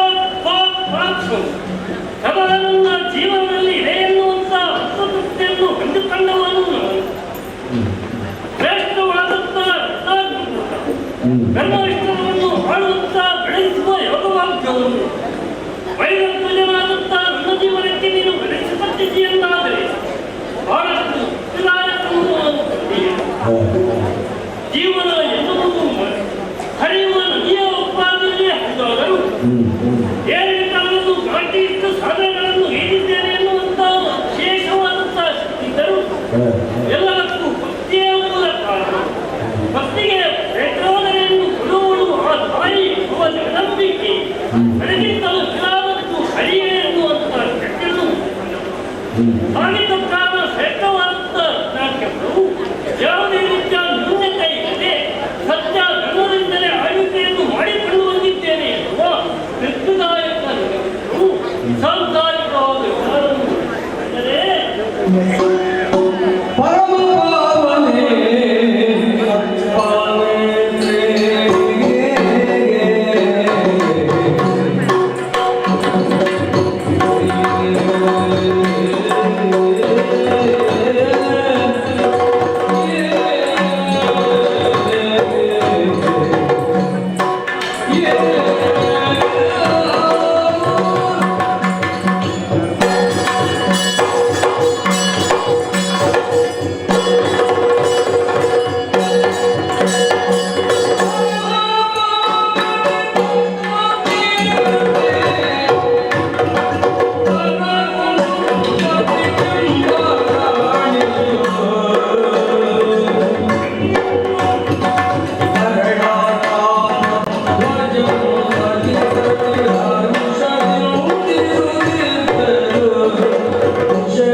ಪುರುಷನಿಗೆ ಪ್ರಕೃತಿಯೇ ಹೆಣ್ಣುಗಳ ಹತ್ತಿರ ಎನ್ನುವುದನ್ನು ತೀರ್ಮಾನಿಸಿಕೊಂಡು ನಾನು ಯೌವನಾವಸ್ಥೆಯಲ್ಲಿರುವಂತಹ ನನ್ನ ವ್ಯಕ್ತಿತ್ವಕ್ಕೆ ಅನುಸಾರವಾಗಿ ಕುಮತ್ವತೆ ಎನ್ನುವಂತಹ ಕಳೆಯನ್ನು ನಾನು ವಿವಾಹವಾಗಿ ದಾಂಪತ್ಯ ಎಂದರೆ ಏನು ಎಲ್ಲರೂ ಆಶಿಸುವ ಹಾಗೆ ಸಂಸಾರ ಎನ್ನುವಂತಹ ವೃಕ್ಷಕ್ಕೆ ಸಂತಾನವೇ ಕಡಲು ಮುದ್ದು ಮಕ್ಕಳನ್ನು ಮಾಡಬೇಕು ಎನ್ನುವಂತಹ ಆಸೆ ಇದ್ದರೆ ಅಪರಾಧ ಎನ್ನುವ ನೆಲೆಯಿಂದ ಹೋಗುವ ಮಗನಿಗೆ ನನ್ನಗಳು ಮಕ್ಕಳ ಕಾರಣಧ್ವಜ ಎನ್ನುವಂತ ಚರಂಡಿ ಇರಿಸಿದೆ. ಹೆಣ್ಣಿಗೆ ಹೆಣ್ಣಾಗಿ ಹೆಣ್ಣಿಗೆ ಗಂಡಾಗಿ ಸಾಕಿ ಬೆಳೆಸಿದೆ. ಸತ್ಯ ಧರ್ಮ ದಾನ ಯಾಗಾದಿಗಳನ್ನು ಮಾಡುವುದರ ಮೂಲಕವಾಗಿ ವೈರಧ್ವಜ ಏನೆಂದು ಹಾಗೆ ರಕ್ತಾಕೃತವನ್ನು ನಾನು ಗೋಚರಿಸಿಕೊಳ್ಳುವನೇ ಇದ್ದೇನೆ. ಆದರೆ ಸ್ತ್ರೀಯನ್ನು ಕಾಣಬೇಕು ಎನ್ನುವ ಹಾಗೆ ಈ ಎಂದರೆ ಆರನ್ನು ಮಕ್ಕಳನ್ನು ಮಾಡಿ 7 ಯಾಗವನ್ನು ಮಾಡಿದ್ದೇನೆ. ಹಾಗಿದ್ದರೆ ಸ್ತ್ರೀಯರನ್ನು ಕಾಣುವುದಕ್ಕೆ ನನ್ನಿಂದ ಸಾಧ್ಯವಾಗಿತ್ತು. ಜೀವನವೇ ಬೇಡ ಎನ್ನುವ ತೀರ್ಮಾನಕ್ಕೆ ನಾನು ಬಂದಿದ್ದೇನೆ. ಎಷ್ಟೇ ಸಂಪತ್ತು ಐಶ್ವರ್ಯಗಳಿದ್ದರೂ ಮಾನಸಿಕವಾದಂತಹ ನೆಮ್ಮದಿ ಯಾವ ಜೀವನದಲ್ಲಿ ಯಾರಲ್ಲಿ ಇಲ್ಲವೋ ಜೀವನವೇ ಶೂನ್ಯ ಎನ್ನುವಾಗೆ ತೋರಿಸುತ್ತಾರೆ. ಮಕ್ಕಳಿದ್ದರೇನು, ಸಂಸಾರ ಇದ್ದರೇನು, ಅಧಿಕಾರ ಇದ್ದರೇನು, ಹಾಗಿದ್ದರೆ ನಾವು ಅಪೇಕ್ಷಿಸಿದ್ದು ನನ್ನ ಹೃದಯ ಮಂದಿರದಲ್ಲಿ ಆರಾಧಿಸುತ್ತಾ ದೇವನನ್ನು ಕಾಣುವುದಕ್ಕೆ ನಾನು ಸಮರ್ಥನಾಗಿ ಹೋದನೆಂತಾದ ಬಳಿಕ ಎಲ್ಲವೂ ಇದ್ದವು ನೀರನೆಟ್ಟ ಹೋಮದಂತೆ ಪರಿಸ್ಥಿತಿಯಾಗಿದೆ. ಯಾರೊಂದು ಮಕ್ಕಳನ್ನು ಮಾಡಿದರೂ ಕೂಡ ಸುಖವನ್ನು ಕಾಣದೇ ಇದ್ರೆ ನನಗೆ ಜೀವನ ಬೇಕೆ ಅಜ್ಜರು ಮಧುಕೃಷ್ಣ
ಸಂತೋಷ ಆಗಿದೆ. ಆದರೆ ಮುಖ ನೋಡಿದ್ರೆ ಏನಯ್ಯ ಇದು?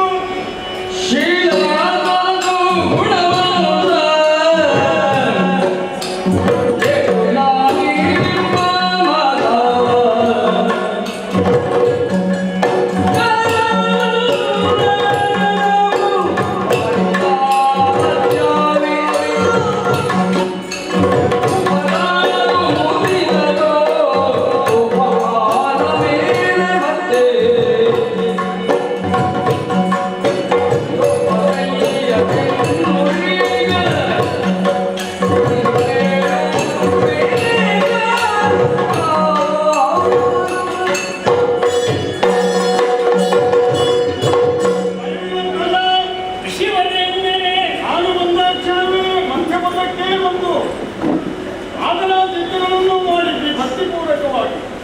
ನಾನೇನು ಸಂತುಷ್ಟಗೊಂಡಿದ್ದೇನೆ. ಸರ್ವಸಂಗ ಪರಿತ್ಯಾಗರಾದಂತಹ ನಾವು ಯಾವತ್ತೂ ನಿಮ್ಮಿಂದ ಯಾವುದೇ ವಿಧದ ಪೂಜೆ ಪುರಸ್ಕಾರಗಳನ್ನು ಅಪೇಕ್ಷೆ ಪಡುವುದಿಲ್ಲ. ಹಾಗೆಂದು ನೀವು ಮಾಡುವಾಗ ಅದಕ್ಕೆ ಅವಕಾಶವನ್ನು ಕಲ್ಪಿಸಿಕೊಡುತ್ತೇವೆ. ಯಾಕೆಂದರೆ ನಮ್ಮಂಥವರ ಸೇವೆಯನ್ನು ಮಾಡಿಯೋ ಆತಿಥ್ಯವನ್ನು ಮಾಡಿಯೋ ನೀವು ಕೃತಾರ್ಥರಾಗಬೇಕು ಎನ್ನುವಂತಹ ಉದ್ದೇಶವಿಲ್ಲ. ಭಕ್ತಿಪೂರ್ವಕವಾಗಿ ನನ್ನನ್ನು ಉಪಚರಿಸಿದಂತಹ ನೀನು ನಿನ್ನ ಮುಖದಲ್ಲಿ ನಾನು ಸದಾ ಕೃತಾರ್ಥ ಭಾವವನ್ನು ಕಾಣಬೇಕಾಗಿತ್ತು. ಅದರ ಬದಲಾಗಿ ನಿನ್ನ ಮುಖವನ್ನು ನಾನು ನೋಡಿದರೆ ಬಹಳ ಚಿಂತೆಗೊಳಪಟ್ಟಿದ್ದೆ. ಏನಯ್ಯ ನಿನ್ನಂತವರಿಗೂ ಚಿಂತೆ? ನಾನು ತಿಳಿದ ಮಟ್ಟಿಗೆ ಸತ್ಯಸಂಧನಾಗಿ ಧರ್ಮನಿಷ್ಠನಾಗಿ ಪ್ರಜಾರಂಜಕನಾಗಿ ಬೆರೆಯುತ್ತಿರುವಂತಹ ನೀರೊಬ್ಬ ಅರಸ ಈ ರೀತಿ ಚಿಂತೆ ಬಹುಶಃ ಹೇಗಿರಬಹುದು?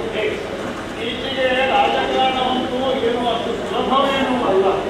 ರಾಜಕಾರಣವು ಯಾವತ್ತೂ ಹೂವಿನ ಹಾಸಿಗೆಯಲ್ಲ, ಅದು ಮುಂದಿನ ಹಾಸಿಗೆ. ಯಾವ ಕಡೆಗೆ ಬದುಕಿವರೆಗೂ ಸುತ್ತಲಿದ್ದಲು ಬಿಟ್ಟುವುದೇ ಇರಬೇಕು. ಹಾಗೆ ಏನಾದರೂ ನಿನ್ನ ಏಳಿಗೆಯನ್ನು ಕಂಡು ನಿನ್ನ ನೆರೆಹೊರೆಯ ರಾಜರಿಲ್ಲ ಏನಾದರೂ ಕೋಪವನ್ನು ನಿನ್ನ ಕಡೆಗೆ ಸಂಕೆತ್ತಿರುವ ಸೂಚನೆ ಸಿಕ್ಕಿದ್ದೇನೆ, ಅಥವಾ ನಿನ್ನ ಪ್ರಜಾಜನರು ಕಾಲಕ್ಕೆ ಸರಿಯಾಗಿ ಸಲ್ಲಿಸಬೇಕಾದಂತಹ ಅಪರಾಧಿಗಳನ್ನು ಸಲ್ಲಿಸುತ್ತೇವೆ, ಅಥವಾ ನಿನ್ನ ಸೇವಕರು ನಿನ್ನ ಆಜ್ಞೆಯನ್ನು ಪರಿಪಾಲನೆ ಮಾಡುವುದಿಲ್ಲ, ಅಥವಾ ನಿನ್ನ ಸಾಂಸಾರಿಕವಾದಂತಹ ಏನಾದರೂ ಸಮಸ್ಯೆ ಇದೆಯೇ? ಒಬ್ಬ ವ್ಯಕ್ತಿಗೆ ದುಃಖವಾದರೂ ಸಂತೋಷವಾದರೂ ಇನ್ನೊಬ್ಬರಲ್ಲಿ ಅದನ್ನು ಹಂಚಿಕೊಳ್ಳಬೇಕು. ಯಾಕೆ ಬಲ್ಲೆಯ? ದುಃಖವನ್ನು ಹಂಚಿಕೊಂಡಾಗ ಅದರ ಅರ್ಥದಷ್ಟು ಕಡಿಮೆಯಾಗುತ್ತದೆ, ಸಂತೋಷವನ್ನು ಹಂಚಿಕೊಂಡಾಗ ಅದು ಇಮ್ಮಡಿಯಾಗುತ್ತದೆ. ಆದ್ದರಿಂದ ನಿನ್ನ ಪಾಲಿಗೆ ದುಃಖವೇ ಅಥವಾ ಏನಾದರೂ ಪ್ರಶ್ನೆಯೇ ಏನಿದೆಯೋ ನನ್ನಲ್ಲಿ ತಿಳಿಸು. ಸಾಧ್ಯವಾದರೆ ಪರಿಹಾರ ಸೂಚಿಸ್ತೇನೆ.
ಮನಸ್ಸಿನ ಕನ್ನಡಿಯಲ್ಲಿ ಶಾಂತಿಯನ್ನಾಗಿ ಅರ್ಥಾರ್ಥಪೂರ್ವ ಅರ್ಥವಾದರೂ ಕೂಡ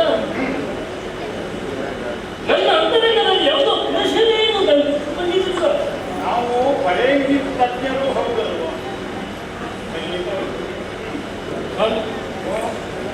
ದಾಂಪತ್ಯದ ಜೀವನದ ಕಲಿಸಿದ ನಂತರ ಕೆಲವೊಂದು ಸಮಸ್ಯೆಗಳನ್ನು ಕೈಯಿಂದ ಹೆಂಡತಿ ಏನು ಎಲ್ಲವನ್ನು ಕೇಳು. ಅದರಲ್ಲಿ ಹೇಳದಿದ್ರೆ ಎಳೆಯ ಮಕ್ಕಳನ್ನು ಹೇಳುವ ಪ್ರಾಯದಿಂದ ಹೌದಲ್ಲ? ಸರಿ, ಜಾತಿ ವರ್ಗಗಳಲ್ಲಿ ನಿವಾರಿಸಬಾರದೆ ಎನ್ನುವಾಗಿ ಎನಿಸಿಕೊಂಡರೆ ಇವನೆಷ್ಟು ಎತ್ತರಕ್ಕೆ ಹೋಗಲಾರು ಎನ್ನುವ ಸಂಸಾರ ಹೀಗೆ ಮಾಡಿ ಅವನ ನೇರದಿಂದ ಹೊಟ್ಟೆ ಇದ್ದುದರಲ್ಲಿಯೇ ಹೆಚ್ಚಿನ ಆಸಕ್ತಿ ಹೊಂದಿದೆ.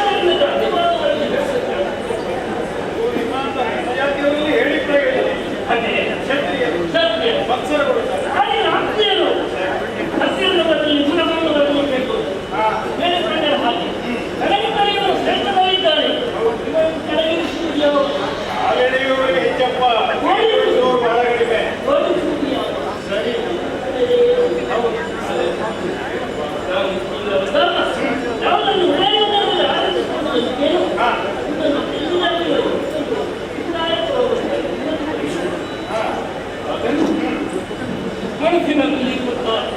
ಕಣ್ಣಲ್ಲಿ ಕಾರಣ ಯಾವುದು? ಮುಖವನ್ನು ನೋಡಬೇಕಾದ್ರೆ ಮನಸ್ಸಿನ ಅಂತರಂಗದಲ್ಲಿರುವ ಭಾವನೆಗಳು ವಿಶಿಷ್ಟವಾಗಿರುತ್ತದೆ. ಅದು ಕೆಲವರಿಗೆ ಗೊತ್ತಾಗ್ತದೆ, ಇನ್ನೊಂದು ಗಮನಿಗಳಿಗೆ ಗೊತ್ತಾಗ್ತದೆ. ಅವೆಲ್ಲ ಕೇವಲ ನಾಲಿಗೆಯಲ್ಲಿ ಆಡುವಂತಹ ಮಾತುಗಳನ್ನೇ ನಂಬುವುದಲ್ಲ, ಮೆಚ್ಚುವುದಲ್ಲ. ಹೃದಯದ ಭಾಷೆಯಲ್ಲಿ ತಿಳಿಯುವುದು. ಸ್ವಾಮಿ, ಅಧಿಕಾರದಲ್ಲಿ ಕೊರತೆ ಇಲ್ಲ, ಐಶ್ವರ್ಯದಲ್ಲಿ ಕೊರತೆ ಇಲ್ಲ, ದಾಂಪತ್ಯ ಜೀವನದಲ್ಲಿ ಕೊರತೆ ಇಲ್ಲ, ಸಂತಾನ ಕೊರತೆ ಇಲ್ಲ ಅಂತ ಎನ್ನುವ ತೃಪ್ತಿ ನನಗೆ ಖಂಡಿತ ಉಂಟು ಸ್ವಾಮಿ. ಹಾಗಿದ್ರೆ ಯಾವುದು? ಎಲ್ಲವೂ ಇದ್ದರೆ ಒಂದೇ ಜೀವನ ಎನ್ನುವುದು ಯಾವುದು? ನಾನು ಚಿಂತಿಸಿದ್ದೇನೆ. ಅಧಿಕಾರದೊಂದಿಗೆ ಬಳಿಕ ಪರಮಾತ್ಮನಾದಂತಹ ಶ್ರೀಹರಿಯ ಚತುರ್ಬಾಹುವನ್ನು ಕಂಡ ಸ್ವಾಮಿ ಹಾಗೆ ಬಲ್ಲವಾಗಿ ನಾನು ರಂಗಾದಿಗಳನ್ನು ಮಾಡಿದೆ. ನನ್ನಲ್ಲಿ ಇಲ್ಲದಿದ್ದನ್ನು ಸುದ್ದಿ ಕೊಡ್ತಾ ಇದ್ದೆ ಅವರಿಗೆ. ಓದರಂತ ಸುಂದರಕರವನ್ನು ಬಯಸಿದ್ದಾರೆ ಎನ್ನುವುದು ಮನೆಬಾಗಿಲಿಗೆ ಬಂದಾಗ ಅವರನ್ನು ಗೌರವಿಸಿದೆ, ಸತ್ಕರಿಸಿದೆ. ಇದು ಮಾಡುವುದು ಪ್ರಾಮಾಣಿಕವಾಗಿ ಮಾಡಿ ಪ್ರಾಮಾಣಿಕವಾಗಿ ಅಪ್ರದೃಷ್ಟಿಯಿಂದ ಮಾಡಿದ್ದೆ. ಹಾಗಿದ್ರೆ ಅವರು ಎಲ್ಲರೂ ತಂದೆಯನ್ನು ಕೊಟ್ಟಿದ್ದಾರೆ ಎನ್ನುವ ಅದಕ್ಕೆ ನಾನು ನಾನು ಮನಸ್ಸಿಗಳೇ ಇಷ್ಟರ ಮನಸ್ಸಿಗೆ ಉತ್ತರವನ್ನು ಮಾಡಿದ್ದೀನಿ. ಆ ಹಿರಿಯರನ್ನು ಸಾಗುತ್ತಾರೆ ಬಗ್ಗೆ ತಿಳಿಯಿಲ್ಲದೆ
ಯೋಚನೆ ಮಾಡುವುದು ಇಷ್ಟಂತೆ ಸ್ವಾಮಿ.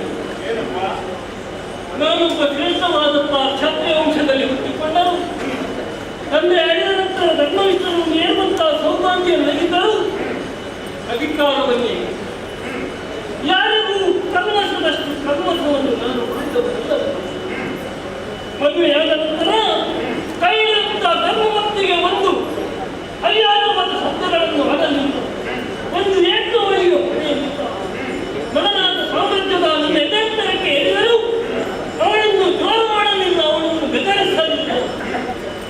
ನನ್ನ ಕುಟುಂಬಿಕರವರಿಗೆ ಕೆಟ್ಟ ನುಡಿಗಳಿಂದ ಈ ನನಗೆ ಇಂದು ನಾನು ಮಾಡಲಿಲ್ಲ. ಅದೆಷ್ಟೋ ಕಷ್ಟಗಳಿಂದ ಬಂದಂತ ನನ್ನ ಕಾಲಕ್ಕೆ ಕೈಯಿಟ್ಟು ನಾನು ಧರ್ಮವಾದಗಳನ್ನು ಪೂಜೆ ಪುರಸ್ಕಾರಗಳನ್ನು ಮಾಡಿದ್ದೆ. ಎಷ್ಟೋ ಗೋದಾನವೋ ಭೂದಾನವೋ ಎಲ್ಲವನ್ನು ಕಲಿಸಿದರು.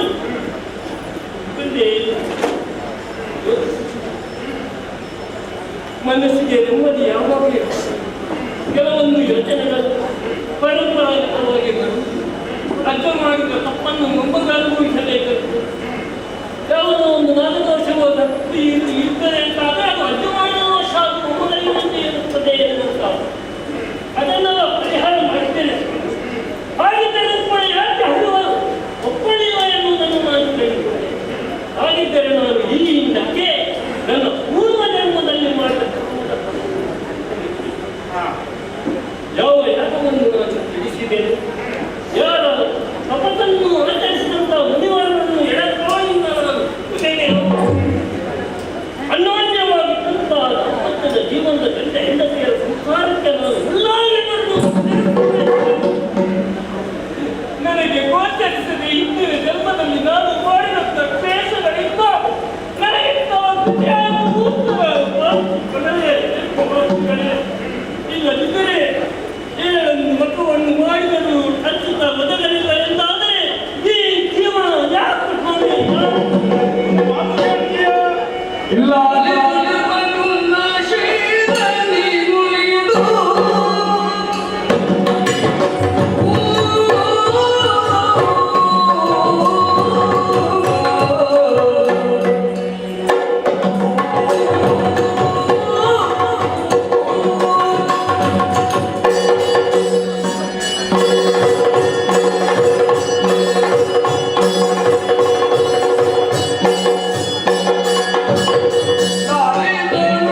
ಕಾರಣಕ್ಕೆ ಮಮ್ಮ ಮರುಗುತ್ತಾ ಹೊರಗೆ ಹೋಗಿತ್ತು. ದುಃಖಿತನಾದೆ.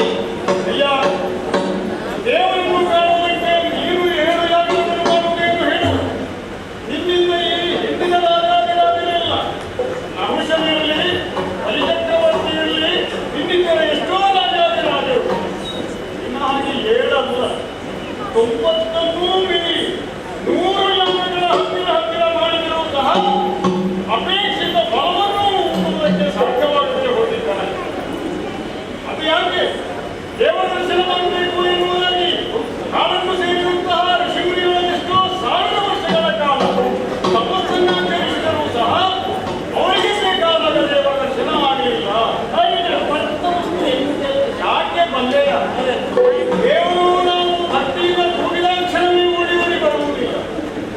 ದೇವರ ದರ್ಶನ ಮಾಡಬೇಕಿದ್ದರೆ ಪ್ರಾಮುಖ್ಯವಾದಂತಹ ಕಾರ್ಯ, ಕಾರಣ, ಕಾಲ ಇದು 3 ಕೂಡಿ ಬಂದಾಗ ಮಾತ್ರವೇ ದೇವರ ದರ್ಶನವಾಗುತ್ತದೆ. ಅದಕ್ಕಾಗಿ ಯಾವತ್ತೂ ಮನುಷ್ಯರಾದಂತಹ ನೀವು ನಿರಾಶವಾದಿಗಳಾಗಿರಬಾರದು, ಆಶಾವಾದಿಗಳಾಗಬೇಕು. ಅದಕ್ಕಾಗಿ ನಾವೊಂದು ಸೂಚನೆ ಕೊಡ್ತೇವೆ. ಈಗ 7 ಯಾಗಗಳನ್ನು ಹೇಗೂ ಮಾಡಿ ಪೂರೈಸಿದೆಯಲ್ಲ, 7 ಮಾಡಿದವನಿಗೆ ಇನ್ನೊಂದು ಮಾಡುವುದಕ್ಕೇನು ಕಷ್ಟವಾಗಿದೆ.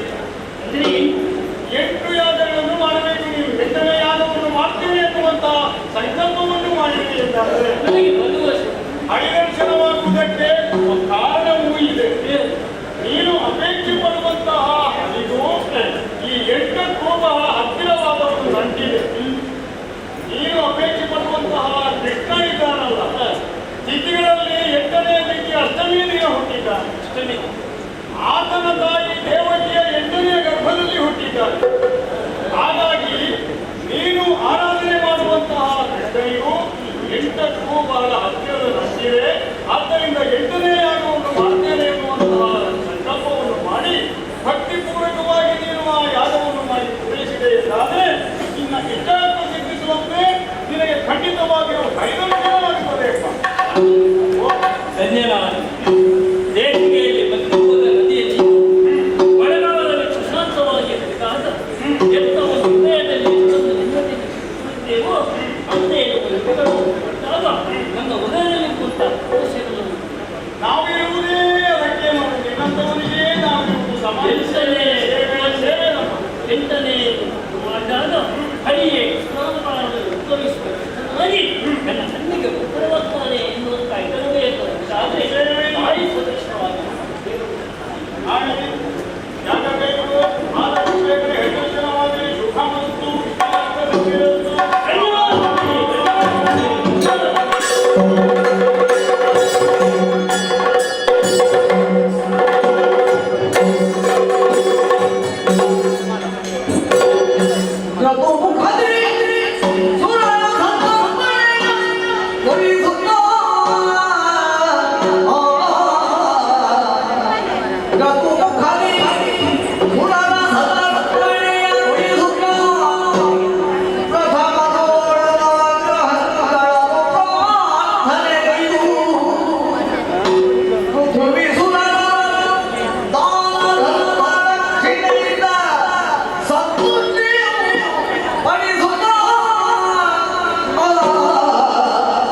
ನನ್ನನ್ನು ಎತ್ತರವಾದಂತಹ ತಾಯಿಯಿಂದ ಕರೆದಿರಲ್ಲ.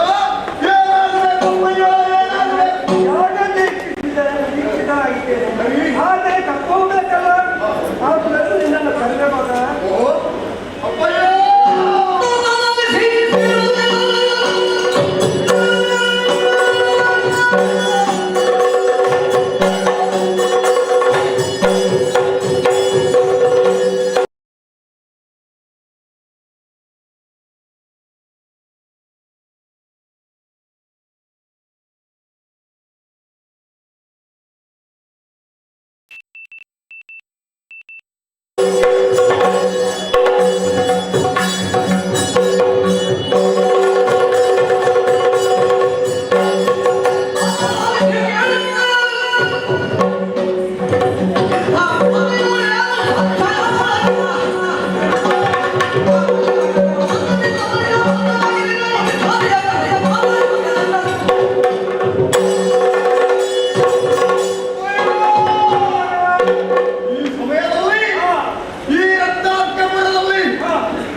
ನಾನು ಮುಂದಾಗ್ತೇನೆ. ಅದಕ್ಕೆ ಬೇಕಾಗಿ ನೀವು ಏನು ಮಾಡಬೇಕು ಗೊತ್ತೇ?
ನೀನು ದೀಕ್ಷೆಯಿಂದ ಇರು. ಯಜ್ಞವೇದಿಕೆ ಸಿದ್ಧವಾಗಿದೆ. ಬೇಕಾದಷ್ಟು ಮಂದಿಗಳೆಲ್ಲ ಹಸುತ್ತಾ ಇದ್ದಾರೆ, ಆಶೀರ್ವದಿಸ್ತಾ ಇದ್ದಾರೆ. ದೀಕ್ಷಾ ಬಂಧನಾದಂತ ನೀರು ಯಾವುದನ್ನು ಹೇಳುವಂತ ರುಚಿ ಇಲ್ಲ. ನಿನ್ನ ಎದೆತ್ತರಕ್ಕೆ ಬೆಳೆದಂತ ನಿನ್ನ ಕುಮಾರ ಸಂಪ್ರತಜನಾದಂತ ನಾನಿರುವಾಗ ಇದೋ ನನ್ನ ಭುಜದಲ್ಲಿ ವೀರವನಿಕೆ ನಂಬಿಸುತ್ತಾ ಇದ್ದಾಳೆ. ಹಿಡಿದಿದ್ದೇನೆ ಬೇಕಾದಂತ ಶಸ್ತ್ರಾಸ್ತ್ರ. ಹಳೆಯ ಧರಣಿ ಬಾಲಕರ ದರ್ಪವನ್ನು ಹೊರೆಯಾಗಿ ಕಾಣಿಕೆಯನ್ನು ಸಂಗ್ರಹ ಮಾಡ್ತೇನೆ. ಅದಕ್ಕೆ ಬೇಕಾಗಿ ಏನು ಮಾಡಬೇಕು ಗೊತ್ತೇ?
ಮುಕ್ತರಾಗುವುದಕ್ಕೆ ಸಾಧ್ಯವಿಲ್ಲ. ಹಾಗಾಗಿ ನಿನ್ನ ಪೂರ್ಣ ಆಶೀರ್ವಾದ ನನಗೂ ಬೇಕು. ಈ ಮಣ್ಣಿನಲ್ಲಿ ಶ್ರೀಹರಿಯ ಸಾಕ್ಷಾತ್ಕಾರ ಆಗುವ ಹಾಗೆ ನಾನು ಮಾಡ್ತೇನೆ. ಮಗನೇ ತಾಮ್ರಧ್ವಜ, ನಿಮ್ಮ ಮಾತನ್ನು ಕೇಳಿ ಸಂತೋಷವಾಯಿತು ಮಗ. ನಿನಗೆ ಸಂತೋಷ ಆಗಲೇಬೇಕು, ಇದು ನಮ್ಮ ಸೇವೆ. ಆದಷ್ಟು ಬೇಗನೆ ಹೋಗಿ ಪ್ರತಿಪಾಲಕನ ಕಪ್ಪವನ್ನು ಪಡೆದುಕೊಂಡು ಮಗ.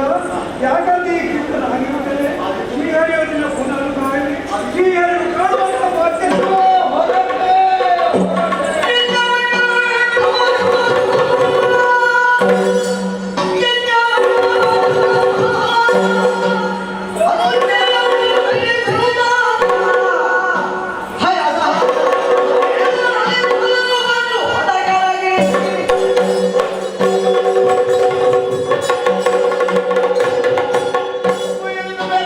ಆಶೀರ್ವಾದವನ್ನು ಹೊಂದಿದ್ದೇನೆ.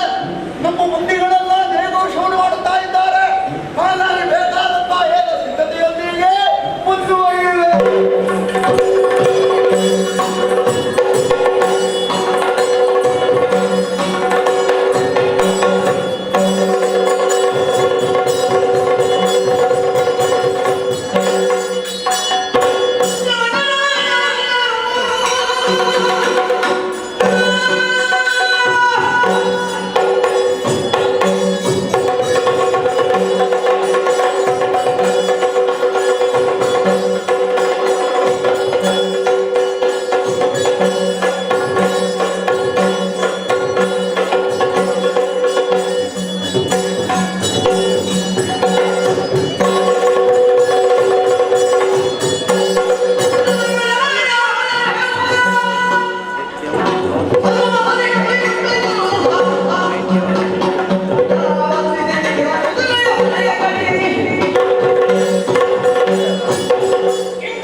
ನಮ್ಮ ಕರ್ತವ್ಯಕ್ಕೆ ಕರ್ಮಸಾಕ್ಷಿಯೇ ಸಾಕ್ಷಿಯಾಗುತ್ತಾರೆ.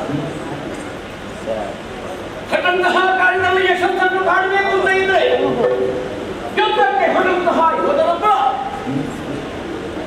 ರಕ್ಷಣೆಗೆ ಬೇಕಾದಂತಹ ರಕ್ಷಾ ಕವಚವನ್ನು ಕಟ್ಟುತ್ತಾರೆ. ಹಾಗಾದರೆ ಯಾವ ದೀಕ್ಷಿತನಾದಂತಹ ಪರಮರ ಸ್ಥಿತಿಯನ್ನು ಅರಿತು ವ್ಯವಹರಿಸುವಲ್ಲಿ ಅದಕ್ಕೆ ಪೂರಕವಾಗಿ ಸಾಗಬೇಕು ಎಂದು ಹಾಗಿದ್ರೆ ಕರ್ಮಮುಖನಾಗಿ ವ್ಯವಹರಿಸುವಾಗ ತಂದೆಯ ಆಶೀರ್ವಾದವನ್ನು ಪಡೆದುಕೊಳ್ಳಲಿಕ್ಕೆ ಪೂರ್ಣಗೊಳಿಸಿಕೊಳ್ಳುವುದಿಲ್ಲ. ಹೆತ್ತಮ್ಮಯ ಅನುಗ್ರಹವನ್ನು ಪಡೆಯಬೇಕಾಗುತ್ತದೆ. ಅದಕ್ಕಾಗಿ ಅಮ್ಮನ ಅಡಿದಾವರೆಗಳಿಗೆ ಎರಗಿದಾಗಲೇ ಒಂದು ಮಾತನ್ನು ಮಾಡಿದವಳಿದ್ದಾಳೆ. ಸತ್ಯವನ್ನು ಬಿಡಬೇಡ, ಧರ್ಮವನ್ನು ಮೀರಿ ವ್ಯವಹರಿಸಬೇಡ. ಸದಾ ಹರಿಯ ದರ್ಶನವಾಗಬೇಕು ಅಂತಾದರೆ ನಾವು ಕೈಗೊಂಡಂತಹ ಕಾರ್ಯದಲ್ಲಿ ಯಶಸ್ವಿಗಳಾಗು. ದಂಡಾರ್ಹ ವ್ಯಕ್ತಿಗಳನ್ನು ಮಾತ್ರ ದಂಡಿಸು. ಹಾಗೆಂದು ದಂಡನೆಗೆ ಯೋಗ್ಯವಾದವರು ಹರಿಯನ್ನೇ ಕಾಣಬೇಕು ಎನ್ನುವಂತಹ ಇಚ್ಛೆಯುಳ್ಳವರನ್ನು ಯಾವ ಕಾಲಕ್ಕೂ ಹಿಂಸೆ ಕೊಡಬೇಡ. ವ್ಯವಹರಿಸುವುದಕ್ಕೆ ಶುಭವಾಗಲಿ, ಉತ್ತರೋತ್ತರವಾಗಲಿ. ಇದನ್ನೆಲ್ಲವನ್ನು ಕೇಳಿದಾಗ ಅವನಿಗೆ ತುಂಬಾ ಸಂತೋಷವಾಗುತ್ತದೆ.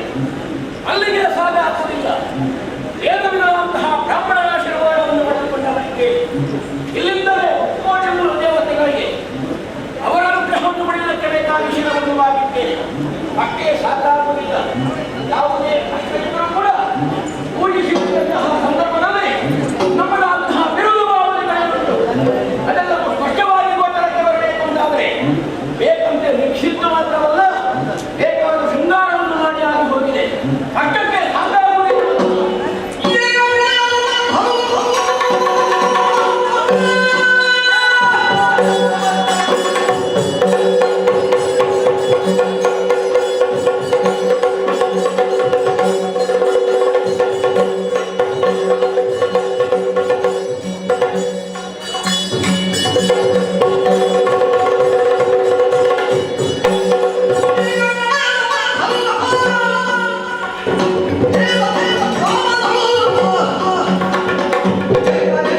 ಅಹೋರಾತ್ರ ಒಂದು ವ್ಯಾಪಿಸಿ ಸೂರ್ಯನ ಅಂತಹ ಕಲೆಗೆ ಅಡ್ಡವಾಗಿ ಹೋಯಿತು ಎನ್ನುವ ಹಾಗೆ ಅಂದ್ರೆ ವಿರೋಧಿಗಳು ಯಾರಾದರೂ ಇದ್ರೆ ಅವರಿಗೆ ಕತ್ತಲೆ ಆವರಿಸಬೇಕು ಅವರ ಜೀವನದಲ್ಲಿ ಎನ್ನುವ ಸ್ಥಿತಿಗತಿಯನ್ನು ನಿರ್ಣಯಿಸಿಕೊಂಡು ಆ ಕಡೆಗೆ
ಎಲ್ಲವನ್ನು ಭಯಗೊಂಡು ನಾನು ಇವತ್ತು ಬಂದಿದ್ದೇನೆ.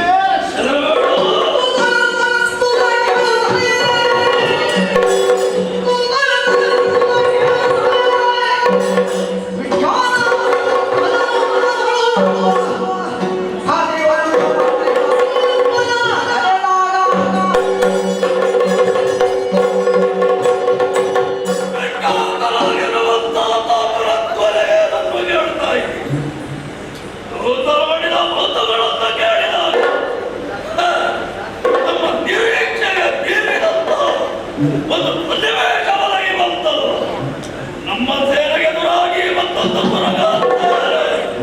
ಈ ರೀತಿಯಾಗಿ ಹೇಗೆ ಬರ್ತದೆ ಅಂತಾರೆ.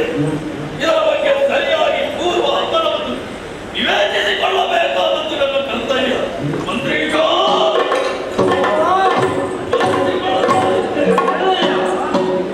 ವಯೋವೃದ್ಧರು ತಾವು ಜ್ಞಾನವೃದ್ಧರಾಗಿರಬೇಕು. ಅನಿರೀಕ್ಷಿತವಾಗಿ ನಿಮ್ಮನ್ನು ಈ ರೀತಿ ಕರೆಯುವುದಕ್ಕೆ ಕಾರಣವಂತೆ ಇರುವುದು ತಂದೆಯ ಅಪೇಕ್ಷೆ ಆಚೆಯಂತೆ ಈಡೇರಿಸುವುದಕ್ಕಾಗಿ ಕಟಿಬದ್ಧರಾಗಿ ಬಂದವರು. ಆ ನಿರೀಕ್ಷೆಯಲ್ಲಿ ಇದ್ದವರು ಯಾವಾಗ ಸಿಗುತ್ತದೆ ತಂದೆ ಆಶೆ ಯಾವಾಗ ನೆರವೇರುತ್ತದೆ ಆದರೆ ವ್ಯತಿರಿಕ್ತ ಪರಿಣಾಮ ಉಂಟಾಗಿದೆ. ನಮಗೆ ಎದುರಾಗಿ ಒಂದು ಸೇನೆ ಬರುತ್ತಾ ಇವೆ ಅಂತೆ ಚಿಂತನೆಗೊಟ್ಟಿರುವಂತಹ ತುರಗವಂತೆ ಇದು ಎಲ್ಲಿಯದ್ದು ಯಾರದ್ದು ಎಂಬುದು ನನಗೆ ಅರ್ಥವಾಗದೆ ನಿಮ್ಮನ್ನು ಕರೆದಿದ್ದೇನೆ. ಈ ಯಾವತ್ತು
ಆದರೆ ನನ್ನ ನಿರೀಕ್ಷೆ ಸ್ವಲ್ಪ ತಪ್ಪಾಗಿ ಮಾಡಿ ಯಾಕೆ ತಿಳಿಯದೇ ಇದ್ದವರು ತಾವಲ್ಲ. ನಮ್ಮ ತಂದೆಗೆ ಸಮಾನ ವಯಸ್ಕರು ತಾವು ಮತಿವಂತರಿದ್ದೀರಿ. ಆದರೆ ನಾನು ಆಡುವಂತಹ ಮಾತುಗಳು ಶ್ರದ್ಧೆಯಿಂದ ಆಲಿಸಬೇಕು ತಾವು. ಏನಯ್ಯ ನಮ್ಮ ತೀರ್ಥರೊಬ್ಬರು ಮತ್ತೊಂದು ಯಾಗಕ್ಕೆ ಸಂಕಲ್ಪವನ್ನು ಮಾಡಿದರು. ಆ ಮೂಲಕವಾಗಿ ಆ ಪರಮಾತ್ಮನನ್ನು ಕಂಡುಕೊಳ್ಳಬೇಕು ಎನ್ನುವಂತ ಆಶಯವರು. ಅದೇ ನಿಟ್ಟಿನಲ್ಲಿ ಅದೇ ಆಶೆಯನ್ನು ಹೊಂದಿರುವಂತಹ ನಾನು ನಿನ್ನೆಲ್ಲ ರಾತ್ರಿಯಲ್ಲಿ ಹಂತಪೂರಿಕ ತಲ್ಪದಲ್ಲಿ ಸುಖವಾಗಿ ನಿದ್ರೆ ಮಾಡಿದ್ದು. ಸ್ವಪ್ನವೊಂದನ್ನು ಕಂಡೆ ನಾನು ವರ್ಣಿಸುವುದಿಲ್ಲ. ಸದಾ ಸಂಚಾರಶೀಲವುಳ್ಳಂತಹ ಭಾರತ ಮಹರ್ಷಿ ನನ್ನ ಸ್ವಪ್ನದಲ್ಲಿ ಕಾಣಿಸಿಕೊಂಡು ಕೆಲವೊಂದು ವಿಚಾರಗಳನ್ನೆಲ್ಲ ಆಡಿ ನಾನು ನಿಮಗೆದುರಾಗಿ ಮಹಾ ಸಂಗ್ರಾಮವನ್ನು ಬರುತ್ತದೆ. ಅದರಲ್ಲಿ ಆ ಶ್ರೀಕಾಂತನನ್ನು ಪರಮಾತ್ಮನನ್ನು ಕಂಡುಕೊಳ್ಳುವಂತಹ ಆ ಯೋಗ ನಿನ್ನ ಪಾದಿ ಒದಗಿ ಬರುತ್ತದೆ. ಹಾಗಾದರೆ ಬರುವಂತಹ ಸೇನೆ ಯಾರದ್ದು, ಅದರ ನೇತೃತ್ವ ಯಾರು? ಅಲ್ಲ, ಹಿಂಬಾಲಕನಾಗಿ ಅದರನ್ನು ನಡೆಸುತ್ತಿರುವವನು ಯಾರು ಎಂಬುದಾಗಿ ನಾನು ಕೇಳಿದಾಗ ಹೇಳಿದನಲ್ಲ,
ಅದರ ಹಿಂಬಾಲಕವಾಗಿ ಸುಲಗವನ್ನು ಶೃಂಗಾರಿಸಲ್ಪಟ್ಟು ಧರೆಯಲ್ಲಿರುವಂತಹ ಯಾರು ಅಧಿಕಾರಿಗಳಿದ್ದಾರೋ ರಸರಿದ್ದಾರೋ ಅವರ ಗೆಲ್ಲುವುದಕ್ಕಾಗಿ ದೇವಾತವಿಯಾಗಿರುವಂತಹ ದಿಗ್ವಿಜಯವನ್ನು ಕೈಗೊಂಡಿದ್ದಾರೆ. ಹಾಗಾದರೆ ಅವರನ್ನು ರಕ್ಷಣೆ ಮಾಡುವಂತಹ ಆ ಕೃಷ್ಣ ಭಗವಾನ್ ಆ ಸ್ವಾಮಿ ಅವರನ್ನು ಅನುಗ್ರಹಿಸುವುದಕ್ಕಾಗಿ ರಕ್ಷಿಸುವುದಕ್ಕಾಗಿ ಜೊತೆಯಲ್ಲಿದ್ದಾರೆ. ಮಾತ್ರವಲ್ಲ, ಹತ್ತಿರಾವತಿಯ ದೀಕ್ಷಾಬದ್ಧನಾಗಿರುವಂತಹ ಧರ್ಮರಾಯ ಸಹಾಯಕರಾಗಿ ಹೋರಾಡುವುದಕ್ಕಾಗಿ ಬೇರೆಯವರು ಜೊತೆಯಲ್ಲಿದ್ದಾರೆ. ಮಾತ್ರವಲ್ಲ, ಕರ್ಣನಂತೆ ಪ್ರದ್ಯುಮ್ನಂತೆ ಹೀಗೆ ಹೀಗೆ ನಾನಾ ದುರನೀರರೆಲ್ಲ ಒಗ್ಗೂಡಿಕೊಂಡು ಗೆಲ್ಲುವುದಕ್ಕಾಗಿ ಅಲ್ಲ ಧರೆಯಲ್ಲಿರುವಂತಹ ಭೂಪೂಜೆಗಳನ್ನು ಸಾಲಿಸುವುದಕ್ಕಾಗಿ ನಿರ್ವಹಿಸುವುದಕ್ಕಾಗಿ ಕಟಿಬದ್ಧರಾಗಿ ಹೋಗಿದ್ದಾರೆ. ಹಾಗಾದರೆ ನನಗೆ ಈಗ ಸಂತೋಷವಾಗುತ್ತದೆ. ಈಗೊಂದು ವೇಳೆ ಮಹಾಸಂಗ್ರಾಮ ನಮಗದರಲ್ಲಿದೆ.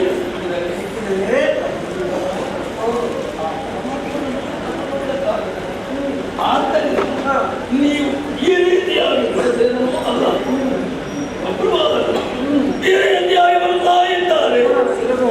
ಕೇವಲ ಕಲ್ಪಿಸಿಕೊಂಡು ಊಹಿಸಿಕೊಂಡದ್ದನ್ನು ಸ್ಪಷ್ಟಪಡಿಸುತ್ತಾರೆ. ಅದಲ್ಲ, ನಮಗೆ ಅದರ ಯಥಾರ್ಥ ಏನು, ಯಾರು ಎಂಬುದಾಗಿ ಸ್ಪಷ್ಟವಾಗಿ ತಿಳಿದುಕೊಳ್ಳಬೇಕು ಅಂತಾದರೆ ನಾವೇನು ಮಾಡಬೇಕು?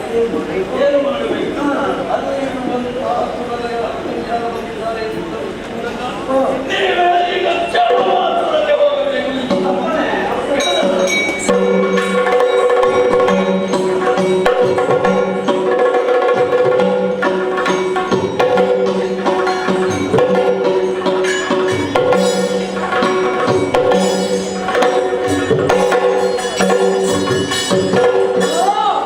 ಉಗ್ರರು ಒಂದು ಸೇರಿ ಕಿಸಬಹುದು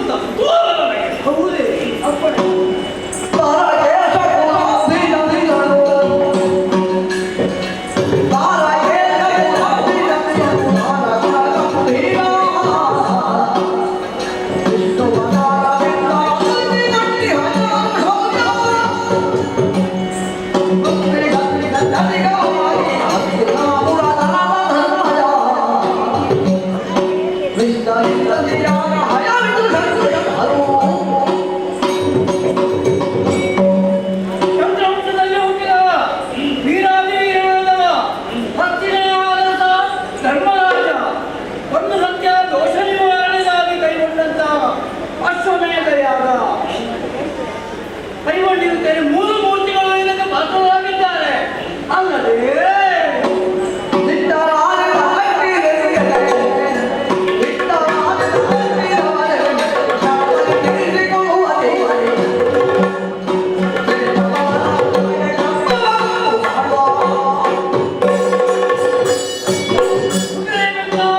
ಮೂರು ಲೋಕದ ಅಧಿಪತಿ ಎಲ್ಲಿಸಲ್ಪಟ್ಟ ಮೂರು ಲೋಕದ ಗಂಡನೇರಿಸಿದ ಅರ್ಜುನನೇ ಬೆಂಗಾವಲಾಗಿ ಬಂದಿದ್ದಾನೆ ಪಳ್ಪುಳ್ಳವರು ಕಟ್ಟಿ ಕಾಗುವುದು ಇಲ್ಲದಿದ್ದ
ಮಾಡಿದವರು ನಾವೇ ಪ್ರಪಂಚದಲ್ಲಿ ದೇವರೇ ಎಂದು ಸಾಧಿಸಿದವರು ಎಂಬಂತ ಅಹಂಕಾರದಿಂದ ಇದ್ದಾರೆ.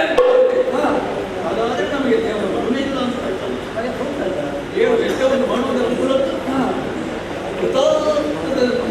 ಈಗ ಬಾಲರು ಕರ್ತವ್ಯರಾಗಿರುವಂತಹ ಭಗವಂತರನ್ನು ಅಪೇಕ್ಷಿಸಿ ಬಲವನ್ನು ಯಜ್ಞವನ್ನು ಕೈಗೊಂಡಿದ್ದಾರೆ. ಹಾಗಾದರೆ ದೇವರು ಉಳಿಯದೇ ಇರುತ್ತಾನೆ. ಮಾತ್ರವಲ್ಲ, ವೀರ ಕ್ಷತ್ರಿಯನವರು ಕೇವಲ ಪೂಜೆಯನ್ನು ಮಾಡುವುದರ ಮೂಲಕ, ಯಜ್ಞವನ್ನು ಮಾಡುವುದರ ಮೂಲಕ ದೇವರನ್ನು ಮೆಚ್ಚಿಸಿಕೊಳ್ಳುವುದಲ್ಲ, ತನ್ನದಾಗಿರುವಂತಹ ಧರ್ಮದಲ್ಲಿ ನಡೆಯುತ್ತಾ ದೇವರನ್ನು ಮೆಚ್ಚಿಸಿಕೊಳ್ಳುವುದಕ್ಕಾಗಿ ಎಂಬುದನ್ನು ತೋರಿಸಿಕೊಡಬೇಕೆಂದಾದರೆ ಎಂದೆನಿಸಿಕೊಂಡಿರುವಂತಹ ಪಾತ್ರದಲ್ಲಿ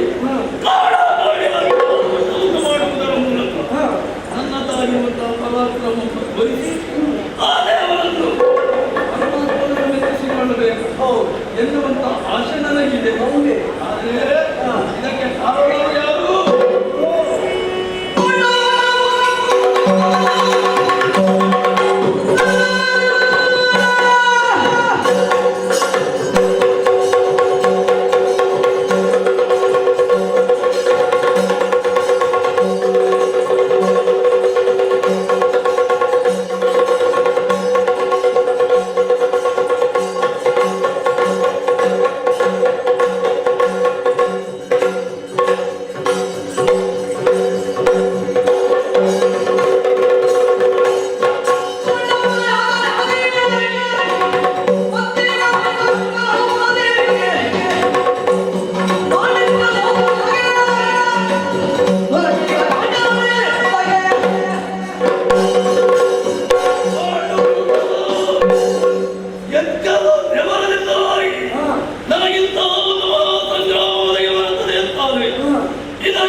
ಅವರ ಸಮ್ಮುಖದಲ್ಲಿ ಪರಮಾತ್ಮನನ್ನು ಮೆಚ್ಚಿಸಿಕೊಳ್ಳುತ್ತೇನೆ.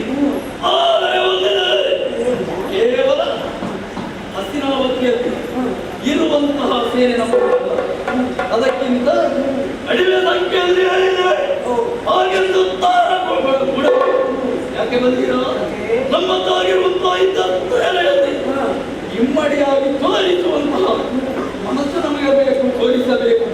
ಹಾಗಾದರೆ ಹೇಗೆ ನಮ್ಮ ಸೇನೆಯನ್ನು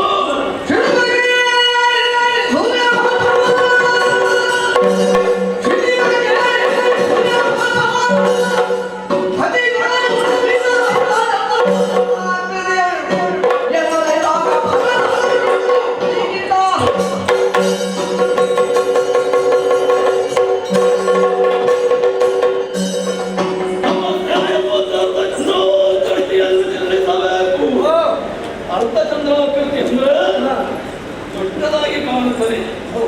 ಒಳ್ಳೆಯ ಮನಸ್ಸಿನಿಂದ ನಮ್ಮನ್ನು ಹರಿಸುವುದಕ್ಕಾಗಿ ಬರ್ತಾರೆ. ಅಲ್ಲ, ದೇವರು ನಮ್ಮನ್ನು ಹರಿಸುವುದಕ್ಕೆ, ಹರಿಸುವುದಕ್ಕೆ ಬರ್ತಾರೆ ಅಂತಾರೆ. ಅಲ್ಲಿರುವಂತಹವರಿಗೆ ಪೂರ್ಣ ಎಂಬುದನ್ನು ತೋರಿಸಿಬಿಡಬೇಕು. ಅಲ್ಲವಾ, ಕೇವಲ ಪರಮಾತ್ಮವನ್ನು ರಕ್ಷಿಸುವುದಕ್ಕಾಗಿ ನಮಗೆ ಉಳಿಯುವುದಿಲ್ಲ ಭಗವಂತ ಅಂತಾರೆ. ನಮ್ಮ ವಿರೋಧಿಗಳಿಗೆ ಅದೇ ಅರ್ಧಚಂದ್ರ, ಅವರ ಜೀವನಕ್ಕೂ ಅರ್ಧಚಂದ್ರವಾಗಿಯೇ ಕಾಣಬೇಕು. ಅದಕ್ಕೆ ಬೇಕಾಗಿ ನಮ್ಮ ಸೇನೆಯನ್ನು ಅರ್ಧಚಂದ್ರ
ಲಕ್ಷ್ಮೀಪತಿ ಮಯೂರ ಧ್ವಜನ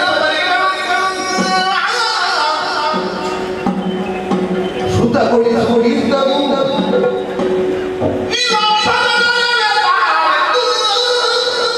ಲಾಲಿಸು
ಹಸ್ತನೆಯಿಂದ ಮನೆಯನ್ನು ಬಹುದೂರ ಸಾಗಿಕೊಂಡು ಹೌದಯ್ಯ ಒಂದು ಮನೆಯನ್ನು ಮಣಿಪುರದ ಘಟನೆ ಅಗ್ರವಾಹನ ಪ್ರಕರಣದ ಕಾಲಕ್ಕೆ ನಾನು ಮೇಲೆ ಅಲ್ಲಿ ಬರಲೇಬೇಕಾಗಿತ್ತು. ನಿಜ, ನಮ್ಮೊಮ್ಮೆ ಕಾಣಿಸಿಕೊಂಡವರೇ ಹೌದು, ಸತ್ಯ.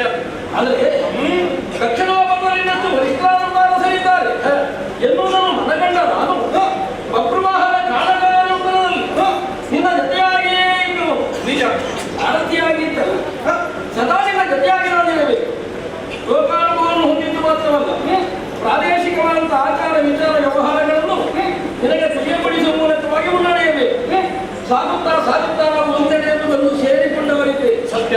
ಇಲ್ಲೇ ಸೇನೆಯನ್ನು ಇಳಿಸಿದ್ದಾದರೂ ಯಾಕೆ ಮುಂದಿನ ವಿಚಾರದ ಕುರಿತಾದಂತಹ ವಿವೇಚನೆ ವಿಮರ್ಶೆಗೆ ಆಗಬೇಕು ಎನ್ನುವಂಥ ಉದ್ದೇಶಕ್ಕಾಗಿ ಸರಿಯಾಗಿ ಗಮನಿಸಿ ಅರ್ಥವಾಗ್ತದೆ. ಏನು ನಮ್ಮ ಕಣ್ಣಿಗೆ ಕಾಣಿಸುವಷ್ಟು ದೂರದಲ್ಲಿ ಅಂದರೆ ತುಂಬಾ ದೂರವಲ್ಲ ಸೇನೆಯನ್ನು ತಾವು ನಿಂತು ನಾವು ಕಾಣುವುದಕ್ಕೆ ಸಾಧ್ಯವಾಗ್ತದೆ. ಹೌದು, ನಾನು ಆಡುವಂತಹ ಜಾಲವಾದ ಶಕ್ತಿ ಭಾವಿಸಲೇಬಾರದು. ನಿಂತಿರುವ ಭಟನು ಕಟ್ಟಾಳವಾಗಿ ತೃತೀಯನು ಎನ್ನಿಸಿಕೊಂಡವನೇ ಇದ್ದ.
ಅಂತ ಹೆಸರುಳ್ಳ ನಗರ ಇದಾಗಿದೆ. ಓಹೋ, ಇಲ್ಲಿಗೆ ರಸವಾದವರು ವಯೋವೃದ್ಧ ನಾಮಕರಿದ್ದಾರೆ. ಅದನ್ನು ಧರ್ಮವಾಯ ಎನ್ನುವಂತ ನದಿ ತೀರದಲ್ಲಿ ಪುಣ್ಯಸ್ನಾತನಾಗುವ ಮೂಲಕವಾಗಿ ಹರಿದರ್ಶನಾಪೇಕ್ಷಿಯಾಗಿ ಅಥವಾ ಹರಿಯ ಅಂಧಿಯನ್ನು ದರ್ಶಿಸಬೇಕು ಎನ್ನುವಂತಹ ಭಾವವುಳ್ಳವನಾಗಿ ಇನ್ನು ಪುನೀತನಾದಂತಹ ಅಶ್ವಮೇಧ ಮಾಡಬೇಕು ಎನ್ನುವುದಕ್ಕಾಗಿ ದೀಕ್ಷಾಬದ್ಧನಾಗಿ ತಾನಿದ್ದಾನೆ. ಅಶ್ವಮೇಧವನ್ನು ಮಾಡಬೇಕು ಅಂತಾದ್ರೆ ಏನೇನು ವಿಧಿ ವಿಧಾನಗಳಿವೆ ಎನ್ನುವುದನ್ನು ಪೂರ್ವಭಾವಿಯಾಗಿ ಅನುಭವಕ್ಕೆ ತಂದುಕೊಂಡವನು ನೀವು. ಹೌದು, ಬ್ರಾಹ್ಮಣತ್ವವಾಗಿ ದಾನ ಧರ್ಮಾದಿ ಕಾರ್ಯಗಳನ್ನು ಸಂಘವಾಗಿ ನಡೆಸುತ್ತಾ ದಾನದಲ್ಲಿ ಇರುತ್ತ ಅದರ ಇನ್ನೊಂದು ಮುಖವಾಗಿ ದೇಶಾಧಿಪರ ಮೇಲೆ ತೊಡಗವನ್ನು ಬಿಡಬೇಕು, ಸ್ವೇಚ್ಛೆಯಿಂದ ಸಂಚರಿಸುವಂತಾಗಬೇಕು. ಹಾಗೆ ಬಿಟ್ಟಂತ ಸಂದರ್ಭದಲ್ಲಿ ಮುಂದೆ ಏನಾಗಬೇಕು ಅದನ್ನು ಸಾಧಿಸಬೇಕು ಅಂತಾದರೆ ಸಮರ್ಥರಾದಂತಹ ಯೋದ್ಧಾರವನ್ನು ಬೇಕು. ಹೌದು, ಗೆಲುವನ್ನು ಹೊಂದಬೇಕು ಎನ್ನುವುದಕ್ಕಾಗಿ ಸಣ್ಣ ಸುಮರು ಮಾಡುವಂತಹ ಸಾಮರ್ಥ್ಯ ನಾಯಕತ್ವದಲ್ಲಿ ಕಾಯಿಮೆಯಲ್ಲಿ ಸೇನೆ ಸಿದ್ಧವಾಗಿ ಊರಿಂದ ಹೊರಟು ಬರ್ತಾ ಇದೆ. ಸರಿಯಾಗಿದೆಯಲ್ಲ? ಏನಾಗಿದೆ ಯಾರು ಬಿಟ್ಟ ತೊಡಗವನ್ನು ಈ ಕಾಲಕ್ಕೆ ಅವರು ಬಂಧಿಸಿ ಆಗಿ ಬಂಧನಕ್ಕೊಳಗೊಳಿಸಿ ಯುದ್ಧಕ್ಕಾಗಿ ಸನ್ನದ್ಧರಾಗಿ ವ್ಯೂಹಾರಚನೆ ಮೂಲಕವಾಗಿ ಬಿಚ್ಚಿದ್ದಾರೆ ಅಂತ ಆದರೆ ದೇಶದ ಮೇಲೆ ಇವರು ಕಪ್ಪುವುದಕ್ಕೆ ಹೊರಟಾಗ ಇಂಥ ಒಂದು ಕ್ರಿಯೆಯಲ್ಲಿ ಪ್ರವೇಶಿಕೊಂಡಾಗ ಇಂಥವರನ್ನು ಯುದ್ಧ ಮಾಡಿ ಗೆದ್ದುಕೊಳ್ಳಬಲ್ಲವರು ನಮ್ಮ ಸೇನೆಯಲ್ಲಿ ಯಾರು?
ಇನ್ನೊಂದು ಭಯ ಭಾಷೆ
ಚಂಚು ಸ್ಥಾನಕ್ಕೆ ಬಲಿಷ್ಠರಾದ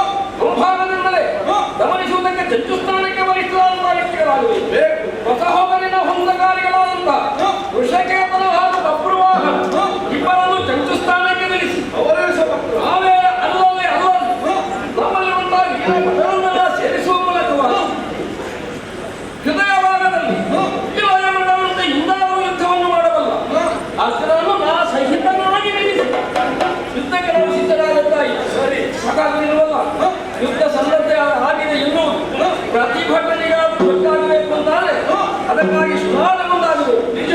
ಆದ್ದರಿಂದಲೇ ಅದೋ ನನ್ನ ಕೈಯಲ್ಲಿರುವಂತಹ ಪಾಂಚಜನ್ಯವನ್ನು ಒಳಗಿ ನಾನೇ ಅವರಿಗೆ ಯುದ್ಧಕ್ಕೆ ಆಹ್ವಾನವನ್ನು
ಆಕ್ಷೇಪ ಏನಲ್ಲ.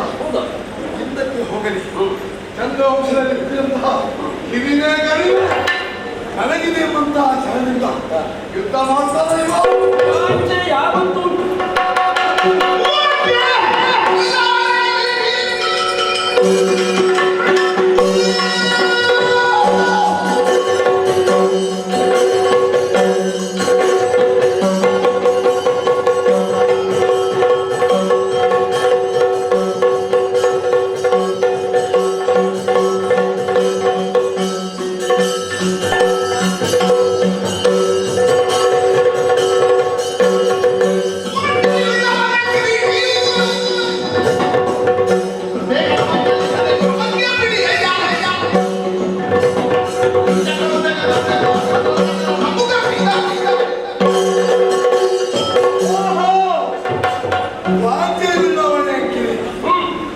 ಲೋಕದಲ್ಲಿ ಅರಸನಾದವರ ತಲೆಯಲ್ಲಿ ಕಿರೀಟಗಳಿದ್ದರೂ ಕೂಡ ಯಾವಾಗಲೂ ಕೂಡ ಕಿರೀಟಿಯನ್ನು ಕಲಿಯಿಲ್ಲ. ಆದ್ರೆ ಇವ ಕಿರೀಟಿ ಅಲ್ವಾ, ನಿನಗೆ ಅವನಲ್ಲಿ ವಾಂಚೆಯೋ ಅಲ್ಲ ಅವನಿಗೆ ನಿನ್ನಲ್ಲಿ ವಾಂಚೆಯೋ ಎಂಬುದು ಎಲ್ಲರಿಗೂ ಅರ್ಥವಾಗ್ತಾ ಇಲ್ಲ. ಯಾಕಂತ ಹೇಳಿದ್ರೆ ತಂಗಿಯ ಗಂಡನೆಂಬಂತ ಅವನಲ್ಲಿ ವಾಂಚೆ ಅಲ್ಲ, ಏನೋ ಉನ್ನತವಾದಂತಹ ಕಾರ್ಯವನ್ನು ಎಸಗಿ ಲೋಕ ಕಲ್ಯಾಣವನ್ನು ಮಾಡುವಂತ ಯಾವುದೋ ನಿನ್ನ ಅಜ್ಞಾತವಾದಂತಹ ಉದ್ದೇಶಕ್ಕೆ ಅವ ಬುದ್ಧಿಯಾಗಿದ್ದಾನೆ ಎಂಬುದೇ ಸ್ಪಷ್ಟ. ಅಲ್ಲದಿದ್ರೆ ಗುರುದಾರಣೆಯಲ್ಲಿ ಈಶ್ವರ ಭಕ್ತಾತ್ಮರಿಗೆ ಕಲಿಪಟ್ಟವರಿಗೆ ಯಾಕೆ ಅವನಿಗಾಗಿ ಜಯದತ್ತನನ್ನು ಕೊಲ್ಲುವಾಗ ಸೂರ್ಯನಿಗೆ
ನಿನ್ನ ಪುರೇತಿಹಾಸದ ಚರಿತ್ರೆಯನ್ನು ಎಲ್ಲವನ್ನೂ ನಾನು ಬಲ್ಲವನಿಗೆ ಇನ್ನೊಮ್ಮೆ ಆದೋಷವನ್ನು ತತ್ವವನ್ನು ಮಾಡಿ ನನ್ನ ಜನರಿಸ ಎಲ್ಲಂತ ನೀನು ಮಾನವ ಸೇನೆಗೂ ಸೇರಿದೆ ಮಾನವನ ಕೆಟ್ಟವನೇ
ನಮ್ಮ ಕುದುರೆಯನ್ನು ಬಿಟ್ಟು ಬಂದರೆ ಪ್ರಾಣ ಒಳಗೆ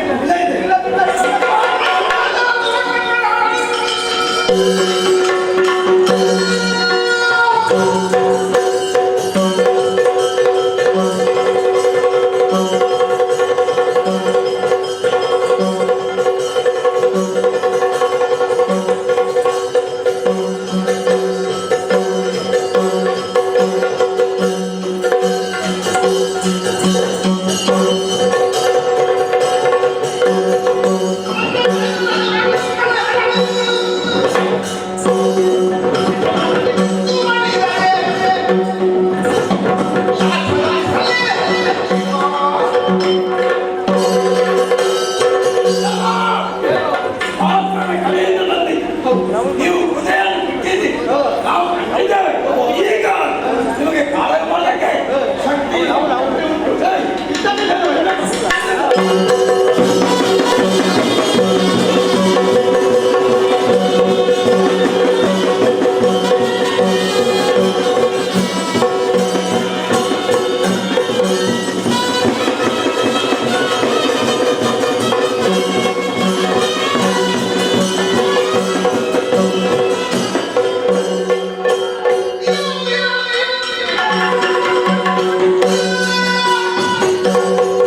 ದುರಗವನ್ನು ಕಟ್ಟಿದಂತಹ ನಿಮ್ಮೆಲ್ಲ ವೀರರನ್ನು ಯಮನೊಳಗೆ ಕಟ್ಟಿದ್ದೇನೆ. ದುರ್ಗತಿ ಬಂದಿದ್ದಾರೆ.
ಸಾಮ್ರಾಜ್ಯದ ಸೇನೆಯೊಂದಿಗೆ ನಮ್ಮವರು ಹೋರಾಟಕ್ಕೆ ನಿಂತರೆ ನಮ್ಮವರೆಲ್ಲ ಧರಾಶಾಹಿಯಾಗಿದ್ದಾರೆ.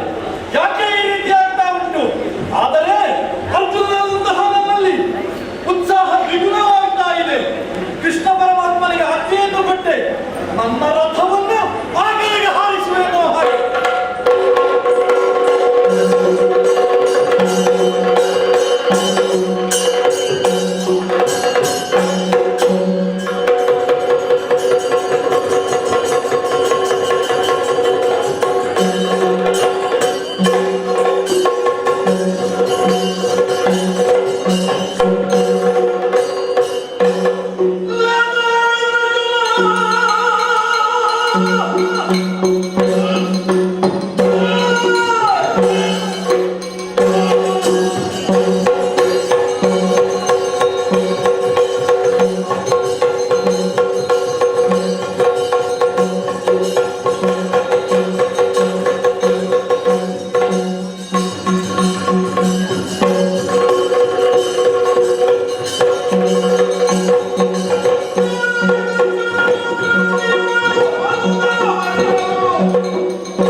ಯಾಕೆ?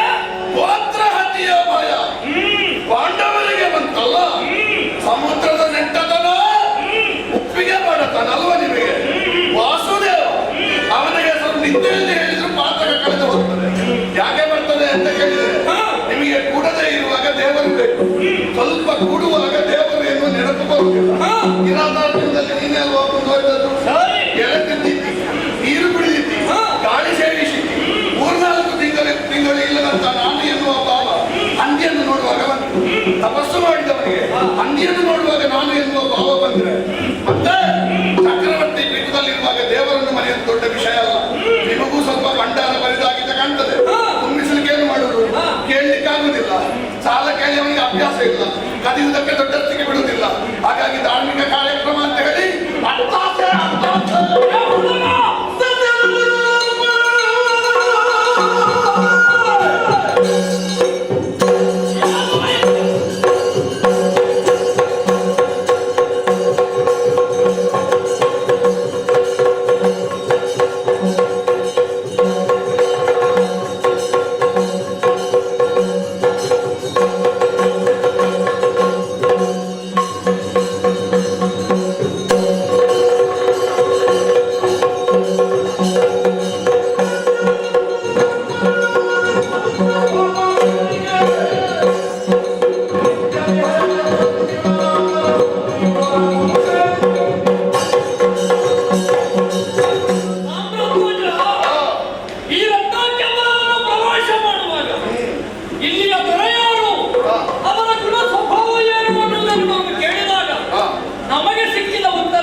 ಇಂತಹ ವೈಷ್ಣವರು ಮೊದಲು ನಮಗೊಬ್ಬ ಸಿಕ್ಕಿದ್ದ.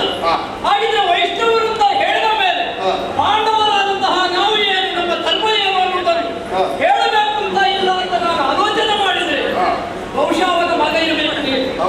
ಒಂದು ಹೇಳುವುದೇನು, ನಿಮಗೆ ಪಾತಕ ಬರುವುದಕ್ಕೆ ಸಾಧ್ಯವೋ?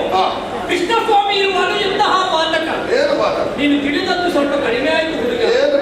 ನಮ್ಮಣ್ಣನಿಗೆ ಬಂದದ್ದು ಪಾತಕಲ್ಲ, ಬಂದು ಹತ್ಯಾ ದೋಷದ ಶಂಕೆ ಬಂದದ್ದು. ಆದ್ರೂ ಬಂತಲ್ಲ, ಬಂದು ಈಗ ಒಟ್ಟಿಗೆ ಇರುವಾಗ ಶಂಕೆ ಬಂದ್ರೆ ಇವನನ್ನು ಮತ್ತೆ ಏನು ಪ್ರಯೋಜನ ಇಲ್ಲದ ಮತ್ತೆ ಬೇರೆ ಹೇಳಬೇಕಾ? ಖಂಡಿತ ಹಾಗಲ್ಲ.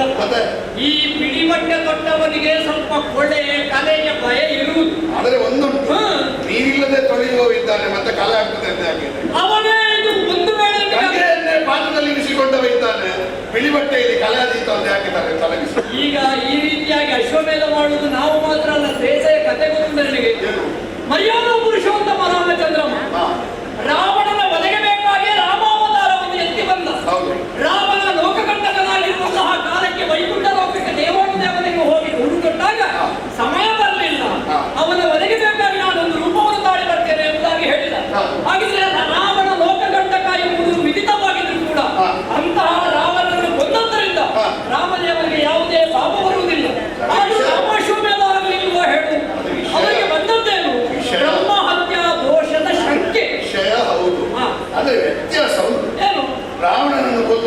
ಕೊಲ್ಲಬಹುದೋ ಬೇಡವೋ ಅಂತ ರಾಮನಿಗೆ ಪ್ರಶ್ನೆಯೂ ಬರಲಿಲ್ಲ. ಅವನಿಗೆ 18 ಅಧ್ಯಾಯದ ಭಗವದ್ಗೀತೆ ಉಪದೇಶವಾಗಲಿಲ್ಲ. ನಿನಗೆ ಪ್ರಶ್ನೆ ಬಂದಿದೆ, ಕೊಲ್ಲಬಹುದೋ ಬೇಡವೋ ಅಂತ. ಕೊಲ್ಲಬಹುದು, ಅವರು ಸಾಯುವುದಕ್ಕೆ ಇರುವವರು, ಕಾಲವೇ ಅವರನ್ನು ಕೊಂದಿದೆ. ನಿಮಿತ್ತ ಮಾತ್ರ ಭವಸವ್ಯ ಸಾಕ್ಷಿ. ಇಷ್ಟೆಲ್ಲ ಬಂದ ಮೇಲೆ ನಿಮಗೆ ದೋಷದ ಸಂಖ್ಯೆ ಬರ್ತದೆ ಅಂತ ಅರ್ಥ ಎಂತದ್ದು? ನಿಮಗೆ ಅವನಲ್ಲಿ ಶ್ರದ್ಧೆ ಇಲ್ಲ ಅಂತ. ಖಂಡಿತ ಅಲ್ಲ.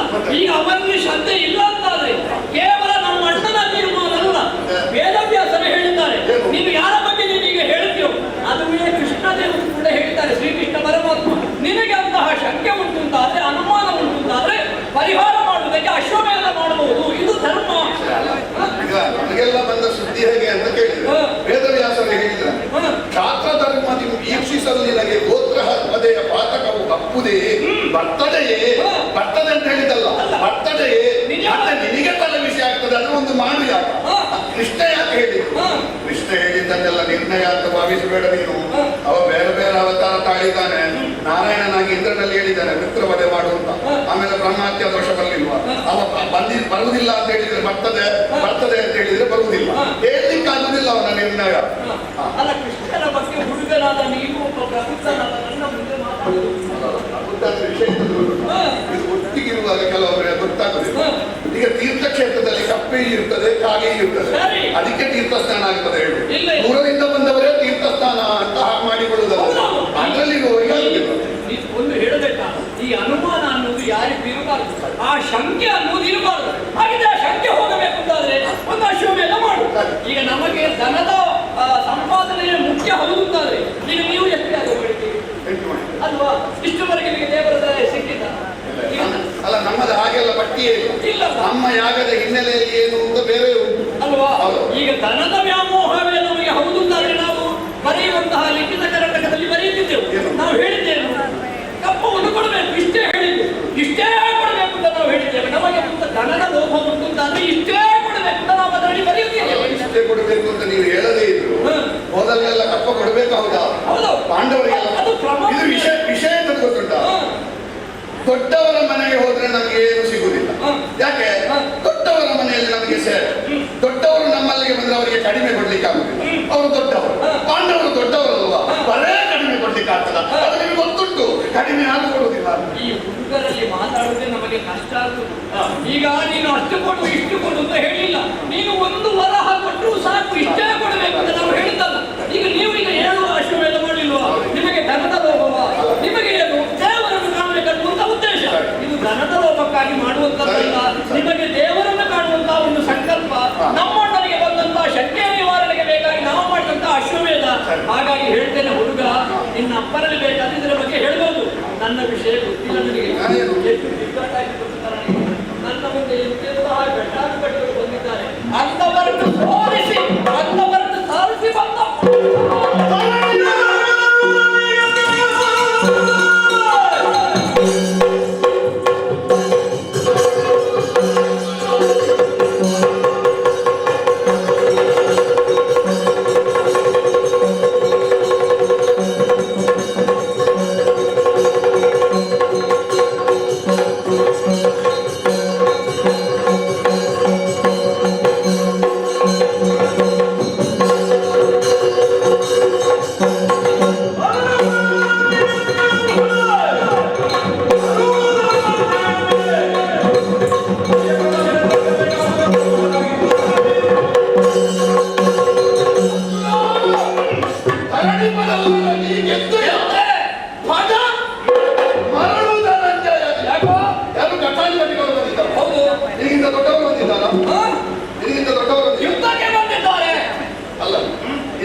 ಏನು ಸಂಶಯ ನಿಮಗೆ?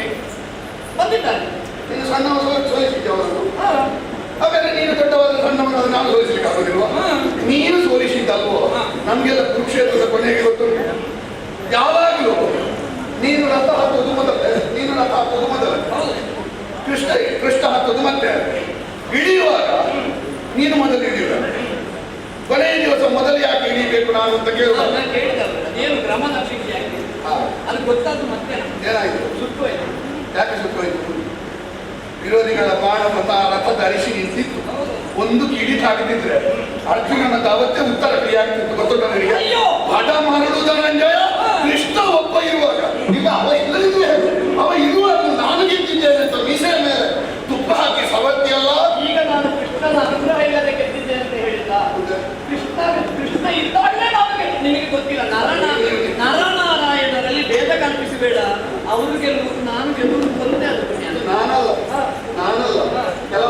ಅವನು ಹೇಳಿದ್ದಾನೆ, ನೀನು ಭ್ರಮೆಗೊಳಗಾಗಿದ್ದಿ. ಬಹುಶಃ ನಿನ್ನನ್ನು ಪ್ರಪಂಚದಲ್ಲಿ ಅತಿ ಹೆಚ್ಚು ಸಲ ಮರುಳ ಅಂತ ಹೇಳಿದವ ಕೃಷ್ಣನೇ ಇರುವುದು. ಪ್ರತಿ ಪ್ರಸಂಗದಲ್ಲಿ ಮರುಳ, ಕಿರೀಟಿ, ಎಲಮರುಳೆ ಇದೆಲ್ಲ ಹೇಳಿದ್ದು ಭ್ರಾಂತ. ಕೃಷ್ಣ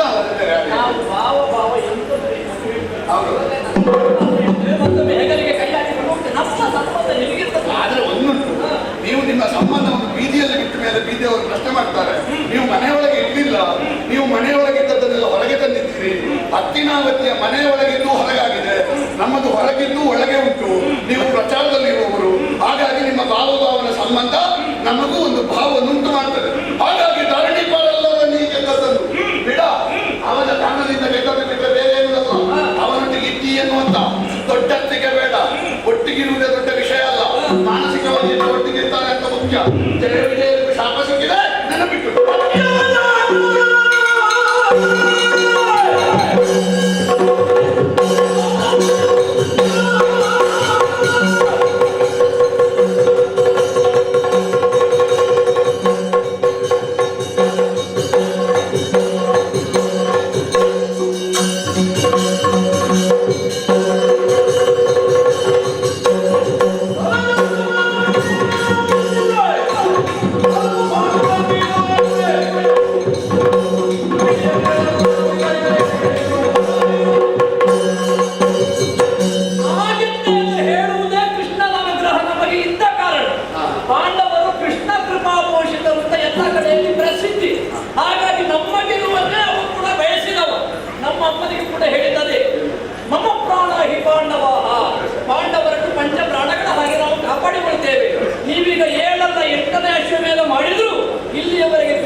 ಕೈಕಾಲು ಸರಿ ಇಲ್ಲದನ್ನು ಮೊದಲು ಕೈ ಹಿಡಿಯುವುದು.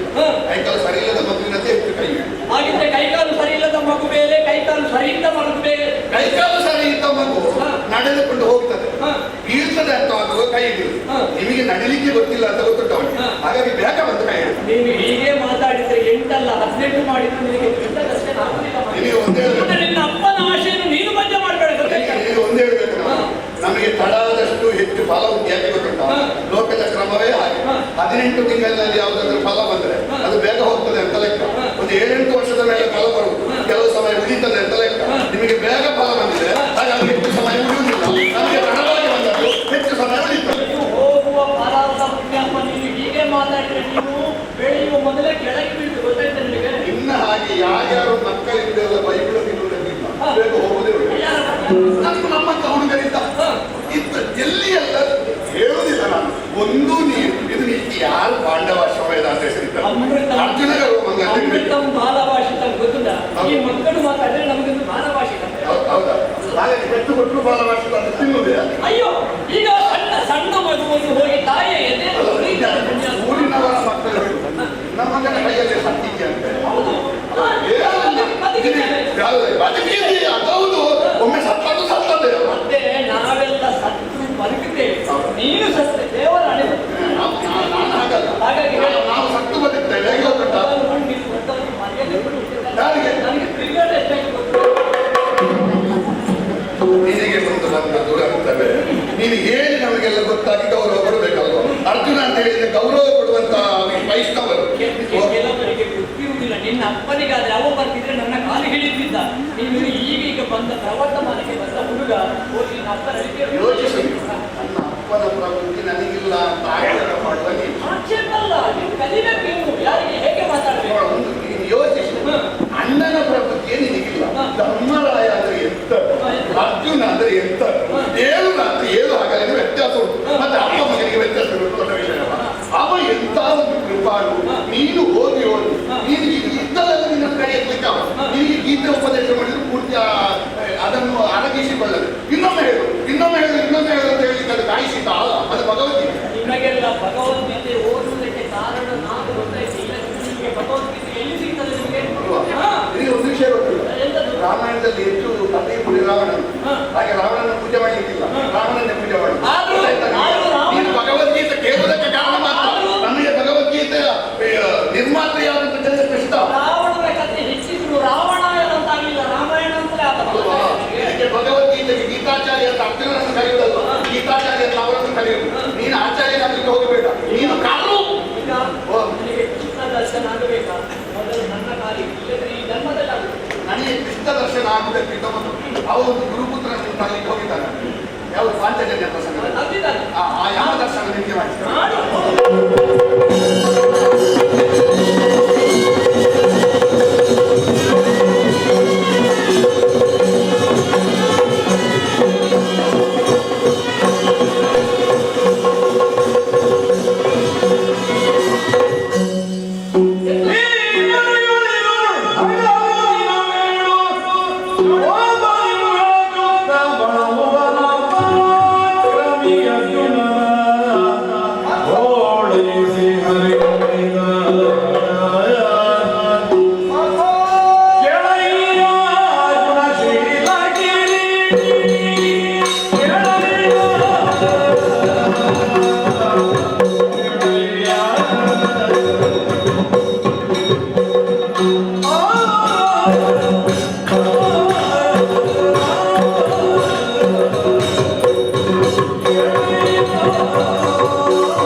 ನಾನೊಂದು ಪರಾಕ್ರಮದ ಪರಾಕಾಷ್ಠೆಗೆ ಹೋಗ್ಬೇಕಂತ ಬಂದಿದ್ದೆ. ಪರಾಕ್ರಮದ ಪರಾಕಾಷ್ಠೆ ಪೂರ್ತಿಯಾಗಿ ಕಾಣಲಿಕ್ಕೆ ಬಿಡುವ ನನಗೂ ಕಂಡಿದೆ. ಈ ಪರಾಕ್ರಮದ ಪರಾಕಾಷ್ಠೆ ಅದು ನಿನ್ನದಲ್ಲ, ಅವನದ್ದು. ನಾನೇ ಹೇಳಿದ್ದು. ನೀವೀಗ ಮಧ್ಯಕ್ಕೆ ಬಂದು ಹೋಗ್ತಿದ್ರೆ ಅವ ಆಗಲೇ ಸತ್ತು ಹೋಗ್ತೀನಿ. ಇಲ್ಲ, ನೋಡಿದ್ರೆ ನಮ್ಮ ಸೇನಾವಾಹಿ ಅವನ ಸೇನೆ ವಿಜೃಂಭಿಸುತ್ತಾ ಇತ್ತು. ಹುಡುಗನಾದರೂ ಅವನಲ್ಲಿರುವಂತಹ ಹಟ್ಟಿಯಲ್ಲಿರುವ ಸಿದ್ಧತನ ಭುಜಬಲದ ಪರಾಕ್ರಮ ಏನು ಏನು ಎತ್ತಡ ಎನ್ನುವ ಹಾಗೆ ದೇವತೆಗಳೇ ನೋಡುವ ಹೊಡಿಗೆ ಅರ್ಜುನಲ್ಲಿ ಇಲ್ಲ ಅಂತ ಹೇಳ್ಬೇಡಿ. ಉಂಟೋ ಅದು ಅವನಲ್ಲಿ ಎನ್ನುವ ಕಾರಣಕ್ಕಾಗಿ ನಾನು ನಡೆದರು. ಅವನೊಂದಿಗೆ ಹೋರಾಡುವುದಕ್ಕೆ ಆ ಶುಭ್ರ ಪ್ರಾಣಿಯೇ ಬಂದರು. ಸಾಧಿತವಾಗುವುದಿಲ್ಲ ಜಯ. ಆದ್ದರಿಂದ ಹೌದು, ನಾನು ಬದಿಗೆ ನಿಲ್ಲಿದೆ. ಹಾಗೆಲ್ಲ ನೀನು ಸುಮ್ಮನಿರು. ನೀನೊಂದು ಬದಿಯಿಂದ ಯುದ್ಧ ಮಾಡಬೇಕು. ಉಭಯರು ಬೇರೆ ಬೇರೆ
ಕೃಷ್ಣ ಆಯುಧ ಹಿಡಿದು ಸಿದ್ಧನಾದೆ ಅಲ್ವಾ? ಹೌದು.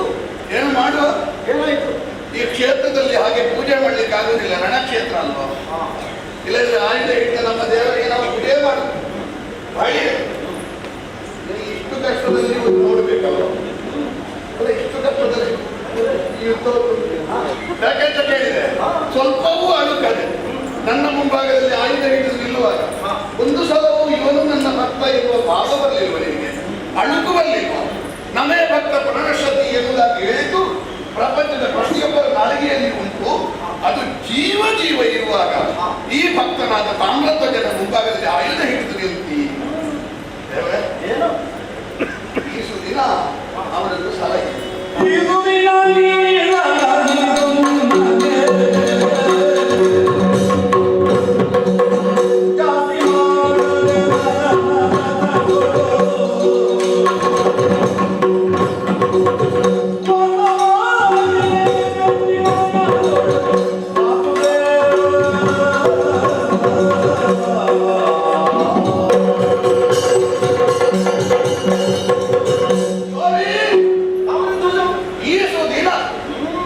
ಅರ್ಜುನನನ್ನು ಸಲಹಿತು ಯಾರು ಅಂತ ಕೇಳಿದ್ರೆ ನೀನೆ.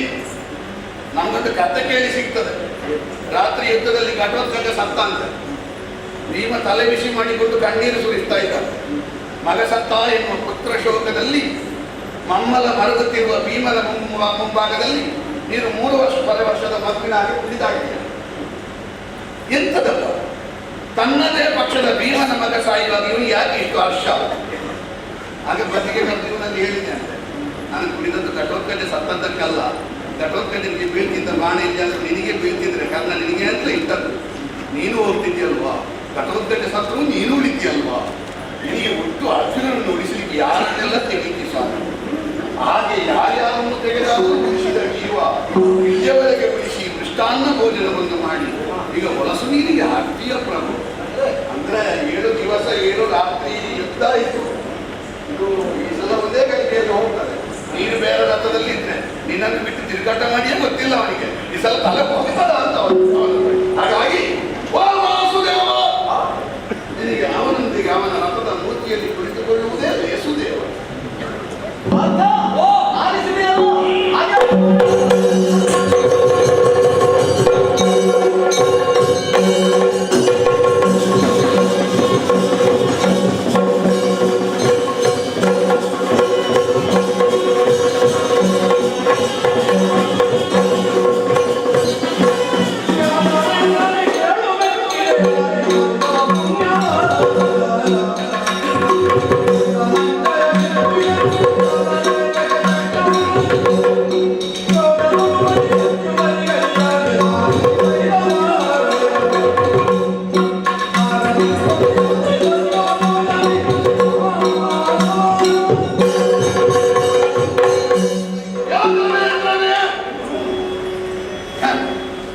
ಯುದ್ಧ ಪ್ರಖರತೆಯನ್ನು ಪಡೆದು ಇನ್ನೇನು ಅರ್ಜುನನನ್ನು ಹಿಡಿದು ಅವನ ತಲೆ ಕಡಿಯಬೇಕು ಅಂತ ರಥಕ್ಕೆ ಕಾಲು ಕೊಟ್ಟು ಹತ್ತಬೇಕು.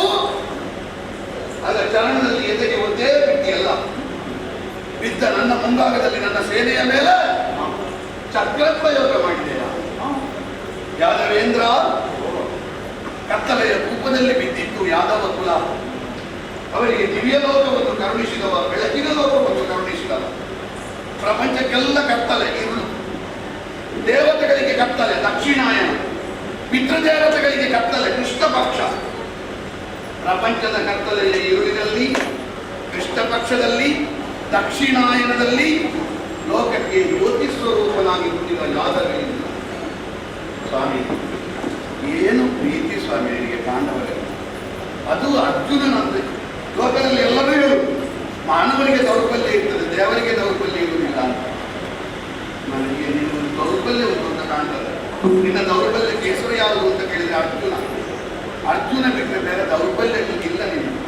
ಅವನಿಗೆ ಪೆಟ್ಟು ಬೀಳುವಾಗ ನೀನು ಮೈ ಕೊಡ್ತಿ, ಅವನಿಗೆ ತಾಗಬಾರದು ಅಂತ ನೀನು ಬೆನ್ನು ಕೊಡ್ತಿ. ಏನು ಚಕ್ರವನ್ನು ನಮ್ಮ ಮೇಲೆ ಪ್ರಯೋಗ ಮಾಡಿದೆಯಲ್ಲ, ನಮ್ಮೊಬ್ಬರು ಬಿದ್ದಿದ್ದಾರೆ. ನಿನ್ನೆ ಚಕ್ರ ಹೋದದ್ದೆ. ಅವತ್ತು ಸುಧಾರಣೆ ಪುಣ್ಯ ಕೊಟ್ಟಿಯಂತೆ, ಪುಣ್ಯ ಹೋಯಿತು. ಇವನಿಗೆ ಎಷ್ಟು ಸಾಲ ಕೊಟ್ಟು ಮತ್ತೆ ಒಮ್ಮೆ ತೆಕ್ಕೊಂಡು ಅಭ್ಯಾಸ ಆದರೆ ಉಂಟಲ್ವ, ಮತ್ತೆ ಅವರು ಸ್ವಂತ ಪರಿಶ್ರಮ ಪಡುವುದೇ ಇಲ್ಲ. ಎಲ್ಲಿ ಸಿಗ್ತದೆ ಅಂತ ನೋಡು. ಹಾಗಾಗಿ ಇವನಿಗೆ ತೆಕೊಂಡು ಅಭ್ಯಾಸ ಆಗಿದೆ. ಇನ್ನೊಂದು ಕೊಟ್ಟು ಬರಿದ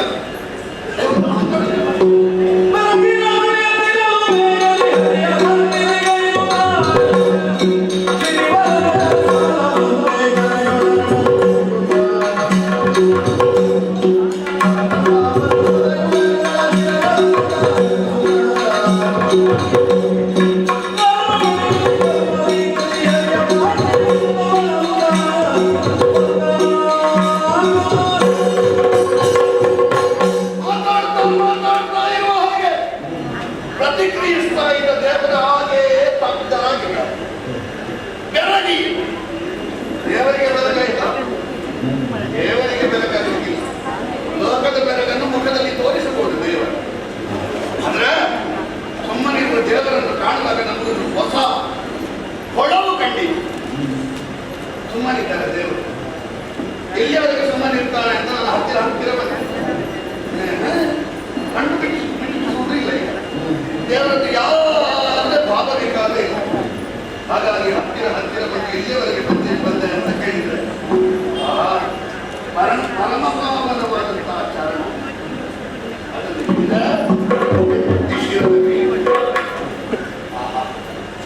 ಏನು ಧನ್ಯತೆ, ಏನು ಧನ್ಯತೆ, ಏನು ಧನ್ಯತೆ. ಕೃಷ್ಣಪಾದ ವರ್ಷದಿಂದ ಮಧುರೆಯಲ್ಲಿರುವಂತಹ ನಂದಗೋಕುಲದಲ್ಲಿರುವಂತಹ ಮಣ್ಣು ಗೋಪೀಕರಣ ಮಾಡಿ ಲೋಕದಲ್ಲಿರುವ ಭಾಗವತರೆಲ್ಲ ಅದನ್ನು ಕೂಸಿಕೊಂಡರು. ಅಂತ ಕೃಷ್ಣನ ಪಾದ ನಮ್ಮ ತಲೆಗೆ ಬೀಳ್ತದೆ ಎಂದಾದರೆ ನಾವು ಮಾಡಿದ ಪುಣ್ಯದ ವಿಶೇಷತೆ ಏನು, ವೈಶಿಷ್ಟ್ಯ ಏನು ಯಾರಿಗುಂಟು? 800 ವರ್ಷಗಳ ಕಾಲ ಓಂ ನಮೋ ಭಗವತೆ ವಾಸುದೇವಾಯ ಎನ್ನುವುದಾಗಿ ಹೇಳಿದಂತ ಭೀಷ್ಮರಿಗೆ ಸಿಕ್ಕಿದ್ದು ಎಷ್ಟು ಕಾಲದ ನಂತರ ಈ ಪುಣ್ಯಪಾದದ ದರ್ಶನ. ಅಂತಲ್ಲಿ ಇನ್ನು ಹಸಿ ಯುವಕನಾಗಿರುವಂತಹ ನನಗೆ ಸಿಕ್ಕಿತು ಎಂದಾದರೆ ನನ್ನ ಪುಣ್ಯದ ಹೆಚ್ಚುಗಾರಿಕೆಯೂ ಅಲ್ಲ, ನನ್ನ ಅಪ್ಪನಿಂದ ಬಂದಂತಹ ಪುಣ್ಯದ ಅಪ್ಪನಿಂದ ಬಂದದ್ದು ಅಂತ ಹೇಳುವಾಗ ನೆನಪಾಗುವುದು ನನಗೆ. ಅಲ್ಲಿ ಕುಳಿತುಕೊಂಡು ಆ ನರ್ಮದಾ ನದಿಯಲ್ಲಿ ಎಷ್ಟು ಕಣ್ಣೀರು ತೀರದಲ್ಲಿ ಎಷ್ಟು ಕಣ್ಣೀರು ಸುರಿತಾ ಇದ್ದಾರೆ. ಯಾರ ತಪ್ಪಗೆಡಿಸಿದೆನೋ, ಪೂರ್ವದೊಳ ಆರರ ತಕ್ಕೆ ನಾನು ಬಂದೇನೋ, ಮಾಡದ ಪಾಪ ಎಲ್ಲ ಯೋಚಿಸ್ತಾ ಇದ್ದಾರೆ. 8 ಯಾಗ ಮಾಡಿದ್ದಾರೆ. ಈ ಪ್ರಾಯದಲ್ಲಿ ಕೃಷ್ಣ ದರ್ಶನ ಆಗಲಿಲ್ಲ ಅಂತ ಆ ಹೋಮಕುಂಡದ ಬೆಂಕಿ ಎಷ್ಟು ಹಾಕಿದ್ರು ಆ ಕಣ್ಣೀರಿನಲ್ಲಿ ತಂದಿ ಹೋಗುತ್ತ. ಇವುಗಳಿಗೆ ನೋಡಿ ಬಂದ ಅಹಂಕಾರ.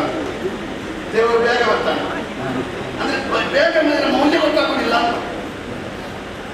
ಇಲ್ಲಿಯವರೆಗೆ ಅಂತ ಕೇಳಿದ್ರೆ ಕೆಂಪುವಾಗ, ಸೀನುವಾಗ, ಬೀಳುವಾಗ, ನಡೆಯುವಾಗ ಕೃಷ್ಣ ಕೃಷ್ಣ ಅಂತ ಹೇಳಿದ್ರು. ರಾಜಸೂಯಾಂತರಾಗಿ ದೂತಕ್ಕೆ ಹೋಗೋದು ಕೃಷ್ಣನ ಕೈಗೆ ಯಾಕೆ ರಾಜಸೂಯಾಂತರದಲ್ಲಿ ಗೆದ್ದಿದ್ದೇವಲ್ವಾ? ಬಿಡಿ ಒಂದು ತುಳಿದಲ್ಲಿ ಸೋತು ದ್ರೌಪದಿಗೆ ಅಕ್ಷಯ ಅಂಬರ ಕೊಟ್ಟ ಮರುದ್ಯೂತಕ್ಕೆ ಕರೆಯೋದು ಕೃಷ್ಣನನ್ನು ನೆನಪಿಸಲೇ ಇಲ್ಲಲ್ಲ. ಅದಕ್ಕೆ ಹೇಳುದು ಹಸಿರುವವರಿಗೆ ಅನ್ನ ಕೊಡಬೇಕು ಅಂತ. ಹೊಟ್ಟೆ ತುಂಬಿದವರಿಗೆ ಕೊಟ್ಟರೆ ಅವರು ಎಲ್ಲಿಗೂ ಅಮನ ಮಾಡುದು. ಇವರಿಗೆ ಹೆಚ್ಚಾಗಿದೆ, ಹೊಟ್ಟೆ ತುಂಬಿದೆ, ಅದೇನಾಗಿದೆ ಇವರಿಗೆ. ದೇವರ ಮೌಲ್ಯ ಗೊತ್ತಿಲ್ಲ. ದೇವರ ಮೌಲ್ಯ ಯಾರಿಗೆ ಗೊತ್ತಿರುವುದು ಅಂತ ಕೇಳಿದರೆ ಯಾವಾಗ ಬರ್ತಾರೆ ದೇವರು ಎನ್ನುವಂತಹ ತುಂಬು ಹಸಿವಿನಿಂದ, ತುಂಬ ಬಾಯಾರಿಕೆಯಿಂದ ನರ್ಮದಾ ನದಿಯಲ್ಲಿ ನದಿ ತೀರದಲ್ಲಿ ಕುಳಿತಿರುವಂತಹ ವಾರ್ಧಕ್ಯದ ಹೊತ್ತಿಲ್ಲಲ್ಲಿರುವಂತಹ ನನ್ನ ಅಪ್ಪಯ್ಯನ ಆ ಕೂಗು ದೇವರಿಗೆ ನನಗೆ ಪಾದದರ್ಶನ ಆದ ಮೇಲೆ ಅಪ್ಪನಿಗೂ ಪಾದದರ್ಶನ ಆಗಬೇಕು ಎನ್ನುವುದಾಗಿ ನಾರದರ ಅಪ್ಪಣೆ ಇರಬೇಕು. ಹಾಗಾಗಿ ಇಂತಹ ಒಂದು ಪರಿಸ್ಥಿತಿ ಬಂದಿದೆ. ದೇವರು ಹೇಗೂ ಸುಮ್ಮನಿದ್ದಾರೆ. ನಾನು ಒಬ್ಬನೇ ನೋಡಬೇಕು ಎಂದಾದರೆ ನನ್ನ ಕಂಕುಳಲ್ಲಿ ದೇವರು ನಾವು ಹಿಡಿದು ಆ ರತ್ನಪುರದತ್ತ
ನಾನೇನು ಮಾಡಿದೆ, ಅವನ ಸೊಂಟಕ್ಕೆ ಮೆಟ್ಟಿದೆ, ಎದೆಗೆ ಬೀಳುದು ಭುಜಕ್ಕೆ ಬಿತ್ತು. ಅವನಿಗೆ ಸೊಂಟಕ್ಕೆ ಮೆಟ್ಟಿದ್ದೆ ಸಾಕಾಗಿದೆ. ಅವ ಮೂರು ಸಲ ಹೇಳಿದ ನನ್ನ ತಿರುಗಟ್ಟೆ ಇಟ್ಟುಕೊಂಡ ಮತ್ತೆ ಮೊದಲಷ್ಟೆಲ್ಲ ಗಟ್ಟಿ ಇರ್ತದೆ ಸೊಂಟ, ಹಾಗಾಗಿ ಬಿದ್ದ. ಇನ್ನು ದೇವರು ಈಗೀಗ ಊಟ ಮಾಡಿದಷ್ಟು ಮಾಡುದಿಲ್ವ, ಬೆಣ್ಣೆ ಮೊಸರು ತಿಂದ ಮೈಯಲ್ವ, ನಾನು ಅವಕ್ಕೆ ಇರ್ತದಲ್ವ ರಾಜಸ, ಅವನು ಮೂರ್ಛೆ ತಪ್ಪಿದ್ದ. ಈ ಬಾಣ ಭುಜಕ್ಕೆ ಬಿದ್ದ ಪರಿಣಾಮದಲ್ಲಿ ನಾನು ಮೂರ್ಛೆ ತಪ್ಪಿದ್ದೆ.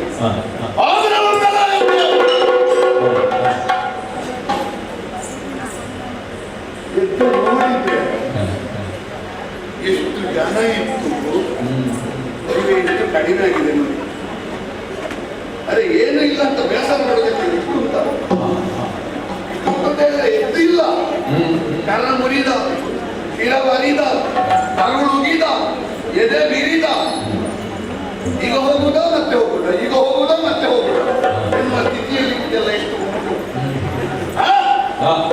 ಆದರೆ ಎದ್ದು ನಿಂತವ ಯಾರು ಅಂತ ಕೇಳಿದ್ರೆ ಒಬ್ಬ ನಾನು. ಮತ್ತೊಂದು ಅಲ್ಲಿ ನೋಡಿ ಕುದುರೆಗಳು ಮಾತ್ರ, ಕುದುರೆಗಳು.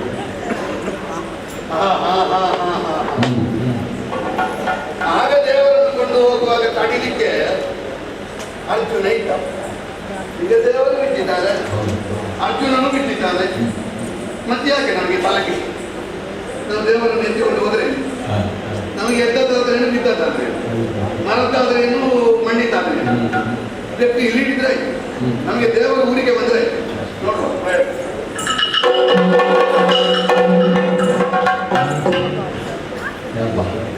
ಏನು ಭಾರ ಅಂದ್ರೆ ಆದಷ್ಟು ಹಗುರ ಇದ್ದಪ್ಪ.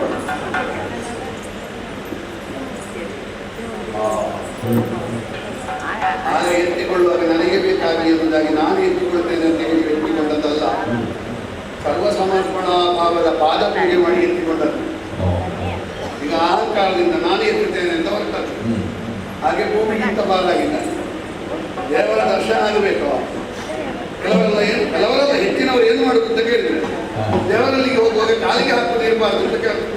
ಹೊರಗಿಟ್ಟು ಹೋಗುದು, ಕಾಲಿಗೆ ಹಾಕುವುದನ್ನು ಹೊರಗಿಟ್ಟು ಹೋದ್ರೆ ದೇವರ ದರ್ಶನ ಆಗಬೇಕು. ಕಾಲಿಗೆ ಹಾಕುವುದರೊಂದಿಗೆ ತಲೆಯಲ್ಲಿ ಇದ್ದದ್ದನ್ನು ಹೊರಗಿಟ್ಟು ಹೋಗ್ಬೇಕು. ತಲೆಯಲ್ಲಿ ಅಹಂಕಾರವನ್ನು ಇಟ್ಟುಕೊಂಡು ಕಾಲಲ್ಲಿದ್ದದ್ದನ್ನು ಹೊರಗಿಟ್ಟರೆ ಪ್ರಯೋಜನ ಇಲ್ಲ. ನಮ್ಮೊಳಗೆ ನಾನು ಎನ್ನುವ ಭಾವ ಇದ್ದರೆ ಯಾವುದೇ ಒತ್ತಡದಲ್ಲಿಯೂ ದೇವರ ದರ್ಶನ ಆಗುವುದಿಲ್ಲ. ನಾನು ಎನ್ನುವ ಭಾವ ನೋಡಿ ಇವನನ್ನು ಭಾರ ಮಾಡಿ ಏನು ಮಾಡುವ, ಇದನ್ನು ಕೊಂಡೋಗುವುದಿಲ್ಲ. ಎರಡು ಕುದುರೆಗಳು, ಯಾಕೆ ಒಂದು ನಮ್ಮದೇ, ಇನ್ನೊಂದು ಅವರದ್ದು. ನಮ್ಮದೇ, ಅವರದ್ದು ಯಾಕೆ? ಏನಾದ್ರು ಪಾಂಡವರ್ಷ ಮೇಲೆ ಒಂದು ಅರ್ಥದಲ್ಲಿ ನಿಲ್ಲಿಕ್ಕೆ ಬಿಟ್ಟಿಲ್ಲ. ಪೂರ್ತಿ ಮಾಡಬೇಕಾದ್ರೆ ಕುದುರೆ ಬೇಡುವ, ಎರಡು ಕುದುರೆಗಳನ್ನು ಹಿಡಿದುಕೊಂಡು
ಬೇಕಾದುದನ್ನೇ ನಾವು ಪಡೆಯಬೇಕು. ಆದರೆ ಕೆಲವೊಂದು ಸಂದರ್ಭದಲ್ಲಿ ಅವನಾಡಿದ ಮಾತಿನಲ್ಲಿ ಬೇಕಾದುದನ್ನು ಕೆಲವರಿಗೆ ನಾವೇ ಒದಗಿಸಬೇಕು. ಅದಕ್ಕಾಗಿ ನೀನು ಮಾತನಾಡಬಾರದು. ಮಾತನಾಡುವುದಕ್ಕೆ ಇದು ನೀನು ನನಗೆ ಸುಮ್ಮನೆ ಬಂದರೆ ಸಾಕು, ಮಿಕ್ಕವರು ಎಲ್ಲವರು ನಾನು ಸ್ವಾಗತಿಸುತ್ತೇನೆ.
ಆಶೀರ್ವದಿಸುತ್ತಿದ್ದರೆ ಎರಡು ಹಯಗಳು ಏನು ಜೊತೆ ಇದು ವರ್ಷ ಪೂರೈಸುವುದಕ್ಕೆ ಮೊದಲೇ ಈ ರೀತಿಯಾಗಿ ಉಭಯ ಅಶ್ವಗಳೊಂದಿಗೆ ಬಂದಿದೆಯಲ್ಲ, ಆಶ್ಚರ್ಯ ಆಶ್ಚರ್ಯ, ಏನಾಯ್ತು ವಿಷಯ? ಈ ಕಾಳಗವೇ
ಬಹಳ ಆಶ್ಚರ್ಯವಾಗಿ ಹೋಗುವಾಗ ಒಂದು ತುರಗ, ಬರುವಾಗ ಎರಡು ತುರಗ.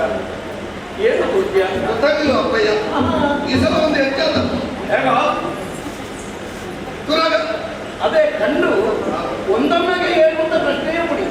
ಇನ್ನೂ ಒಂದು ಇಲ್ಲಿಯವರೆಗೆ ಕಳೆದ ಸಲದವರೆಗೆ ಆರೇ ಇದ್ದದ್ದು, ಈ ಸಲ ಏಳಾಗಿದೆ.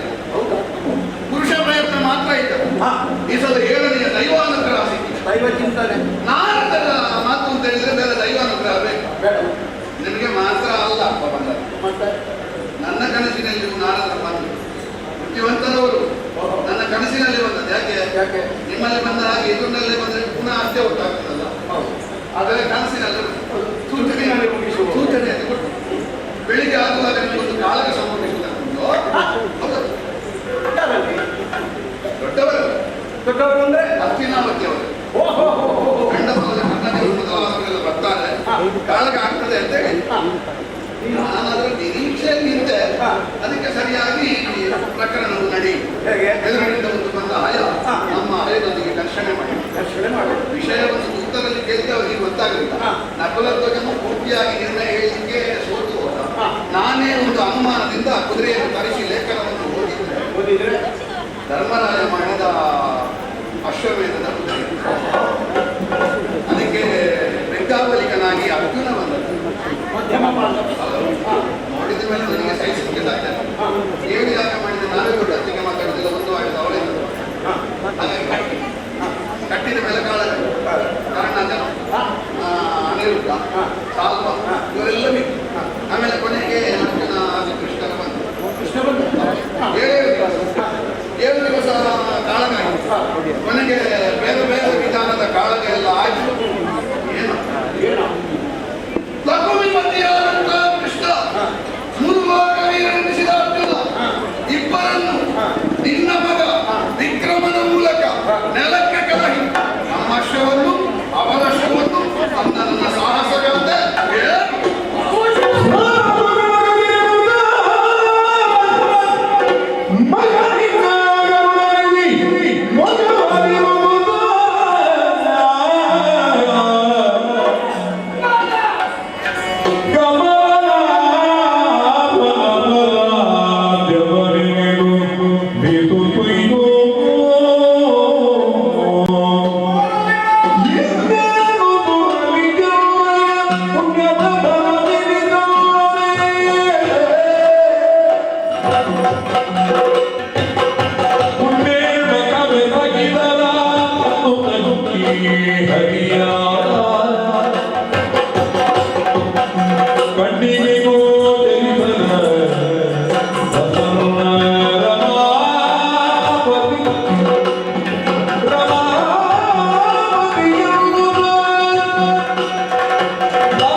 ಇದಕ್ಕೆ ಹೇಳು ಯೋಗ ಭಾಗ್ಯ ಪ್ರಾಪ್ತಿಗಳ ಸಮಾವೇಶವಾದಾಗ ಮಾತ್ರ ಮನಸ್ಸಿನ ಸದಾಶಯ ಏರುವುದು.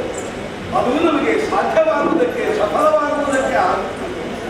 ಇಲ್ಲದೆ ಇದ್ದರೆ ಆ ಕಡೆಯಲ್ಲಿ ನೋಡಿದರೆ ಧರ್ಮರಾಯನು ಸದಾಕಾಲದಲ್ಲಿಯೂ ಶ್ರೀಹರಿಯ ಸಕಲೋಪಚಾರ ಸೇವೆಗಳನ್ನು ಮಾಡಿ ಕಾಲಗಳನ್ನು ತೊಳೆದು ಮನೆಯನ್ನು ಆತನ ಪಾದಗಳಿಗೆ ಹೊರಟಿ ಇದನ್ನು ಸಾರ್ಥಕ್ಯವನ್ನು ಪ್ರಯತ್ನಿಸಿದರೆ ಅದಕ್ಕೋಸ್ಕರವಾಗಿ ಹಂಬಲಿಸುತ್ತಿರುವಂತಹ ಏನು ಮಾಡಿದ ಲಕ್ಷ್ಮೀ ಪತಿಯನ್ನೇ ಅವನೇನು ಎಷ್ಟು ಎನ್ನುವುದನ್ನು ಚೆನ್ನಾಗಿ ಅರ್ಥವಿಸಿಕೊಳ್ಳದೆ ಕತ್ತೆಯಂತೆ ತೋರುವ ಮತ್ತೊಂದು ಬಿತ್ತನೆಯನ್ನು ಹೊತ್ತುಕೊಂಡಿದ್ದಾನೆ ಎಂದರೆ ಇದು ನನ್ನ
ಆದರೆ ಅಸಂಗತವಾದಂತಹ ವ್ಯವಹಾರವನ್ನು ಮಾಡಿಬಿಟ್ಟಿರಲ್ಲ ಎಲ್ಲಿ ಯಾವಾಗ ನಮ್ಮಂತಹ ಕ್ಷತ್ರಿಯರು ಭೂವಲಯದ ಬ್ರಾಹ್ಮಣರಾದ ತಮಗೆ ವಂದಿಸುವ ಮೊದಲೇ ತಾವು ಆಶೀರ್ವಾದವನ್ನು ಮಾಡಿಬಿಟ್ಟಿರಲ್ಲ ಶಾಸ್ತ್ರದಲ್ಲಿ ಅದು ನನ್ನ ಶ್ರೇಯವನ್ನು ಬಯಸಿ ಅಲ್ಲ ಅಂತ ಹೇಳ್ತದೆ. ಅಷ್ಟು ಬಂದಂತಹ ತಾವುಗಳು ಯಾಕಿರುತ್ತ ಆ ರೀತಿಯಲ್ಲಿ ವ್ಯವಹರಿಸಿದ್ರಿ ಸ್ವಾಮಿ? ಇದು ಸರಿಗೆ ಆ ವಿಷಯ ನನಗೂ ಗೊತ್ತು ಪುಣ್ಯಾತ್ಮ. ಧರ್ಮ ವಿಷಯ ನನಗೂ ಗೊತ್ತಿಲ್ಲ. ಇದು ಆಪದ್ಧರ್ಮ. ನನಗೆ ಮೊದಲು ಗಂಧಕ್ಕೆ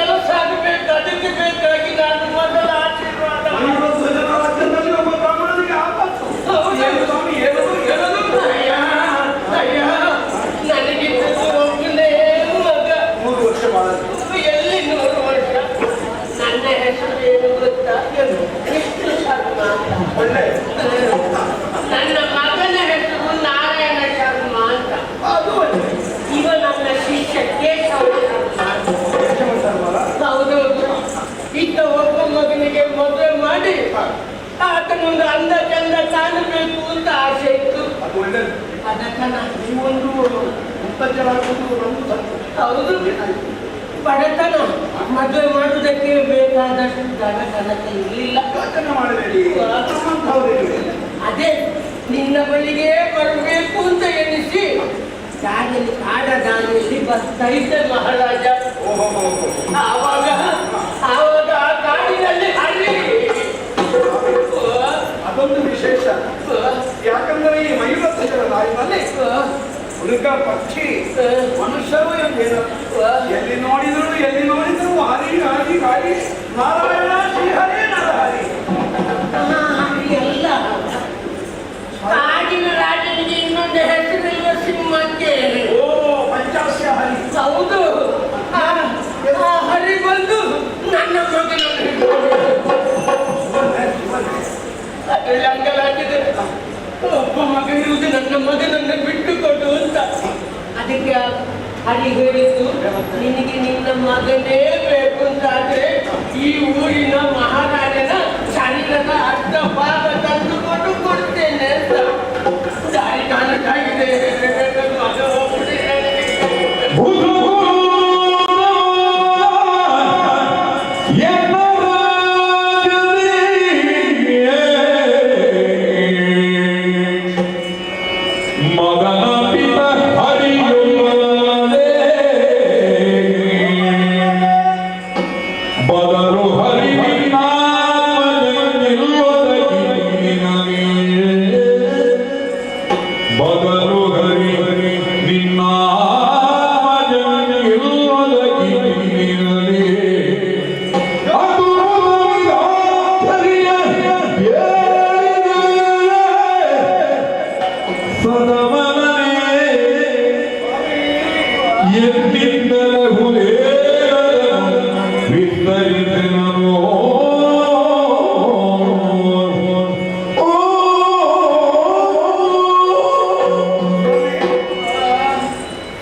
ಯಾಕಂದ್ರೆ ನೀವು ಕೇಳಿದುದು ಯಾರಲ್ಲಿ? ಮಯೂರಧ್ವಜನಲ್ಲಿ ಚೆನ್ನಾಗಿ ಅರ್ಥೈಸಿಕೊಂಡಿದ್ದೇನೆ. ಈ ಬದುಕು ಎನ್ನುವುದು ಒಂದು ರೀತಿಯಲ್ಲಿ ನಾವು ಕನಸಿನಲ್ಲಿ ಕಾಣುವಂತಹ ಸುಂದರ ನಗರಿ. ಇದು ಶಾಶ್ವತವಾಗಿರುವುದಲ್ಲ. ನಿನ್ನೆಯ ಕಾಲದಲ್ಲಿ ಹುಟ್ಟಾಗಿದೆ, ಇಂದು ಬದುಕಿದ್ದೇನೆ. ಹಾಗಾಗುವಾಗ ನಾನು ಮೃತ ಎನ್ನುವುದು ಕಟ್ಟಿಸಿಯೇ ಕಟ್ಟಿಸುತ್ತದೆ. ಅಶಾಶ್ವತವಾದಂತಹ ಪ್ರಪಂಚದ ಬಗ್ಗೆ ಹಂಬಲವನ್ನು ಇರಿಸಿಕೊಂಡು ಮಾಡಬೇಕಾದಂತಹ ಅನಿವಾರ್ಯ ಕಾಯಕವನ್ನು ಮಾಡುವಲ್ಲಿ ಹಿಂದುಳಿಯುವವರಲ್ಲ. ನಮಗೆ ನೀವು ಸಹ ಸಮಾನ. ಹಾಗಾಗಿ ತಮ್ಮ ಮಗನನ್ನು ಉಳಿಸಿಕೊಳ್ಳುವುದಕ್ಕೆ ನನ್ನ ದೇಹವನ್ನು ಕೊಟ್ಟರೆ ಮೂರ್ಖ ಬದುಕುವ ಒಂದು ಸಾಧ್ಯತೆ ಉಂಟು. ಹಾಗಾಗಿ ನಿಮಗೋಸ್ಕರವಾಗಿ ನನ್ನ ದೇಹವನ್ನು ದಾನ ಮಾಡುವುದಕ್ಕೆ ನಾನು ಸಿದ್ಧರಿದ್ದೇನೆ.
ಅದೇ ಆಶ್ಚರ್ಯ.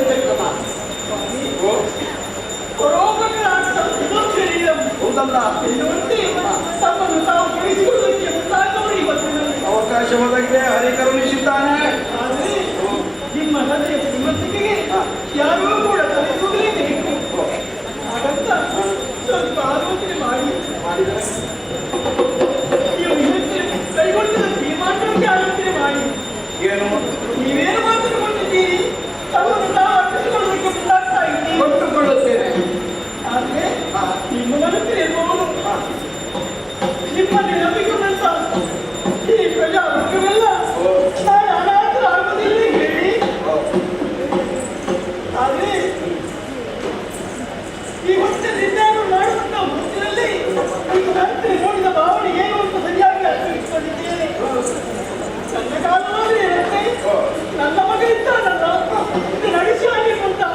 ಭಾವನೆಯಿಂದ ಈ ಮಾತನ್ನು ಕೊಟ್ಟಿರೋ ಮಗುವ ಏನೋ ಎಟ್ಟೆ ನೋಡು ಸ್ವಲ್ಪ.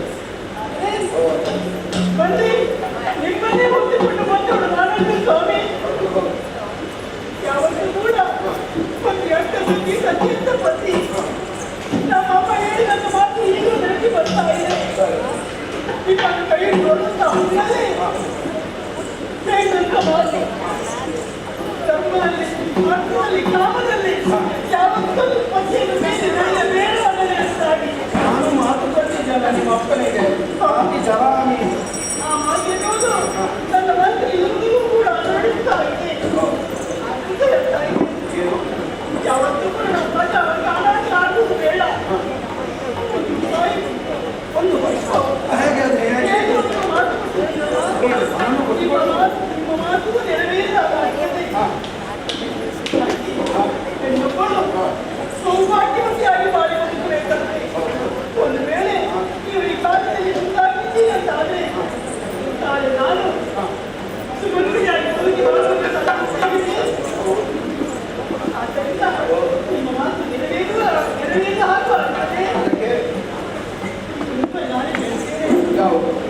ಪತ್ಯಂತ ಪತ್ಯಂತ ನಾನಲ್ವೇ ನಿಮ್ಮ ವಾಮವಾದವು ನಾಲ್ಕೈದು ನಾನಲ್ವೇ ಈಗ ನೀವೇ ಅಪ್ಪಿಸಿಕೊಂಡು ಹೋಗ್ತಾ ಇದ್ದೀರಿ. ನಿಮ್ಮದೇ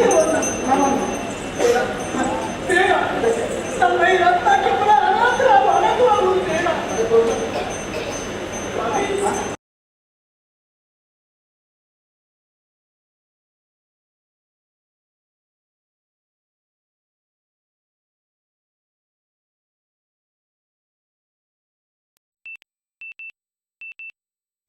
ಇಂದು ನಿಮ್ಮ ಸಿನಿಮಾ ಹೇಳುವುದನ್ನೆಲ್ಲ ಒಟ್ಟಿಗೆ ಹೇಳ್ತೀರಿ, ಬಹಳ ಒಳ್ಳೆಯದು. ವಾಮವಾಗ ಬೇಡ, ಅಪ್ಪಯ್ಯ ವಾಮವಾಗ ಬೇಡ ಮಗನೇ. ಇದು ಸಾಧುಗಳಂತ ಹೇಳದಿದ್ರೆ ಮಾತಾಡ್ತಾರೆ. ಅದು ಆಗ ಮುಗಿ ಈಗ ಮುಂದುವರಿಯುವ. ಅಪ್ಪಯ್ಯ ನಿಮ್ಮ ಸಂಪಾದನೆ ಏನು ಎನ್ನುವುದಾಗಿ ನೀವು ನಿಮ್ಮ ದೇಹಾಂತವನ್ನು ಸಿಂಹಕ್ಕೆ ಕೊಡ್ತೇನೆ ಅಂತ ಹೊರಡುವಾಗಲೇ ಗೊತ್ತಾಯಿತು. ಭಂಡಾರದಲ್ಲಿ ಎಷ್ಟು ತುಂಬಿಸಿದೆ ಎನ್ನುವುದರಿಂದ ಸಂಪಾದನೆ ನಿರ್ಣಯ ಆಗುತ್ತದೆ. ಅಲ್ಲ ಮಗನೇ, ಒಬ್ಬ ಸಾಯ್ತಾನೆ ಎನ್ನುವಾಗ ಎಷ್ಟು ಜನ ಕಣ್ಣೀರು ಸುರಿಸಿದ್ದಾರೆ ಎನ್ನುವುದರಿಂದ ಸಂಪತ್ತು ನಿರ್ಣಯ ಆಗುತ್ತದೆ. ಮಲಗಿದು ಅಖಿಲ ಜನತಿವ.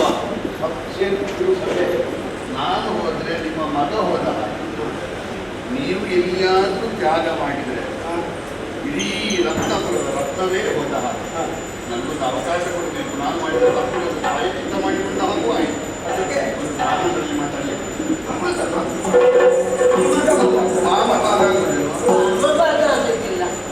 ಮಾನಭಾಗ ಅಂದ್ರೆ ಹೆಂಡತಿ ಆಗುವುದಿಲ್ಲ ಅಂತ ಹೇಳುವುದಿಲ್ಲ. ಅದು ನಮ್ಮದು ಬಲ ಇಲ್ಲ ಅಂತ ಇಲ್ಲ. ತಂದೆಯೇ ಮಗನಾಗಿ ಹುಟ್ಟುವುದಲ್ವ. ಹಾಗಾಗಿ ಅವರು ವಾರ್ಧಕ್ಯಕ್ಕೆ ಬಂದವರು. ನಾನು ಸುಪುಷ್ಟವಾಗಿರುವವ. ಬೇಕಾದನ್ನು ನನಗೆ ಬೇಕು ಅಂತ ತಂದೆಗೆ ಬೇಡದೆ ಇದ್ದು ಪಡೆಯುವ ಮಗ ಯೋಚಿಸದೇ ಇದ್ದರೆ ಲೋಕದಲ್ಲಿ ಹೇಳ ಹೆಸರಿಲ್ಲದೆ ಆದಾಯ. ತಂದೆಗೆ ಬೇಕಾಗಿ ತನ್ನ ಸುಖವನ್ನೇ ಬಿಟ್ಟ ರಾಮ ಭೀಷ್ಮರು ಇವತ್ತು ನಮ್ಮ ನಾಲಿಗೆಯಲ್ಲಿ ಜೀವಂತವಾಗಿದ್ದಾರೆ. ಅವರಷ್ಟು ದೊಡ್ಡವರಲ್ಲಿದ್ದರೂ ಅವರ ನೆರಳಿನಲ್ಲಿ ಬದುಕಬೇಕು ಅಂತ ಆಲೋಚನೆ ಮಾಡಿದವರು. ನನ್ನ ಶರೀರವನ್ನು ಸಿಂಹಕ್ಕೆ ಕೊಟ್ಟೆ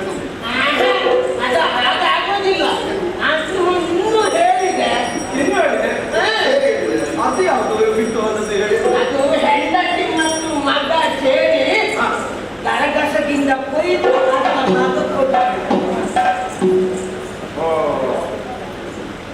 ಅದು ಸಿಂಹ ಇಡೀ ಊರಿಗೆ ಹೋಗಿ ಎಲ್ಲೆಲ್ಲಿ ಎಷ್ಟೆಷ್ಟು ಜನ ಇದ್ದಾರೆ ಅವರನ್ನು ನೋಡಿ ಬಂದಿದ್ದಾರೆ.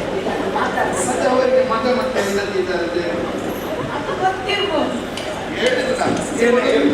ಈಗ ಎರಡು ಮಕ್ಕಳಿಗೆ ಎರಡು ಮಕ್ಕಳು ಬೇರೆ ನೀವು ಒಮ್ಮೆ ಏನಾದ್ರು ಹೋಗ್ತಿಲ್ಲ. ನಿರ್ಣಯ ತಗೊಳ್ಬಹುದು. ಮಗ ಯೋಚಿಸುವಂತಹ ಅನ್ಯತಾ ಭಾವಿಸುವಂತಹ ಕಾಲವಲ್ಲ. ಹರಿಸೇವೆಗೆ ಒದಗಿ ಬಂದಂತಹ ಅವಕಾಶದ ಒಂದು ಕ್ಷಣವನ್ನು ನಾವು ಕೈ ಜಾರಿಸಿಕೊಂಡೆವು ಎಂದಾದರೆ ಜನ್ಮ 777 ನಮಗೆ ಮತ್ತದು ದೊರಕಲಾಗಿದೆ. ಆದ್ದರಿಂದ ಇಲ್ಲಿಯವರೆಗೆ ಪರಂಪರಾಗತವಾಗಿ ನಾಡನ್ನು ಹೇಗೆ ಆಯ್ಕೊಂಡು ಬೆಳೆಸಿಕೊಂಡು ಬಂದಿದ್ದೇವೆ ನನ್ನ ಹಾದಿಯಲ್ಲೇ ಮುಂದುವರೆದು ನೀವು ಕೀರ್ತಿವಂತನಾಗಬೇಕು. ನಿಮ್ಮ ಅಮ್ಮಯನ್ನು ಮುನ್ನಡೆಸಿಕೊಂಡು ಹೋಗಬೇಕು. ಅವರ ಮನೀಷೆಯನ್ನು ತೀರಿಸಿಕೊಳ್ಳುವುದಕ್ಕಾಗಿ ಎಲ್ಲಿ ಸಿದ್ಧವಾಗಲಿ. ನಾನು ಅವರ ಎಣೆಯಲ್ಲಿ ಕುಳಿತುಕೊಳ್ಳುತ್ತೇನೆ. ನೀವಿಬ್ಬರು ನನ್ನನ್ನು ಛೇದಿಸಿ ಅವರಿಗೆ ದಾನವಾಗಿ ಸರಿ.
ನೀವು ಈಗಲೇ ಹೊರಟ್ರೆ ಕೊನೆಯವರೆಗೆ ನಿಂತೀರ. ಇದು ಪ್ರಾರಂಭ ಆದದ್ದಷ್ಟೇ. ನೀವು ಎಲ್ಲಿಗೆ ಹೋಗ್ತಾರೆ? ಮತ್ತೆ ಈ ರೀತಿ ದಾನ ಕೊಡುವುದು. ಯಾವ ರೀತಿ? ಮತ್ತೆ ಅವರಿಗೆ ಮಾತಾಡ್ಲಿಕ್ಕೆ ಉಂಟಲ್ಲ. ಬನ್ನಿ ಬನ್ನಿ ಬನ್ನಿ.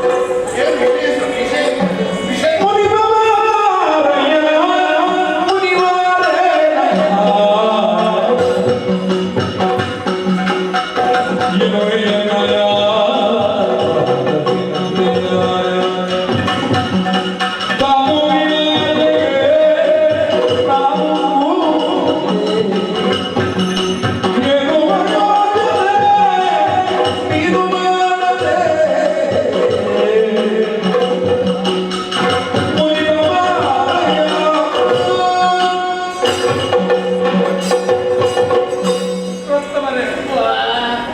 ನಾನು ಮುನಿಸಿಕೊಂಡೆ, ಖೇದಗೊಂಡೆ, ಖಿನ್ನನಾದೆ ಎನ್ನುವ ಕಾರಣಕ್ಕೋಸ್ಕರವಾಗಿ ಕೊಟ್ಟಂತಹ ದಾನವನ್ನು ತ್ಯಜಿಸಿ ತಾವು ಇಲ್ಲಿಂದ ಹೋಗುವುದಲ್ಲ. ಮತ್ತೆ ಅರ್ಥವಾಗಿದೆ ನನಗೆ.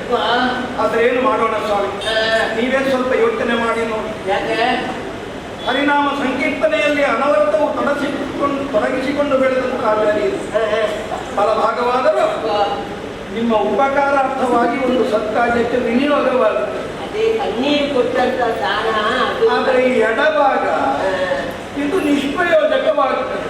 ಸ್ವಾಮಿ ಸುತ್ತಲೇ ಒಂದು ಮುಚ್ಚಿಬಹುದು, ಅಂತೆ ಬಿಟ್ಟರೆ ಎರಡು ಹುಡುಗರಿಗೆ ಆಹಾರ ಅಷ್ಟೇ. ಈಗ ನಿಮಗೆ ದುಃಖ ಆಗಿರೋದೇ ಕಣ್ಣಿನಲ್ಲಿ ಮತ್ತೆ ನನ್ನ ಅಪ್ಪನಿಗೆ ಒಂದೇ ಕಣ್ಣು. ಯಾಕೆಂದ್ರೆ ಬಲಗಣ್ಣಿಗೆ ಅಂದ್ರೆ ಬಲದೇ ಭಾಗವನ್ನು ಕೊಡುತ್ತೇನೆ ಎನ್ನುವ ಕಾರಣಕ್ಕೆ ತೃಪ್ತಿಯು ಇದು ನಿಷ್ಪ್ರಯೋಜಕವಾಗುತ್ತದಲ್ಲ ಎನ್ನುವ ಕಾರಣಕ್ಕೆ ಅದು ತೃಪ್ತಿ.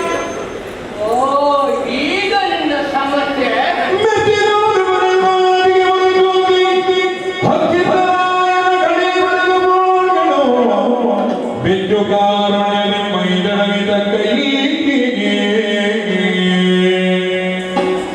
ಮಹಾರಾಜ. ಈಗ ನಿನ್ನ ಮಾತನ್ನು ಕೇಳಿ ಸಂತೋಷವಾಯಿತು. ಈಗ ನಿನ್ನ ಹೋರಾಟ ಕಲೆಯನ್ನು ದೇವರಿಸಿದ್ದೇನೆ, ಶ್ರೀವರಂತವನ್ನು ತಡೆಗಟ್ಟಿದ್ದೇನೆ. ನಾನು ಯಾರು ಏನು ಎಂಬುದನ್ನು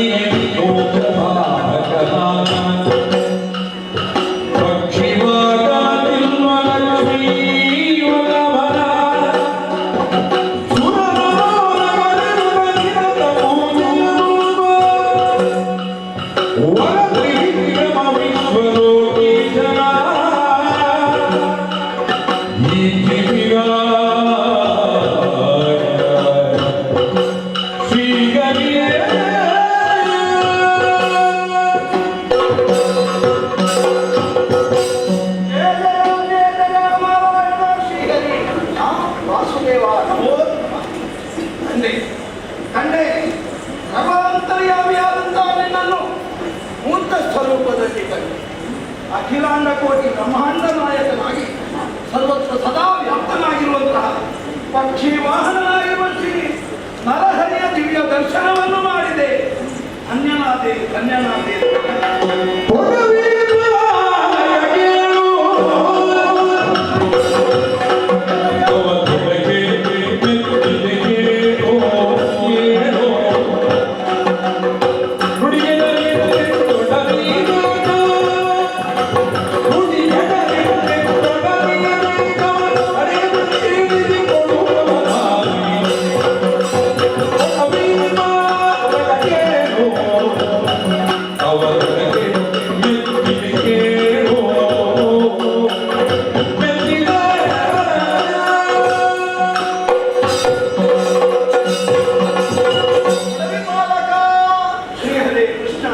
ನಿನ್ನ ಭಕ್ತಿಗೆ ಮೆಚ್ಚಿದೆ ಎಷ್ಟೇ ದೃಢಚಿತ್ತದಿದ್ದರೆ ನಿನ್ನಂತರಂಗದ ಆಶಯಗಳೇನು ಹೇಳಯ್ಯ ಸ್ವಾಮಿ.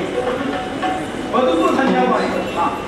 ಜೀವನದಲ್ಲಿ ಸಾಧಿಸುವುದಕ್ಕೇನು ಯಜ್ಞೋ ವೈವಿಷ್ಣು ಅಂತ ಹೇಳ್ತಾರೆ.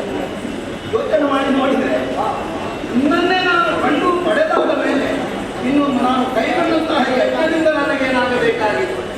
ಹೀಗಾಗಿ ನಶ್ವರವಾಗಿ ಕಾಣುತ್ತಿರುವಂತಹ ಜಗದ ಸಕಲ ಜಂಜಾಟಗಳಿಂದ ನನ್ನನ್ನು ವಿಮುಕ್ತಗೊಳಿಸಿಕೊಡು.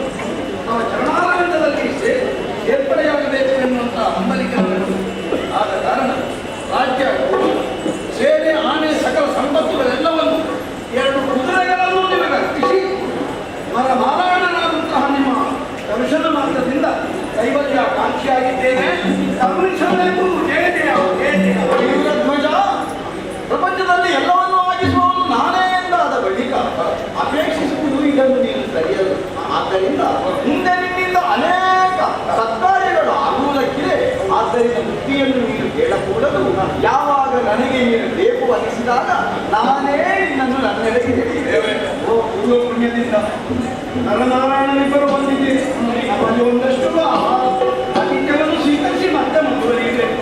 ಮನ್ನಿಸಿದ್ದೇನೆ, ಆದರೆ ಹಲವು ದಿನಗಳಲ್ಲ, ಇನ್ನೊಂದು ದಿನ ಇಟ್ಟು ಬಿಡುತ್ತೇನೆ. ನಿನ್ನ ಮಗನನ್ನು, ನಿನ್ನ ಸಮಸ್ತ ಸೇನೆಯನ್ನು ಪಾರ್ಥನ ಬೆಂಬಲಕ್ಕೆ ಕಳುಹಿಸು. ಶುಭವಾಗಲಿ. ತಪ್ಪ ಕಾಣಿಕೆಯನ್ನು ಒಪ್ಪಿಸಿ ನಮ್ಮನ್ನು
ಯಾರೆಂದು ಕೇಳಿದ್ದೀರಿ? ನಾನೇ ಸರಿ. ಆಸ್ಥಾನವನ್ನು ಸೇರಿ ಪೀಠವನ್ನು ಏರಿದ್ದೇನೆ. ಏನದು ಗೊಂದಲಗೊಳಿಸುತ್ತದೆ? ಏನು ಹೇಳು?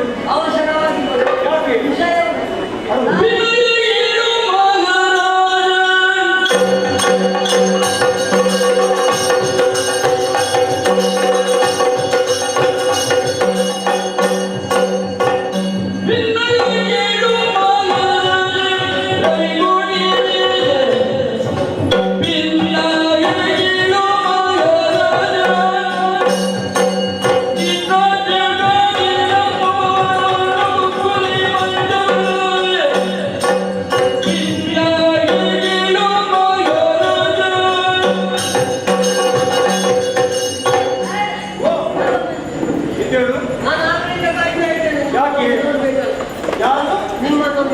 ನಿನಗೊಂದು ಅವಕಾಶ ಕೈಗೊಂಡ ಯಾವಾಗಲೂ ಬರುವುದು. ಸಮಯ ಬೇಕಲ್ಲ, ಆ ಸಮಯ ಅವಕಾಶ ಉಂಟಕ್ಕೆ ಹಾಗೆ ಸಮಯ ಉಂಟು ಅಂತ ಕಾಯ್ತೇನೆ. ನಮಗೆ ಇವತ್ತಿನ ದಿವಸ ಎಷ್ಟು ಅವಕಾಶ ಉಂಟು? ಹೌದು, ನಾನು ಎತ್ತಿನಂತೆ ಏನು ಕೂಡ ಸೇವೆಯನ್ನು ಮಾಡ್ತಾ ಇದ್ದೀನಿ. ನೀನು ಅದಕ್ಕಿಂತ ಅಂತಹ ಸಮಯದಲ್ಲಿ ಜನ ನಿನ್ನ ನೋಡ್ಲಿಕ್ಕೆ ಬಂದಿದ್ದ ನನ್ನನ್ನು ಒಬ್ಬರಾದ ತುಂಬಾ ಮಂದಿ ಇದ್ದಾರೆ. ನಿಮ್ಮ ಮಂದಿ ಅಂದ್ರೆ ಹಲವರು ಹೆಚ್ಚಿದ್ದಾರೆ. ಅದು ಹಾಗೆ ವಿಂಗಡಿಸಬೇಕಾಗಿ ತುಂಬಾ ಜನ ಅದು ಅವರು ಹೇಳಿದ್ದಾರೆ. ನಮ್ಮ ಅದೇ ವಿಶೇಷ ಏನು? ಅವರಲ್ಲಿ ಆಯುಧ ಬಂದವರಲ್ಲಿ ಆಯುಧ. ಆ ಹೆಚ್ಚಿನ ಸೇವೆ ಓ, ಆಯುಧಗಳನ್ನು ಹಿಡಿದುಕೊಂಡು ಬರುವವರು ಸೇನೆ. ಮತ್ತೆ ಸರಿ ಹತ್ತಿರ ಸ್ವಲ್ಪ ಹತ್ತಿರ ಬರುವಂತಹ ಸಮಯ ಆ ಸೇನೆಯಲ್ಲಿ ಏನು ವಿಶೇಷ? ಒಬ್ಬ ಕಪ್ಪು ಮತ್ತೊಬ್ಬ ಬಿಳಿ. ಹಾಗಾದ್ರೆ ಇಬ್ಬರಿಗಷ್ಟು ದೊಡ್ಡ ಸೇನೆ ಅಲ್ಲ, ಇಬ್ಬರು ಮುಂದೆ ಇದ್ದಾರೆ. ಆ ಮುಂಚೂಣಿಯಲ್ಲಿ ಇಬ್ಬರಿದ್ದಾರೆ. ಮುಂಚೆ ಅಲ್ಲ, ಮುಂದೆ. ಮುಂದೆ ಅದೇ ಮುಂದೆ ಉಳಿದ್ದಾರೆ, ಮುಂದೆ ಕೂರಿದ್ದಾರೆ. ಅವರನ್ನು ನಿಮಗೆ ಏನು ವಿಶೇಷ ಕಂಡಿದೆ? ಒಬ್ಬ ಕಪ್ಪು, ಒಬ್ಬ ಬಿಳಿ. ಹೌದು. ಒಬ್ಬ ರಾಜ್ಯದಲ್ಲಿ ಇದ್ದು ಏನು? ಬೇರೆ ಮತ್ತೊಬ್ಬರದ್ದು ಇವನ್ನೆಲ್ಲ ನೋಡುವಾಗ ನನಗೆ ಹೆಚ್ಚಿನ ಸೈನ್ಯ ಬಂದ ಯುದ್ಧಕ್ಕೆ ಬಂದ ಹಾಗೆ ಓಡೋಡಿಕೊಂಡು ವಿಜಯ ಮುಗಿಸುವಂತ ಬಂದ. ಓ, ನೀವು ಅದಕ್ಕೆ ಗಡಿಬಿಡಿ ಮಾಡಿಕೊಂಡು ಬಂದದ್ದು. ಅಲ್ಲಿ ಭಯ ಬಂದ. ಈಗ ಅವರು ಮಾತ್ರವೋ ಅವರ ಜೊತೆಯಲ್ಲಿ ಏನಾದರೂ ಇಲ್ಲ? ಎಲ್ಲ ಸೇನೆಯಲ್ಲಿ ಉಂಟು. ಗಜ ಹಾ. ಅಯ ಹಾ. ಕುದುರೆ ಹಾ. ಇದೆಲ್ಲ ಉಂಟು. ಓ ಅದನ್ನೆಲ್ಲ ಸೇರಿಸಿಕೊಂಡು ಬಂದಿದ್ದ ಹೌದೇ? ಈಗ ನಿಮಗೆ ಯಾಕೆ ಹೆದರಿಕೆ ಆಗುತ್ತೆ ಇದನ್ನೆಲ್ಲ ನೋಡಿ ಭಯ ಆಯ್ತು. ನೀನು ಹೆದರಬೇಕಾಗಿಲ್ಲ ಭೂತ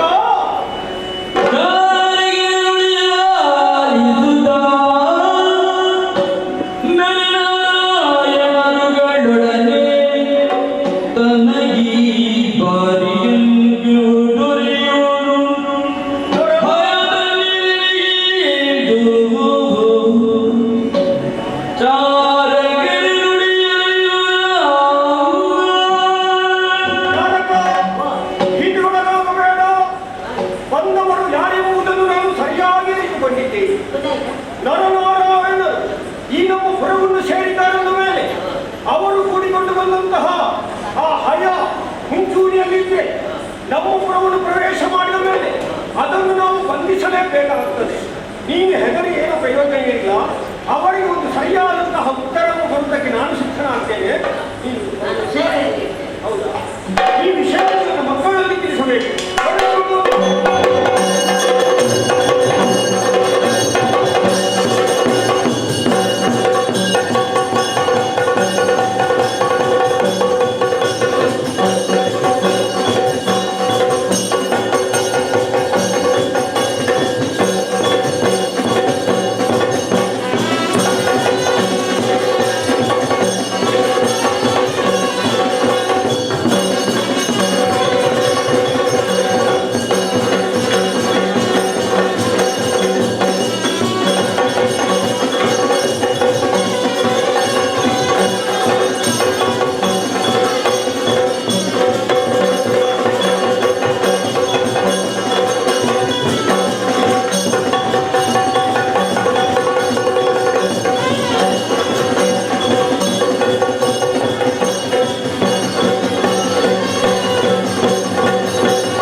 ರಾಜ್ಯವು ಬೆಳೆಸಬೇಕೆಂಬ ಉದ್ದೇಶದಿಂದ ಆತುರಿಗಿದ್ದಂತಹ ನನಗೆ ಈಗಿನ ಈ ಕ್ಷಣ ಒಂದು ಹೇಳಿ ಬಂದಂತಹ ಒಂದು ವರ್ತಮಾನ ಆತನ ಸೇನೆಯೊಡನೆ ಕಾರಣಕ್ಕಾಗಿ ಕಳುಹಿಕೊಟ್ಟಂತಹ ನನ್ನ ಪುತ್ರನ ಮರಣದ ವಾರ್ತೆ ಇದನ್ನು ಹೇಳಿ ನಾನು ಎಂದು ಸಹಿಸಲಿ. ಈ ಭೂಮಿಯಲ್ಲಿ ನಾನೆಂದು ಏನು ಪ್ರಯೋಜನ? ಆ ಶ್ರೀರೋಧನಿಗೆ ನನ್ನ ಮೇಲೆ ಕುಡಿಸಿ ನಾನು ಅಧಿಕಾರವನ್ನು ನಡೆಸಿರುವವನಿಗೆ ಕಾಣುವುದಕ್ಕೆ ಅಸಾಧ್ಯವಾಗಿ ಹೋಯಿತು.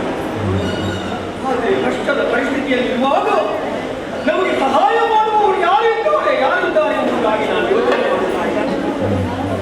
ಮಕ್ಕಳನ್ನು ಸೇವೆಯನ್ನು ಕಳೆದುಕೊಂಡ್ರೆ ಏನಾಯಿತು? ಮಗಳ ಅವ ಒಬ್ಬರ ಪ್ರಾಣವನ್ನೇ ಅರ್ಪಿಸುವಂತಹ ವ್ಯಕ್ತಿಯಾಗಿ ಶೈಲಿಯಲ್ಲಿ ಈಗ ನನಗೆ ಸಹಾಯ ಮಾಡುವುದಕ್ಕೆ ಅವನೊಬ್ಬನೇ ಸರಿ. ಅವನನ್ನೇ ಕೂಗಿ ಕರೆಯುತ್ತೇನಂತೆ, ಅಳಿಯ ಎಂಬ ಧರ್ಮರಾಯ ವಾ, ವಾ.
ಮಕ್ಕಳನ್ನೆಲ್ಲ ಒಂದು ಮುಗಿಸಿದ್ದಾನೆ. ಆ? ಹಾಗಾಗಿ ನಾನು ತುಂಬಾ ಯೋಚನೆ ಮಾಡ್ತಾ ಇದ್ದೆ.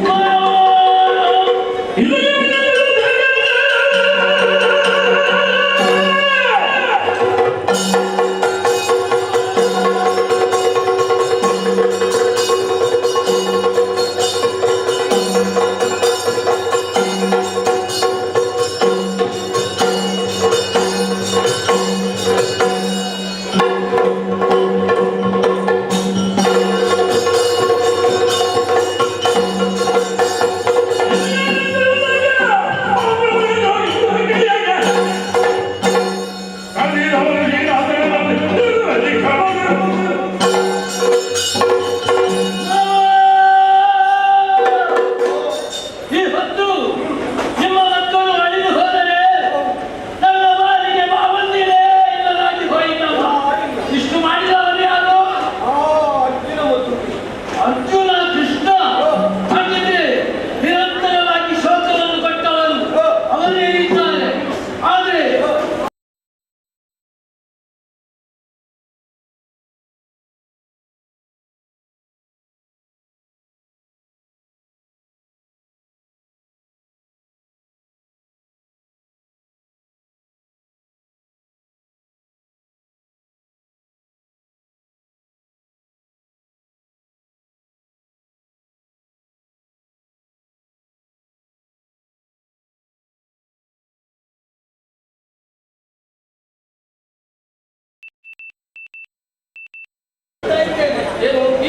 ಈಗ ಯುದ್ಧದ ಉತ್ಸಾಹ ಇತ್ತು ಅನ್ನೋದನ್ನ ಎಲ್ಲವನ್ನು ಕಂಡುಕೊಂಡು ನಮ್ಮ ಉಲ್ಲಾಸ ಹಾಗೆ ಅಲ್ವಾ? ಹಾಗೆ ಯುದ್ಧ ಮಾಡುವ ಬರದಲ್ಲಿ ಇದರಾಗಿ ಬಂದಂತ ವ್ಯಕ್ತಿ ಯಾರು ಅಂತ ನೋಡಿದ್ರು ಅಂತ ಅವರ ಮುಖ ನೋಡ್ಲಿಕ್ಕೆ ಶರ ಪ್ರಯೋಗ ಮಾಡುವುದಿಲ್ಲ. ಹಾಗಾಗ್ತದ ಏನಾದ್ರೆ ಜನ ಯಾರು ಗೊತ್ತಾಯ್ತು ನೀನು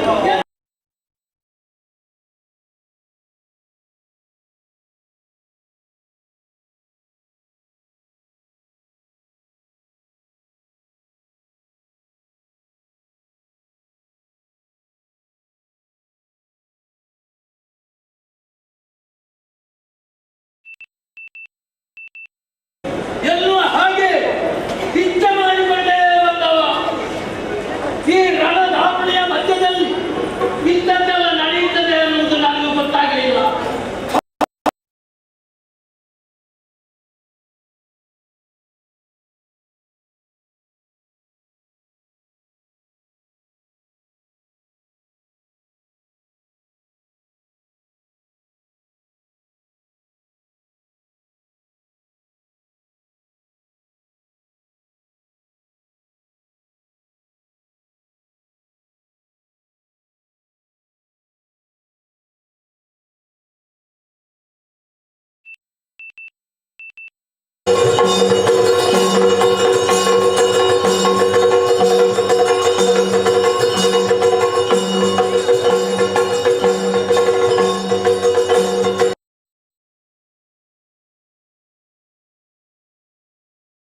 ಮಾಡಬೇಕಾಗ್ತದೆ.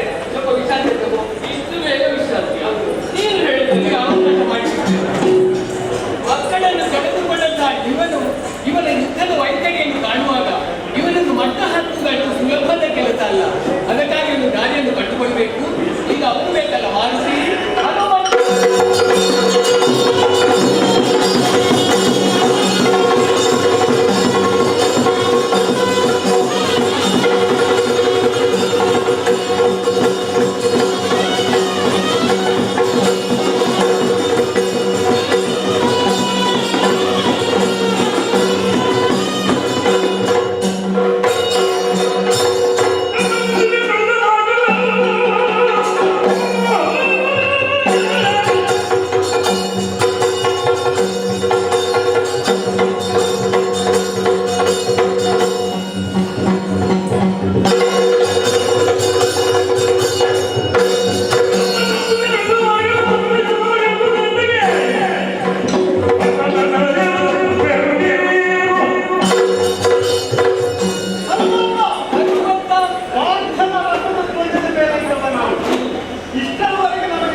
ಮಾತು.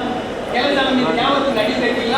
ನಾವು ಮಾಡುವಂತ ಕೆಲಸ ಕನ್ನಡ ರಕ್ಷಣೆಗೆ ಬೇಕಾಗಿ ಎಂಬುದನ್ನು ಯೋಚನೆ ಮಾಡಿಕೊಂಡು ಆ ಕಾರ್ಯದಲ್ಲಿ ಮುಂದುವರಿ ಧರ್ಮವನ್ನು ಕಾಯುವುದೇ ಬರುತ್ತದೆ. ದೇವರ ಧರ್ಮದಲ್ಲಿ ನಡೆಯುವುದಕ್ಕೆ ಬೇಡುವುದಕ್ಕೆ ಖಂಡಿತವಾಗಿ ಇದನ್ನು ನಾವು ಯೋಚನೆ ಮಾಡಿದವರಲ್ಲ.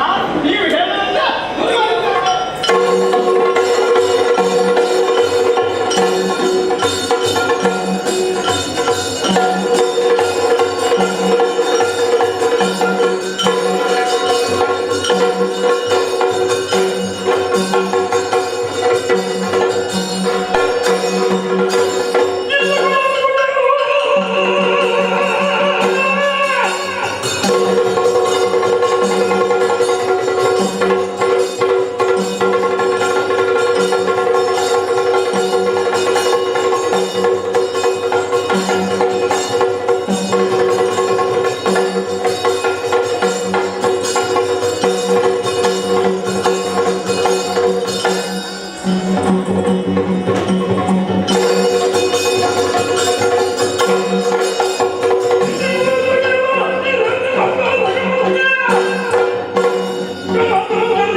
ಗೊತ್ತಾಗುತ್ತದೆ ತಂದೆ. ಓಹೋ, ನೀನು ಏನು ಎಂಬುದು ನನಗೆ ಸ್ಪಷ್ಟವಾಗಿ ನಾನು ಅರ್ಥ ಮಾಡಿಕೊಂಡಿದ್ದೇನೆ. ಹೌದಲ್ಲ?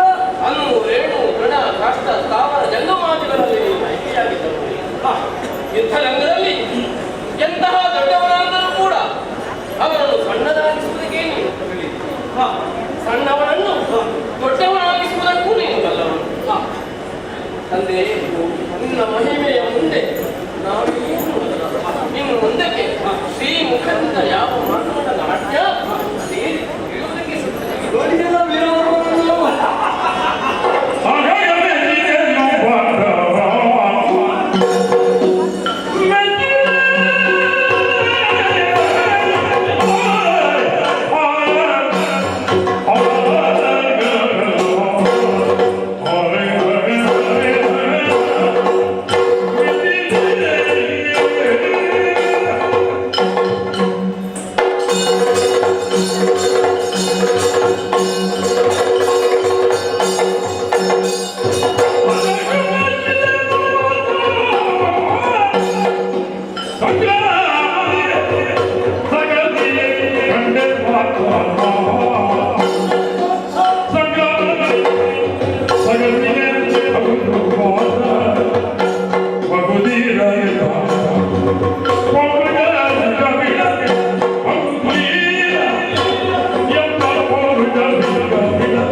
ಕೆಲಸವನ್ನು ಬುದ್ಧಿ ಇದ್ದವರು ಮಾಡಬೇಕಿಲ್ಲ.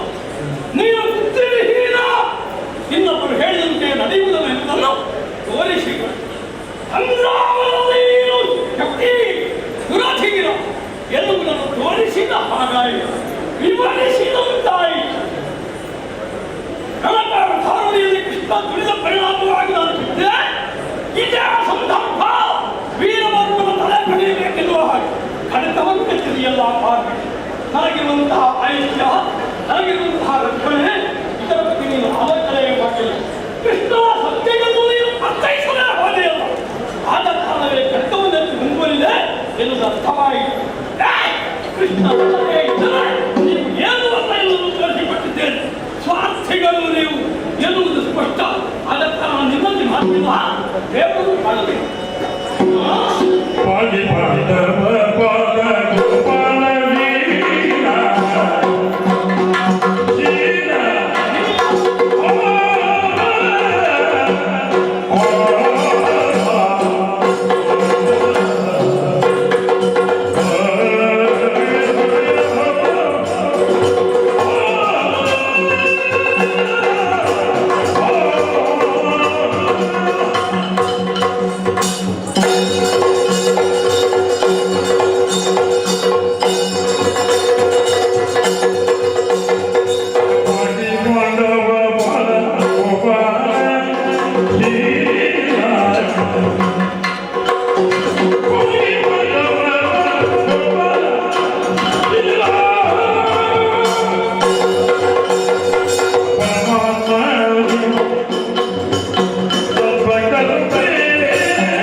ಗೊತ್ತಿರಲಿಲ್ಲ.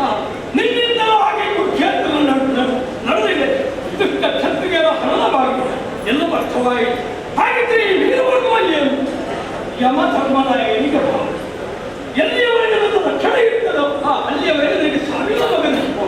ನಾವು ಎಲ್ಲ ಹಾಗೆ ನಾವು ಅಳಿಯಲೇ ಹೇಳಿದ್ದ ಆ ಪ್ರಕಾರವಾಗಿ ಕೃಷ್ಣ ದರ್ಶನವಾಗಿ ಮುಂದೇನು ಬಂದ ನೀವೇ ಹೇಳಬೇಕು. ಕಟ್ಟಿದ ಕುದುರೆಯನ್ನು ಬಿಡಿಸಿ ಕೊಡುವುದು ಮಾತ್ರವಲ್ಲ, ಕಪ್ಪವನ್ನು ನಿಮ್ಮ ಮಾತು ವೀರವರ್ಮನೇ, ದೇವರ ಹೆಸರಿಗೆ ಸರಿಯಾಗಿ ವೀರತನವನ್ನೇ ಬೆಳೆಸಿದ್ದಿ. ಹರಿನಾರಾಯಣ ಹರಿನಾರಾಯಣ ಹರಿನಾರಾಯಣ ಎಂಬುದಾಗಿ ದಿನಾನು ಬಯಸುತ್ತಿದ್ದವರು ನೀವೇ ಅಂದರೆ ಜಗತ್ತಿನ ಜಗತ್ತಿನ ಕತ್ತಲೆಯನ್ನು ಬೆಳೆದು ಜನಮನನ್ನು ಮುದಗೊಳಿಸುವ ಭಾಸ್ಕರ. ಆದರೆ ರಾತ್ರಿಯಲ್ಲಿ ತಪ್ಪಿನ ಕಿರಣವನ್ನು ಬೀರುವುದರ ಮೂಲಕವಾಗಿ ಲೋಕವನ್ನು ಬೆಳಗುವ ಚಂದ್ರದೇವ. ಅಂತಹ ಚಂದ್ರವಂಶದಲ್ಲಿ ಕಾಣಿಸಿಕೊಂಡವರು ಪಾಠವನ್ನು ಸೋಮವರು.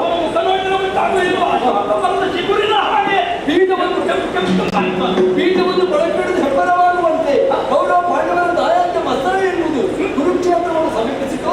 ಕೌರವಾದಿಗಳ ಹನನವಾಯಿತು. ಒಂದು ಹತ್ಯಾದೋಷ ಪರಿಹಾರಾರ್ಥವಾಗಿ ಅಶ್ವಮೇಧವನ್ನು ಕೈಗೊಂಡಿದ್ದಾರೆ. ನೀವು ಸಹಾಯಕರಾಗಿ ನನ್ನಿಂದ ಆದಷ್ಟು ತಗೊಂಡಿದ್ದೇನೆ. ಕೇವಲ ಹತ್ತಿರವನ್ನ ಭಂಡಾರವನ್ನು ತುಂಬಿಸಬೇಕೆಂಬ ಉದ್ದೇಶ ಇದಲ್ಲ. ಹರಿದರ್ಶನಾಕಾಂಕ್ಷಿಗಳು ಯಾರಿದ್ದಾರೆ ಅವರಿಗೆ ದರ್ಶನ ನನ್ನ ಸರ್ಕಾರವನ್ನು ನೀಡಬೇಕು. ನನ್ನ ಸಮಸ್ತ ಸೇನನ್ನು ಮತ್ತೆ ನಿಮ್ಮ ಹಿಂಬಾಲಿ. ಆದರೆ ಪಾಂಡವರು ಕೈಗೊಂಡ ಮಾನವಾಶ್ವಮೇಧ ಈ ಕಥೆಗೆ ಮಂಗಲ ಹೋಗಲಿಕ್ಕೆ ಸತ್ಯ ಹಾಕಿದ್ದೇವೆ. ಭದ್ರಂ